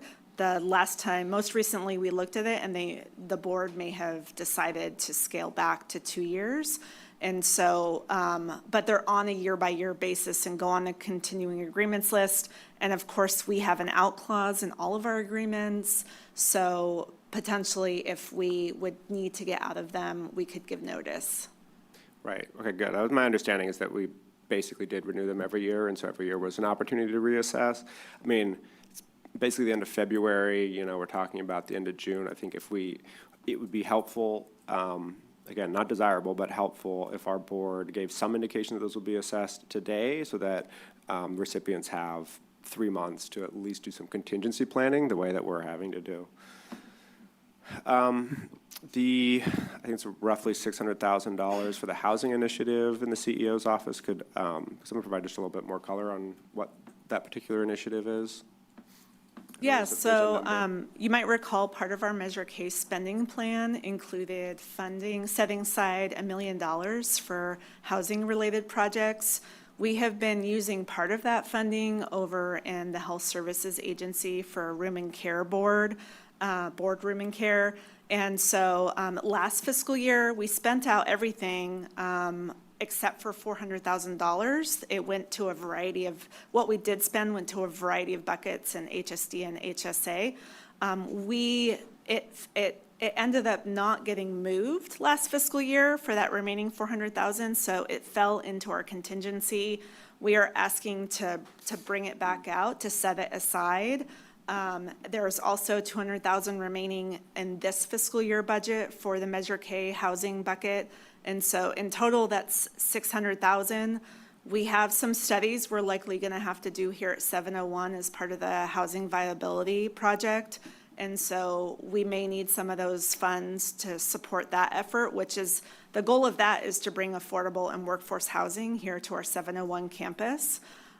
We also have various planning efforts in other areas of the county, whether it's area-specific plans. We have the Freedom Campus that we might want to look at opening that up again for housing. So we're potentially going to have contracts and consultants and things we're going to have to get encumbered to move forward that work. And so we're asking to move it into the CEO's office so we don't lose track of it. Of course, we're going to come back to you and report on any uses of that, but it's just to move the funds.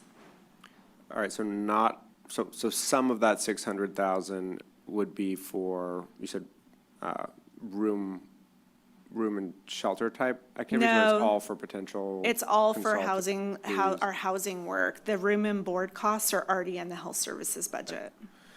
I mean, I think this is, I'm absolutely supportive of building housing on our various campuses, including here at 701. I think that we should definitely look at, before spending that money, look at the various potential investments we could make and whether it falls into the short, medium, or long term. I mean, I think ultimately, building housing on this campus or any of the others is going to be more of a long-term investment. My understanding is we did sort of an initial feasibility study for this campus, and that the next phase is actually just to release a request for interest and basically ask for proposals from developers, and so that hopefully there wouldn't be like a huge consulting fee that we need to pay there, that we could still move those efforts forward by, at this point, just asking for information to be submitted from the outside. And I also think that we should balance, investments on our campuses, which could be more long-term, with any opportunities to continue to move the streamlined Santa Cruz effort forward, because of the same, at the end of the day, those are permits that we're receiving every day to build things that are going to improve our property, improve property values and increase property taxes potentially this year or next year. So those are much more of a short-term investment payback, I believe. So, ultimately, we have to just be very, very shrewd about our investments right now.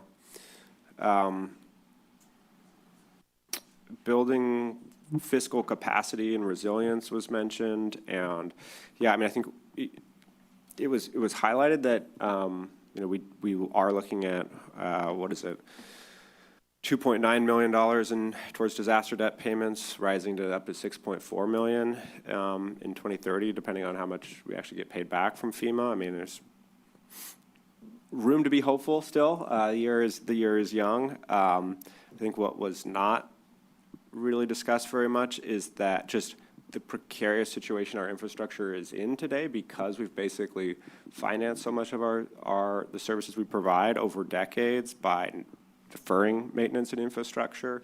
And so it's been a relatively light winter, and whether it's this year or next year or the year after that, we could absolutely see just a lot more disaster costs hit us.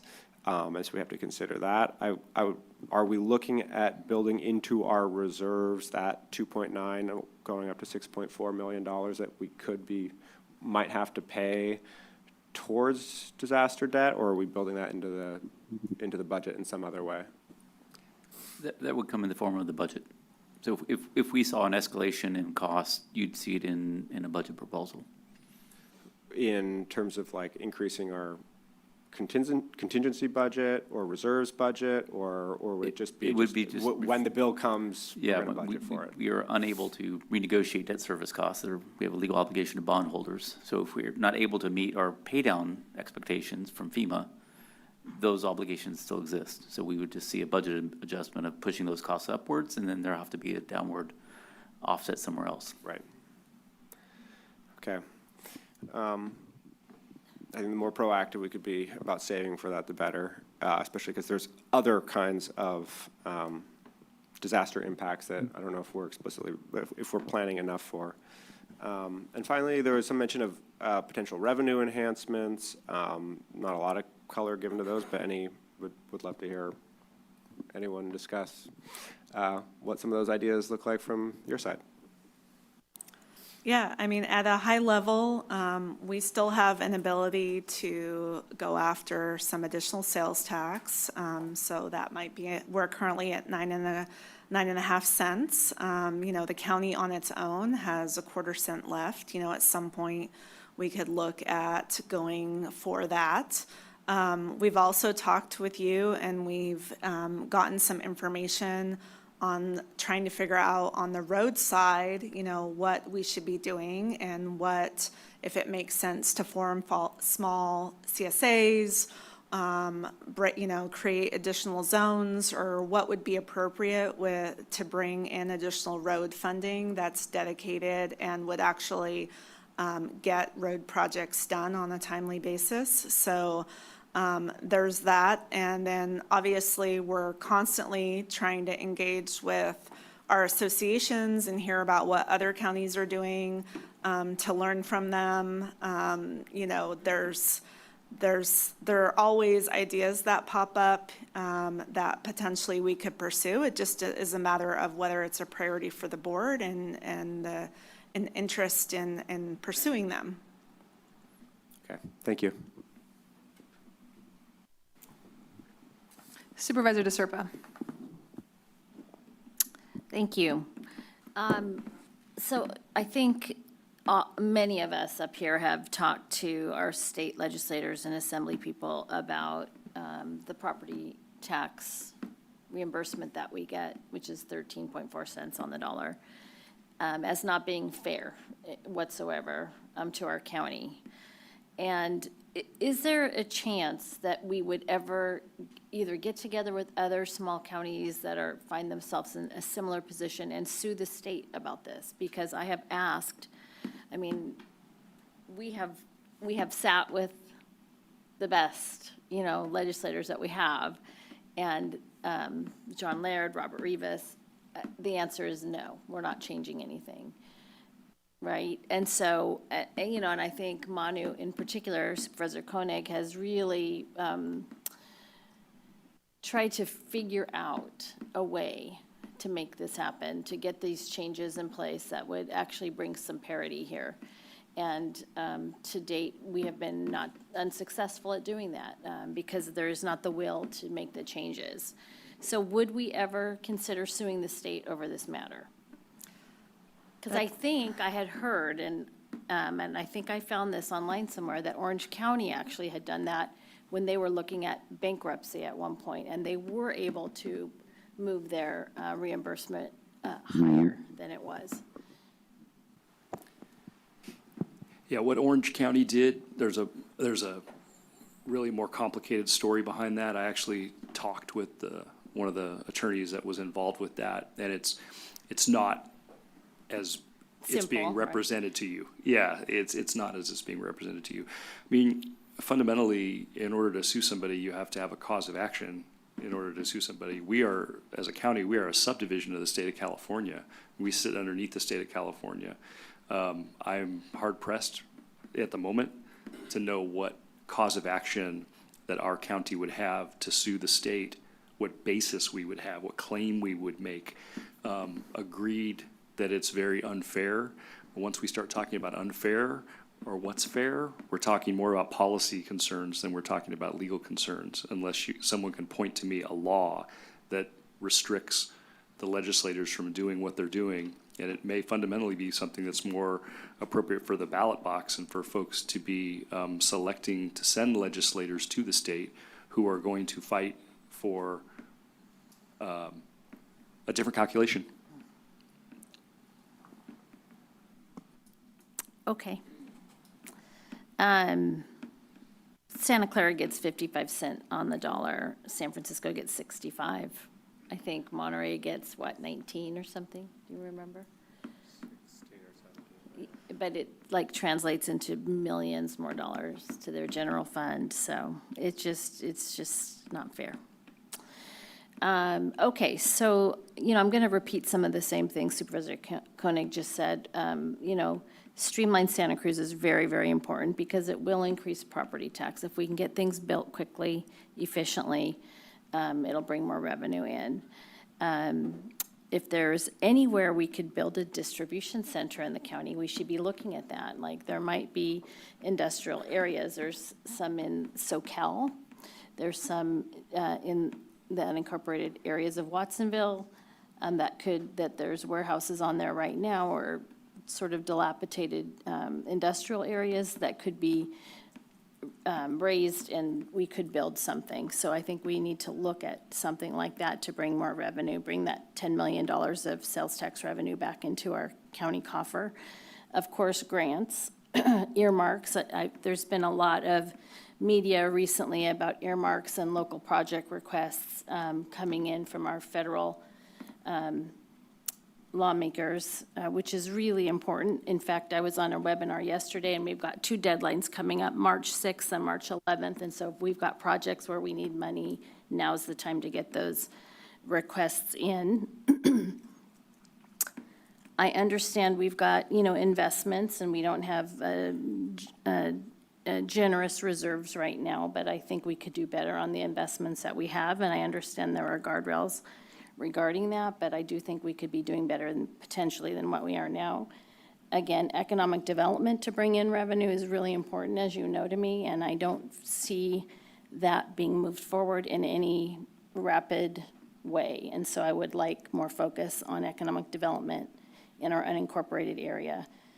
I just was looking at Santa Clara County. They had to cut like 365 jobs recently because they're looking at an enormous deficit over there, even with the passage of Measure A. Let me just tell you what it is. Ours looks, you know, obviously we're a smaller county, but I think $270 million is what they just cut out of their budget. So So I do think we need to be talking to you probably already are, talking to the unions about furloughs, elimination of positions, et cetera, et cetera. I don't know how deeply we're going into that now, but we need to.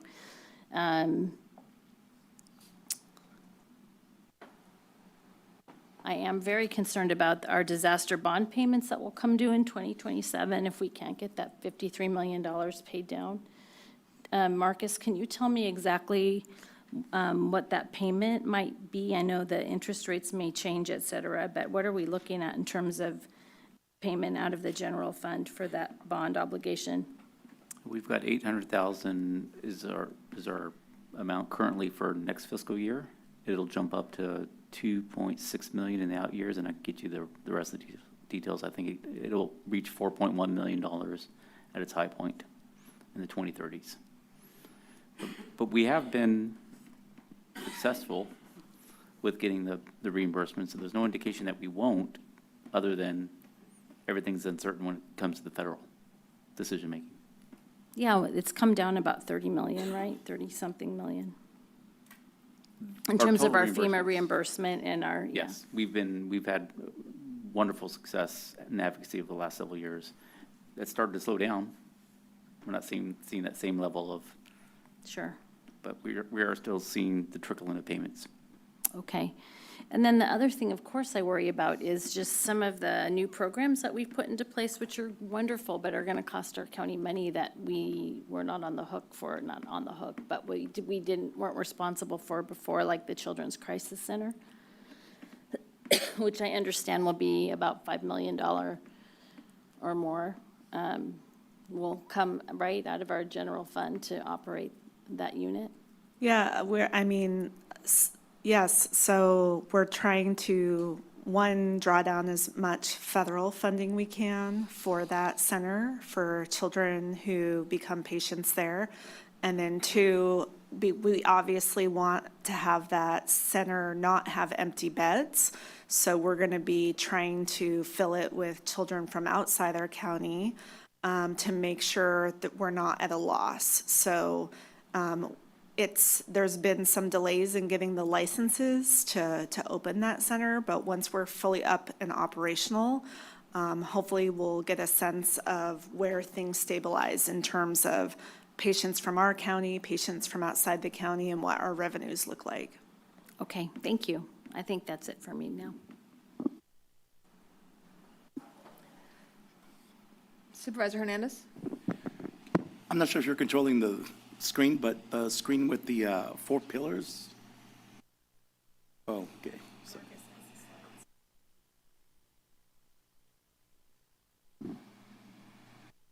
So can you talk a little bit more about like building fiscal capacity and resilience? Like what are the ideas that we have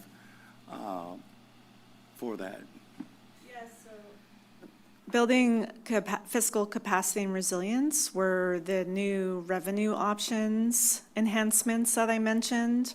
One idea is to bring more revenues into the county. The other is to address the property tax and sales tax reforms to try to get us more of the share of the revenues, since we're losing revenues right now.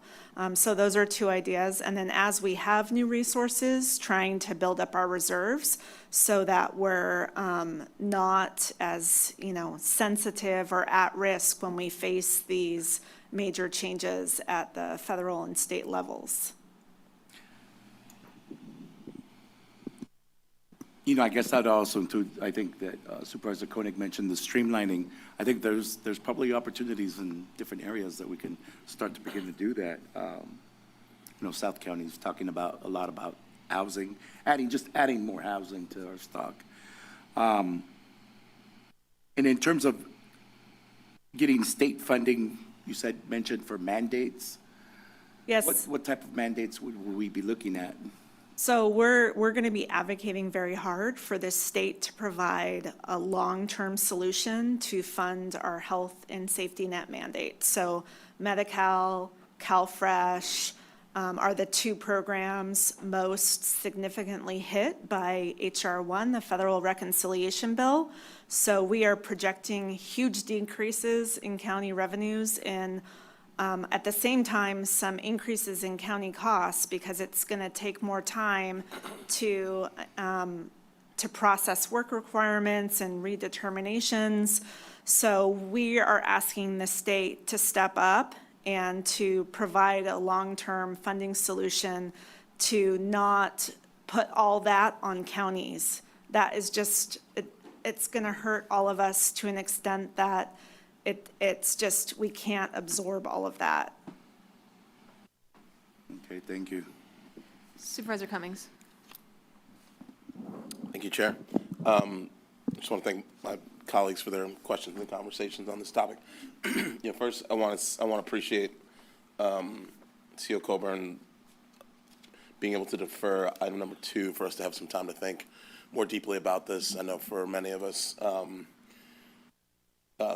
getting this on a Thursday and having 3 days to kind of dig through all the materials and come up with recommendations, especially when many of us were traveling and engaged in other activities this weekend, I think was really challenging, at least for me and my office, to really think about what the priorities are. But I do appreciate us kind of laying out the fiscal challenges we're going to be facing, and then having an opportunity for us to really think through, what are our priorities and how do we want to prioritize how we're going to address these issues. And also just want to appreciate the fact that by delaying this portion of the conversation, it sounds like you all are going to be meeting with community organizations on Friday. There'll be some input that comes in through that conversation. We'll be able to hopefully meet with you all between now and when this comes forward on March 10th, and that'll really give us a sense of kind of being able to hear from the community, understand where folks are at, and hopefully land us on priorities that really reflect what we're hearing from the community as it pertains to how we're going to address these losses. I know that CEO Coburn and Supervisor Martinez, you two were both at the National Association of Counties this past weekend. Really want to thank you all for being there to represent the county. And I just want to try to see if there's anything that came out of that meeting in terms of how other counties are being impacted across the nation, and kind of what the conversation's like at that level, because we're obviously not the only county that's experiencing this. And given that there's a convention and counties are being hit across the nation, I'm just curious if there's anything that came out of that convention that maybe is pertaining to this topic and how counties are trying to address this. There was a lot of talk about HR 1. I went to probably 2 or 3 sessions on it just to hear what other counties had to say. One is that we are not alone. All of the counties are facing this. The revenue reductions and cost shifts to counties are just staggering when you probably compile the numbers nationwide. I mean, there's a lot that is shifting to counties that we are just not equipped to absorb. So, I mean, that's some reassurance, right, that we're not in this alone. One thing that I heard of at the last session I attended is that NACO has an initiative working on transforming human services, and they are working with counties who are interested in looking at ways to create efficiencies or to utilize new technology to become more efficient with doing the redeterminations, doing the processing, the eligibility requirements that our Human Services Department here in Santa Cruz County does. So I already connected our director, Randy Morris, with that initiative and provided him some information. He's going to be reaching out to the California Welfare Directors Association because it may be that they are coordinating with that initiative on a statewide basis to try to learn and test things out. The goal is to figure out what different models, what different tools, what can we do differently when we have these huge changes structurally in how counties are supposed to administer these benefits. So we're hoping to learn from that effort, but those are just some of the things I heard coming out of NACO, and I'm sure we're going to be trying to stay really involved in these associations to figure out if there's anything we can test out here. Yeah, thanks for the question. In addition to the HR 1 impact, one thing that I was really listening for and just heard such alignment on was the impact of natural disasters on counties. The impact of climate change is hitting everywhere, whether it's massive floods, hurricanes, storms, freezes, in our case, wildfires. And the disaster that is FEMA is impacting counties. I mean, there are just hundreds of millions of dollars owed to communities waiting beyond 10 years for reimbursement. There are Hurricane Katrina reimbursements that haven't been received yet. And so there is really a lot of pressure from counties on the federal administration to try to expedite that. There is a bill currently that I think's been passed by the House that is future-looking, so it would put some timelines and mandates on reimbursements for future disasters. I didn't hear much relief about kind of back payment, but I think that's an area that there's just a lot of alignment from other counties. And then also just discussion about how, we can't anticipate every disaster, so how do we prepare with our community organizations, our trusted resiliency hubs, in our case, our VOABs, to be prepared in the event of emergencies and really to rely on the strength that exists within our communities, because the public sector can't do everything when this happens. And so I think there's a role for our county to work with community-based organizations to coordinate and communicate, prepare, whether it's something like a natural disaster or a government shutdown and food distribution again. And so I think there's a lot of interesting work that comes from disaster or economic downturns. A lot of creativity comes, and I think that's something that the county's going to need to do. I would say the other thing that came from this association meeting is that a lot of the state association leaders were there as well. And as a state, as CEO Coburn was sharing, CSAC is really preparing for a very strong advocacy back towards the state related to the mandates that are delegated to us. And so I think all 5 of us will need to exercise our relationships and our advocacy skills to push in lockstep with other counties to try to get the state to come up with some relief. Well, thank you both for being there to represent Santa Cruz County. And I will say that at the recent CSAC meeting, as a CSAC rep, this did come up, and CSAC is pushing really hard against the legislature and the governor's office due to their unwillingness to provide any backfill to counties. I mean, it's just really disappointing that during a time of great uncertainty and, when bad decisions are coming down from the federal government, that our own state isn't willing to help us out at this point in time. So hopefully there's some support there, and I think it's going to require all of our continued advocacy with our state representatives to ensure that they're actually going to represent us in this critical moment. So getting back to other questions, I'm just wondering, are there any mandates that we can either put off or reduce? I mean, we've had so many unfunded mandates come down from the state, and some of them are essential, some of them maybe not so much. And so I don't know if there's been any thoughts around, of some of these unfunded mandates. Are there ones where we can fund them, but they're reduced in such a way to where we can provide the basic amount of services, just knowing that they've kind of placed this obligation on us when we don't have money? Yeah, that's hard. I mean, sometimes we can moderate our level of service for mandates. SB 43 is one of our most recent mandates that was implemented this past January, and we haven't been seeing the level of petitions that we thought we might. They've been relatively low, and so hopefully, I mean, that's good and that's bad, right? But on the good side, that means that we're having to find, we're incurring fewer costs and potentially referring fewer people to substance use or behavioral health services. So there's potentially some savings there. But the state does occasionally suspend mandates. So that might be an area that you as a board can help us. If we could suspend mandates that maybe aren't critical and that would save us funding, that would be important. I have heard that the state is considering suspending the mobile health crisis services, which does not sound like the best mandate to suspend, and so we're concerned about that. But the suspension of mandates is something we can look at and try to advocate for.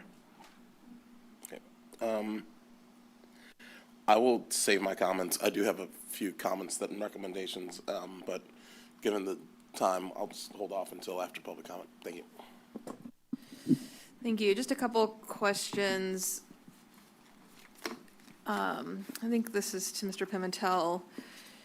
You know, I was looking at our, just the projections, and on one hand,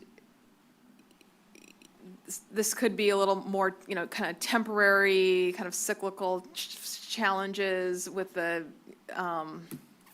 state of the world that we're in. On the other hand, there's like some real structural, long-term changes or that are going to be required. We have a real structural deficit.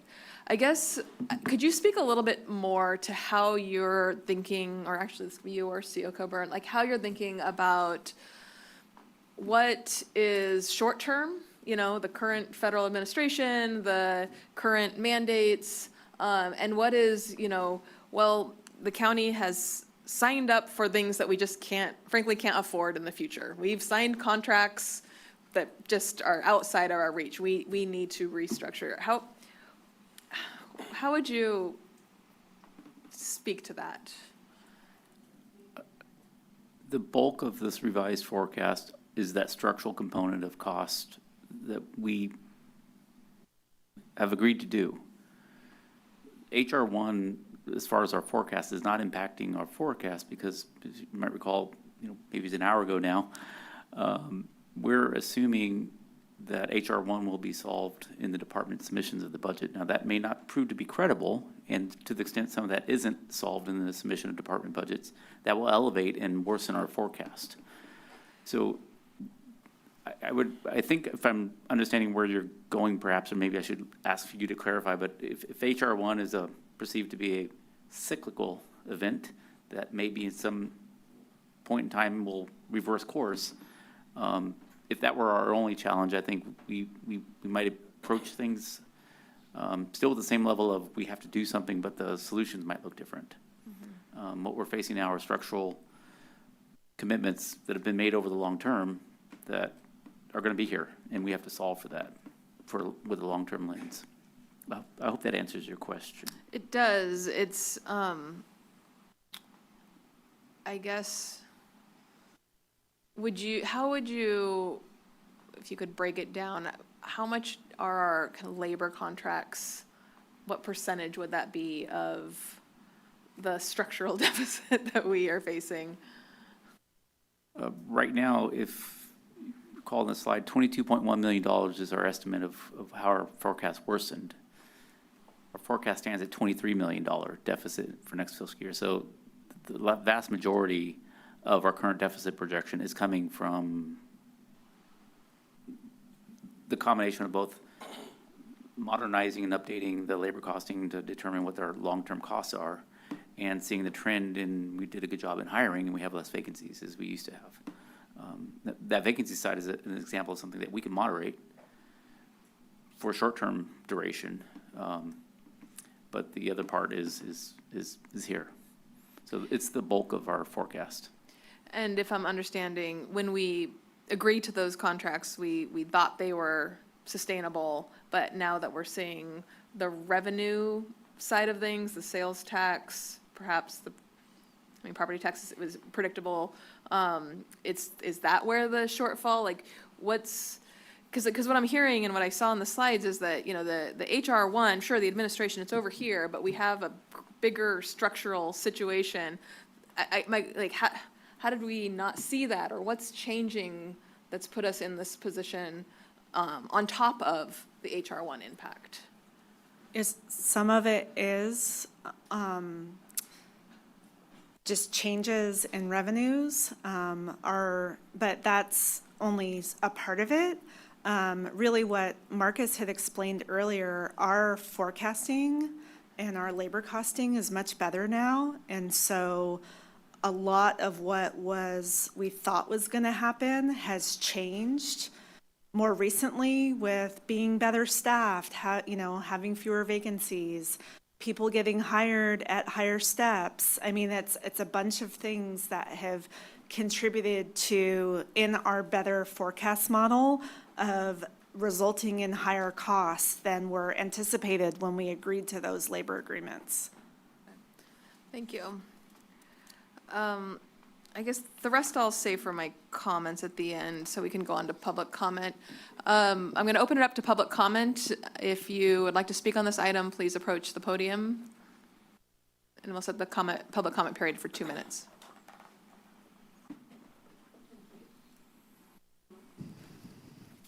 Is it on? Oh, thank you. Becky Steinbrunner. What I'm hearing here is distressing. I've been coming to these meetings a long time, and I remember Susan Moriello, our CEO, negotiated a contract such that retiring high-level department heads would still receive 95% of their salary for the rest of their lives. That's kind of part of what we have here. But also, the fact that, and I think we can really learn from this mistake of just going crazy in our actions, buying this, buying that during COVID was crazy. And that's what racked up a lot of this debt. I remember the county rented 4 warehouses in Monterey County to potentially warehouse supplies. And the sheriff bought new ATVs so they could go out and patrol the beaches. It was crazy, and I think that it was all done thinking that we would all get it back. And here we are. So learn from this, please. When there is a disaster, don't spend as if there is no tomorrow, because tomorrow is here. And our county took out a $90 million bond that to pay our debt down, and it's nuts. We can't keep doing that with an annual debt service of $6.5 million. Please do not expect the voters to approve another sales tax. We are done.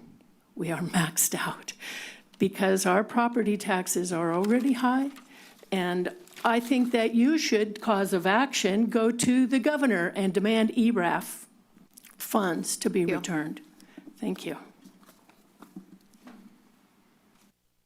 Anybody else in the audience? Seeing none, is there anybody on the phone? Yes, Chair, we do have callers. Thank you.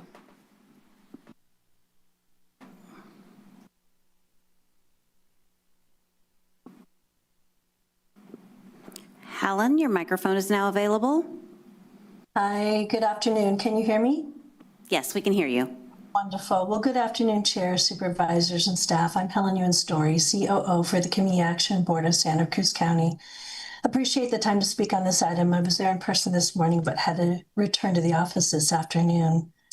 As you know, for over 60 years, CAB has been a trusted partner in providing critical safety net services, including food, housing support, workforce readiness, and legal and crisis response for thousands of the county's most vulnerable residents every year.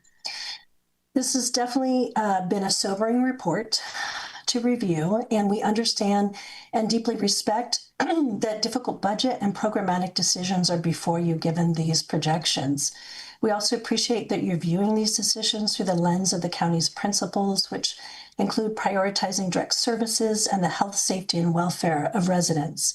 As we know, when the economy struggles, those who are most vulnerable become even more so and need to be prioritized with equity at the forefront. We also want to emphasize the importance of ongoing partnership and dialogue with community providers such as CAB and others during these difficult deliberations. We bring experience grounded in direct client service that provides critical needs data and insights for helping to inform decision-making and participating in advocacy opportunities or other potential solutions collaboratively. With these extraordinary pressures before us as a community, we encourage your board to continue to consider strategies that help minimize cuts to essential services and share impacts equitably.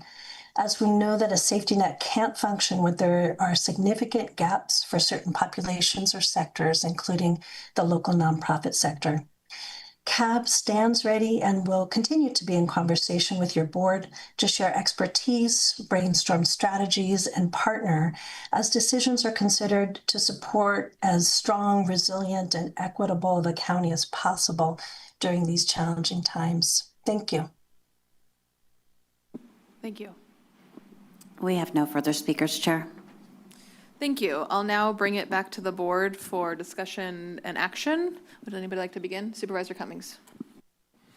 Thank you, Chair.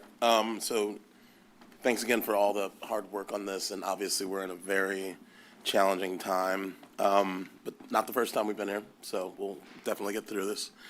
I do just want to take a moment to reflect. When I was on the city council, there was a moment around COVID when we had received like $14 million from John Laird between the county and the city to address homelessness issues, and a lot of that money went into starting up kind of positions and services that weren't one time and that were going to require longer terms of funding. And as a result, because these are ongoing costs, one of the things that came out of that is that if the city council at the time was going to move into creating those programs, that we're going to be facing a fiscal deficit because of the fact that these were going to be, we had one-time funding and then we were implementing ongoing programs and services. And I bring that up today because based on kind of the projections that we're seeing, it seems like just due to the cuts that we're kind of facing through HR 1 and some of the other issues related to lack of sales tax revenue coming back in, and also the FEMA reimbursement issues, that we now may be in a similar situation where we're facing what could be a fiscal emergency.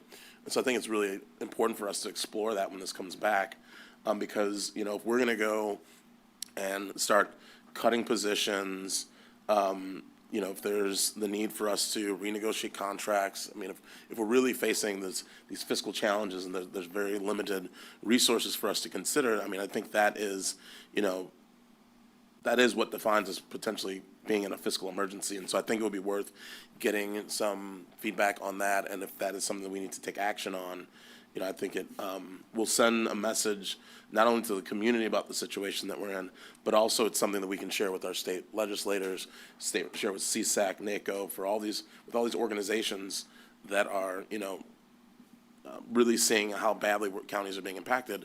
It really is going to send that message. And I imagine the other counties may take similar actions, just given the amount of impacts that we're going to be facing from this. Similarly, I want to speak to Supervisor Koenig's comments, and I appreciate the comments that were made.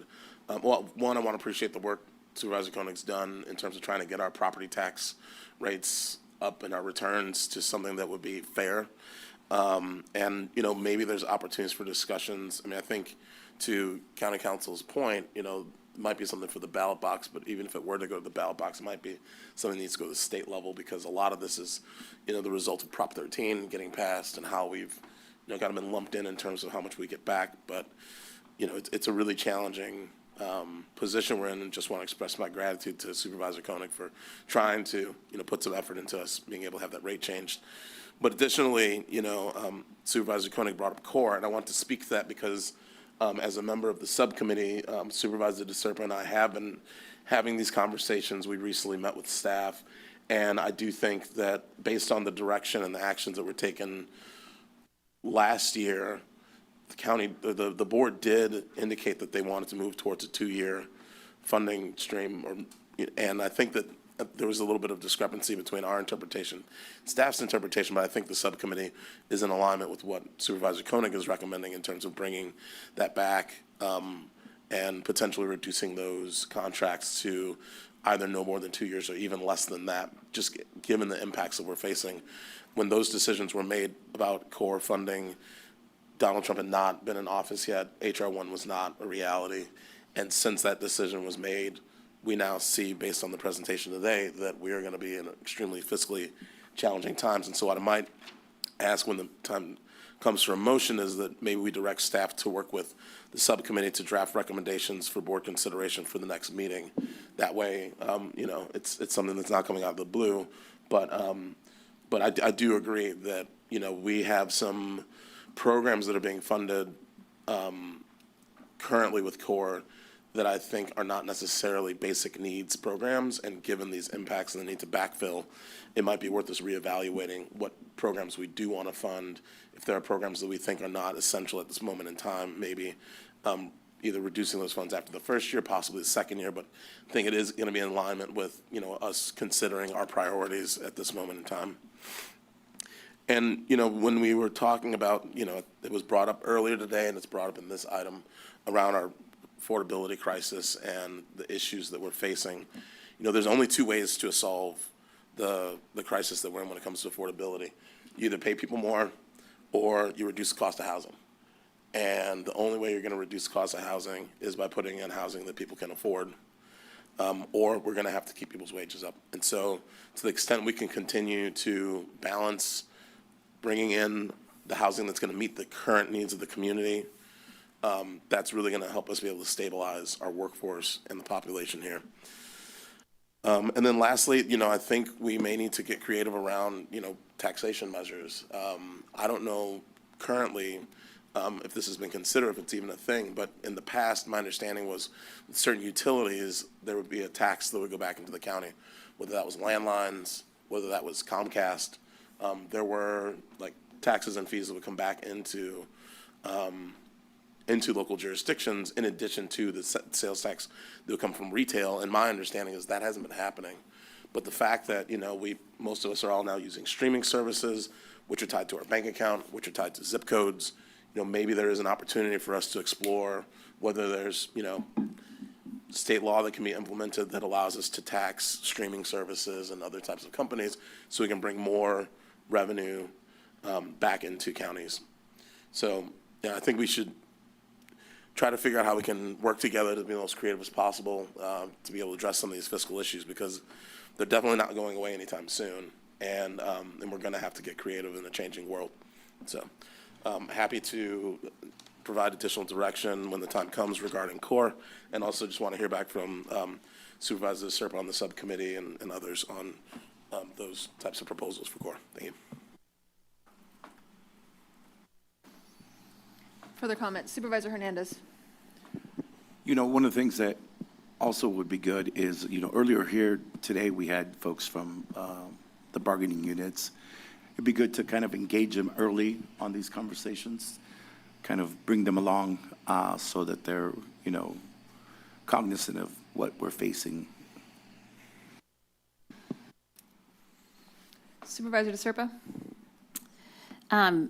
I sat on the Pajaro Valley Unified School District Board for a long time, and when I first took my seat there, they had essentially cut almost everything that they could, and we still needed to cut more. So I've been at these crossroads once before, and what I learned from that is you cut early, and you try to make up the deficit right away. You don't kick the can down the road.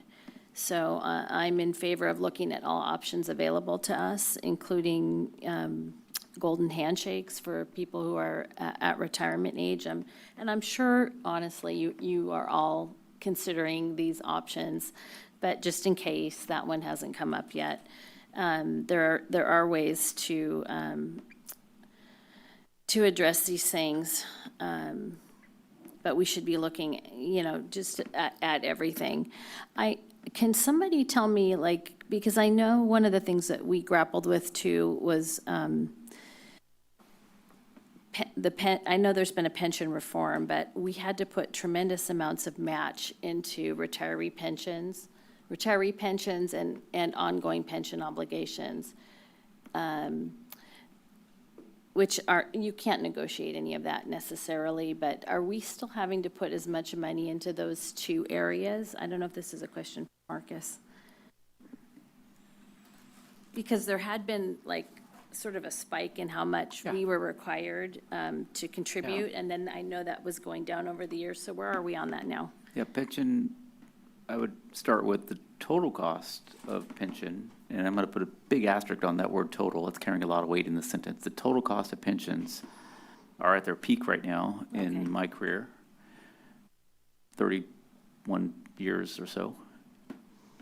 And are going to start trending down. They are incredibly starting to trend down. We are seeing the reforms that this county did. We were first before the state. We did our own pension reforms. And then PEPRA, with the state reforms, both of those have led to all new employees coming on board have a lower normal cost of the system. So there are more PEPRA and lower employees now than there used to be. More than half of our employees are in the new cost system. I'll get back to that asterisk on total. There's a few areas that I can go on for 5 hours, and I don't think you want me to. But what I will say is that when we look at the normal cost of pensions, it's about 8%, generally speaking, for your run-of-the-mill regular employees. That's right in line with where Social Security Medi-Cal is. The problem is the investment side of CalPERS, that they've underperformed. You were mentioning that earlier. They've underperformed historically for the last 20 years compared to your run-of-the-mill, very boring fund that you can do with your kids online. They've underperformed. And they don't bear the consequences of underperformance because their underperformance results in higher cost to us. So there's no financial commitment to CalPERS as an entity to miss their investment targets other than just peer pressure or internal. So they don't suffer the consequences of underperforming because when they do underperform, we bear the burden of those costs over the long term. So that's the problem with the pension side. It's the underperformance. So that's probably 60 to 90% of our problem, depending on which plan you're looking at. Okay. And then in my experience with our healthcare costs, as a large employer, I think we had 1,700 employees. Some years, the healthcare costs would go up 3%. Other years, it'd go up 17%. Can you, I don't know, I don't know if you're prepared to tell me, but do you know about what we're paying in terms of like year over year over year, like how much our healthcare costs are going up? Wonderful questions. I don't know that off the top of my head. We can no get problem. that information from our HR department. In general, we've seen higher increases in the last several years than the norm. And then, I don't know if I heard somebody say that we have maybe limited vacancies, or we've done some hiring in long vacant positions. Do we have any sense of how many positions are currently vacant across all departments? We do have vacancy information. I don't have it right in front of me, but we've been doing a really good job in filling our positions. And Maybe too good of a job we have, considering our budget. Yes, but happy to follow up with you later. Yeah, that would be great, just to see where we can just eliminate positions that are potentially open, where there wouldn't, obviously workload issues, but wouldn't be as big of a cost. Thank you. That's all for me. Supervisor Koenig. I was just going to offer a motion. There may be other suggestions or amendments, but I will move the recommended actions, not including recommended action 2, and with the additional direction that we notify core recipients that we cannot guarantee contract renewals in fiscal year 26-27, particularly for services that do not address basic needs, and recommend they develop alternative budget scenarios. We have a motion on the floor. Is there a second? I'll second. We have a motion from Supervisor Koenig and a second from Supervisor DeSerpa. Further comments? Can you read the? Sure, the additional direction that we notify core recipients that we cannot guarantee contract renewals in fiscal year 26-27, particularly for services that do not address basic needs, and recommend they develop alternative budget scenarios. And then, I know you had talked about the subcommittee bringing forth recommendations. I'm not opposed to that at all. I just was wanted to bias towards early notification for core recipients, rather than wait till at least a March 10th meeting before even beginning the discussion. And it seemed that the opportunity that we have, to have a frank conversation here, and I can't remember if it's coming days or next week, but is worth utilizing. Do we need the notifications for bargaining units too, or that's just something that'll happen? I'll be working with our HR director to work with the bargaining units. They've already been given this staff report, and we've been sharing information, so we'll follow up. Thank you. So we have a motion on the floor and a second. I know that there's a core subcommittee, and not being a part of that, I'm not clear if this aligns with what you're coming back with. I'm not hearing any dissent, so it sounds like it's in alignment. Okay. If I can comment to. Supervisor Cummings, sure, go for it. Yeah, I'll just say that, I don't have any problem with it. I was just going to try to give us a little bit more time to, meet and talk with staff. But I will say that this is in alignment with where we have been going. And I think that the way that the motion's framed really just says we cannot guarantee. It's not a suspension of funding. I think that we're going to continue to have these conversations. And I believe that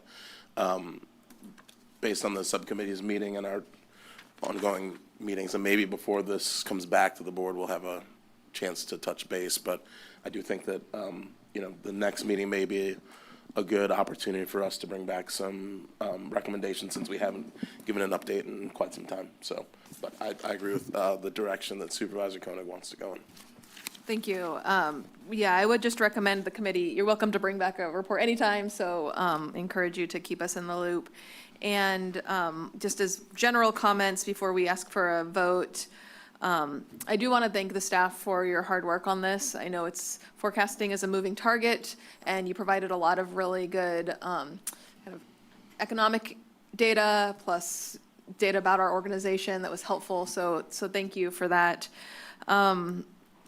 It's a disheartening picture, but I think that you've done a good job kind of preparing us for this place. We've been talking about it, steadily for a number of months, and every bit of information will help us have a strong foundation to make important decisions when budgeting does come.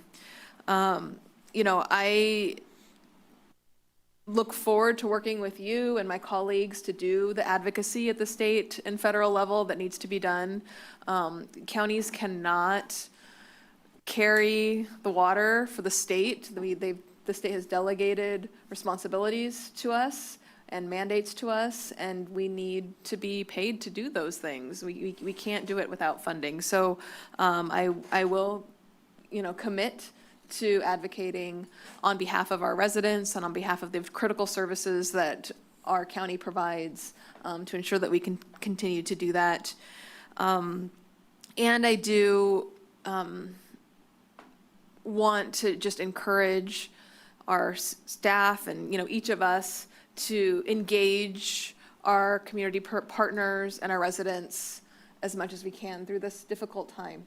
I will continue to represent the county at Friday's community convening to talk about the impacts and hear more about how the impacts might be felt by our community providers.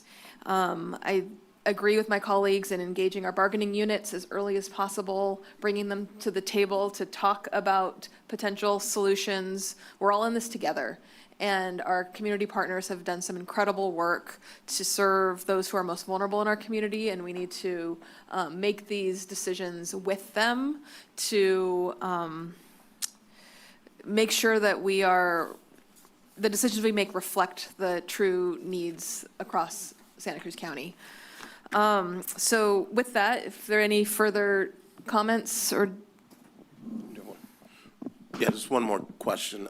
In terms of some of the feedback that was provided, I just want to make sure that if that's going to be incorporated, does that have to be placed in the motion? Because I know, for example, I mentioned, consideration of fiscal emergency. I think there's some other comments that were made, and I'm just wondering how those will be incorporated when this comes back. Yeah, no, I took notes, and we will bring back, we're exploring a fiscal emergency already, and so we will bring back some updates on these items. Okay, thank you. Great. So with that, we have a motion and a second. Madam Clerk, will you please call the roll? Supervisor Hernandez. Aye. Cummings. Aye. Koenig. Aye. DeSerpa. Aye. And Martinez. Aye. Motion passes 5-0. That concludes our agenda today. So we will adjourn at 3:18 p.m. Our next meeting is March 10th at 9 a.m. and it will be here at 71 Ocean Street in the community room, the same location. See you in 2 weeks. Recording stopped.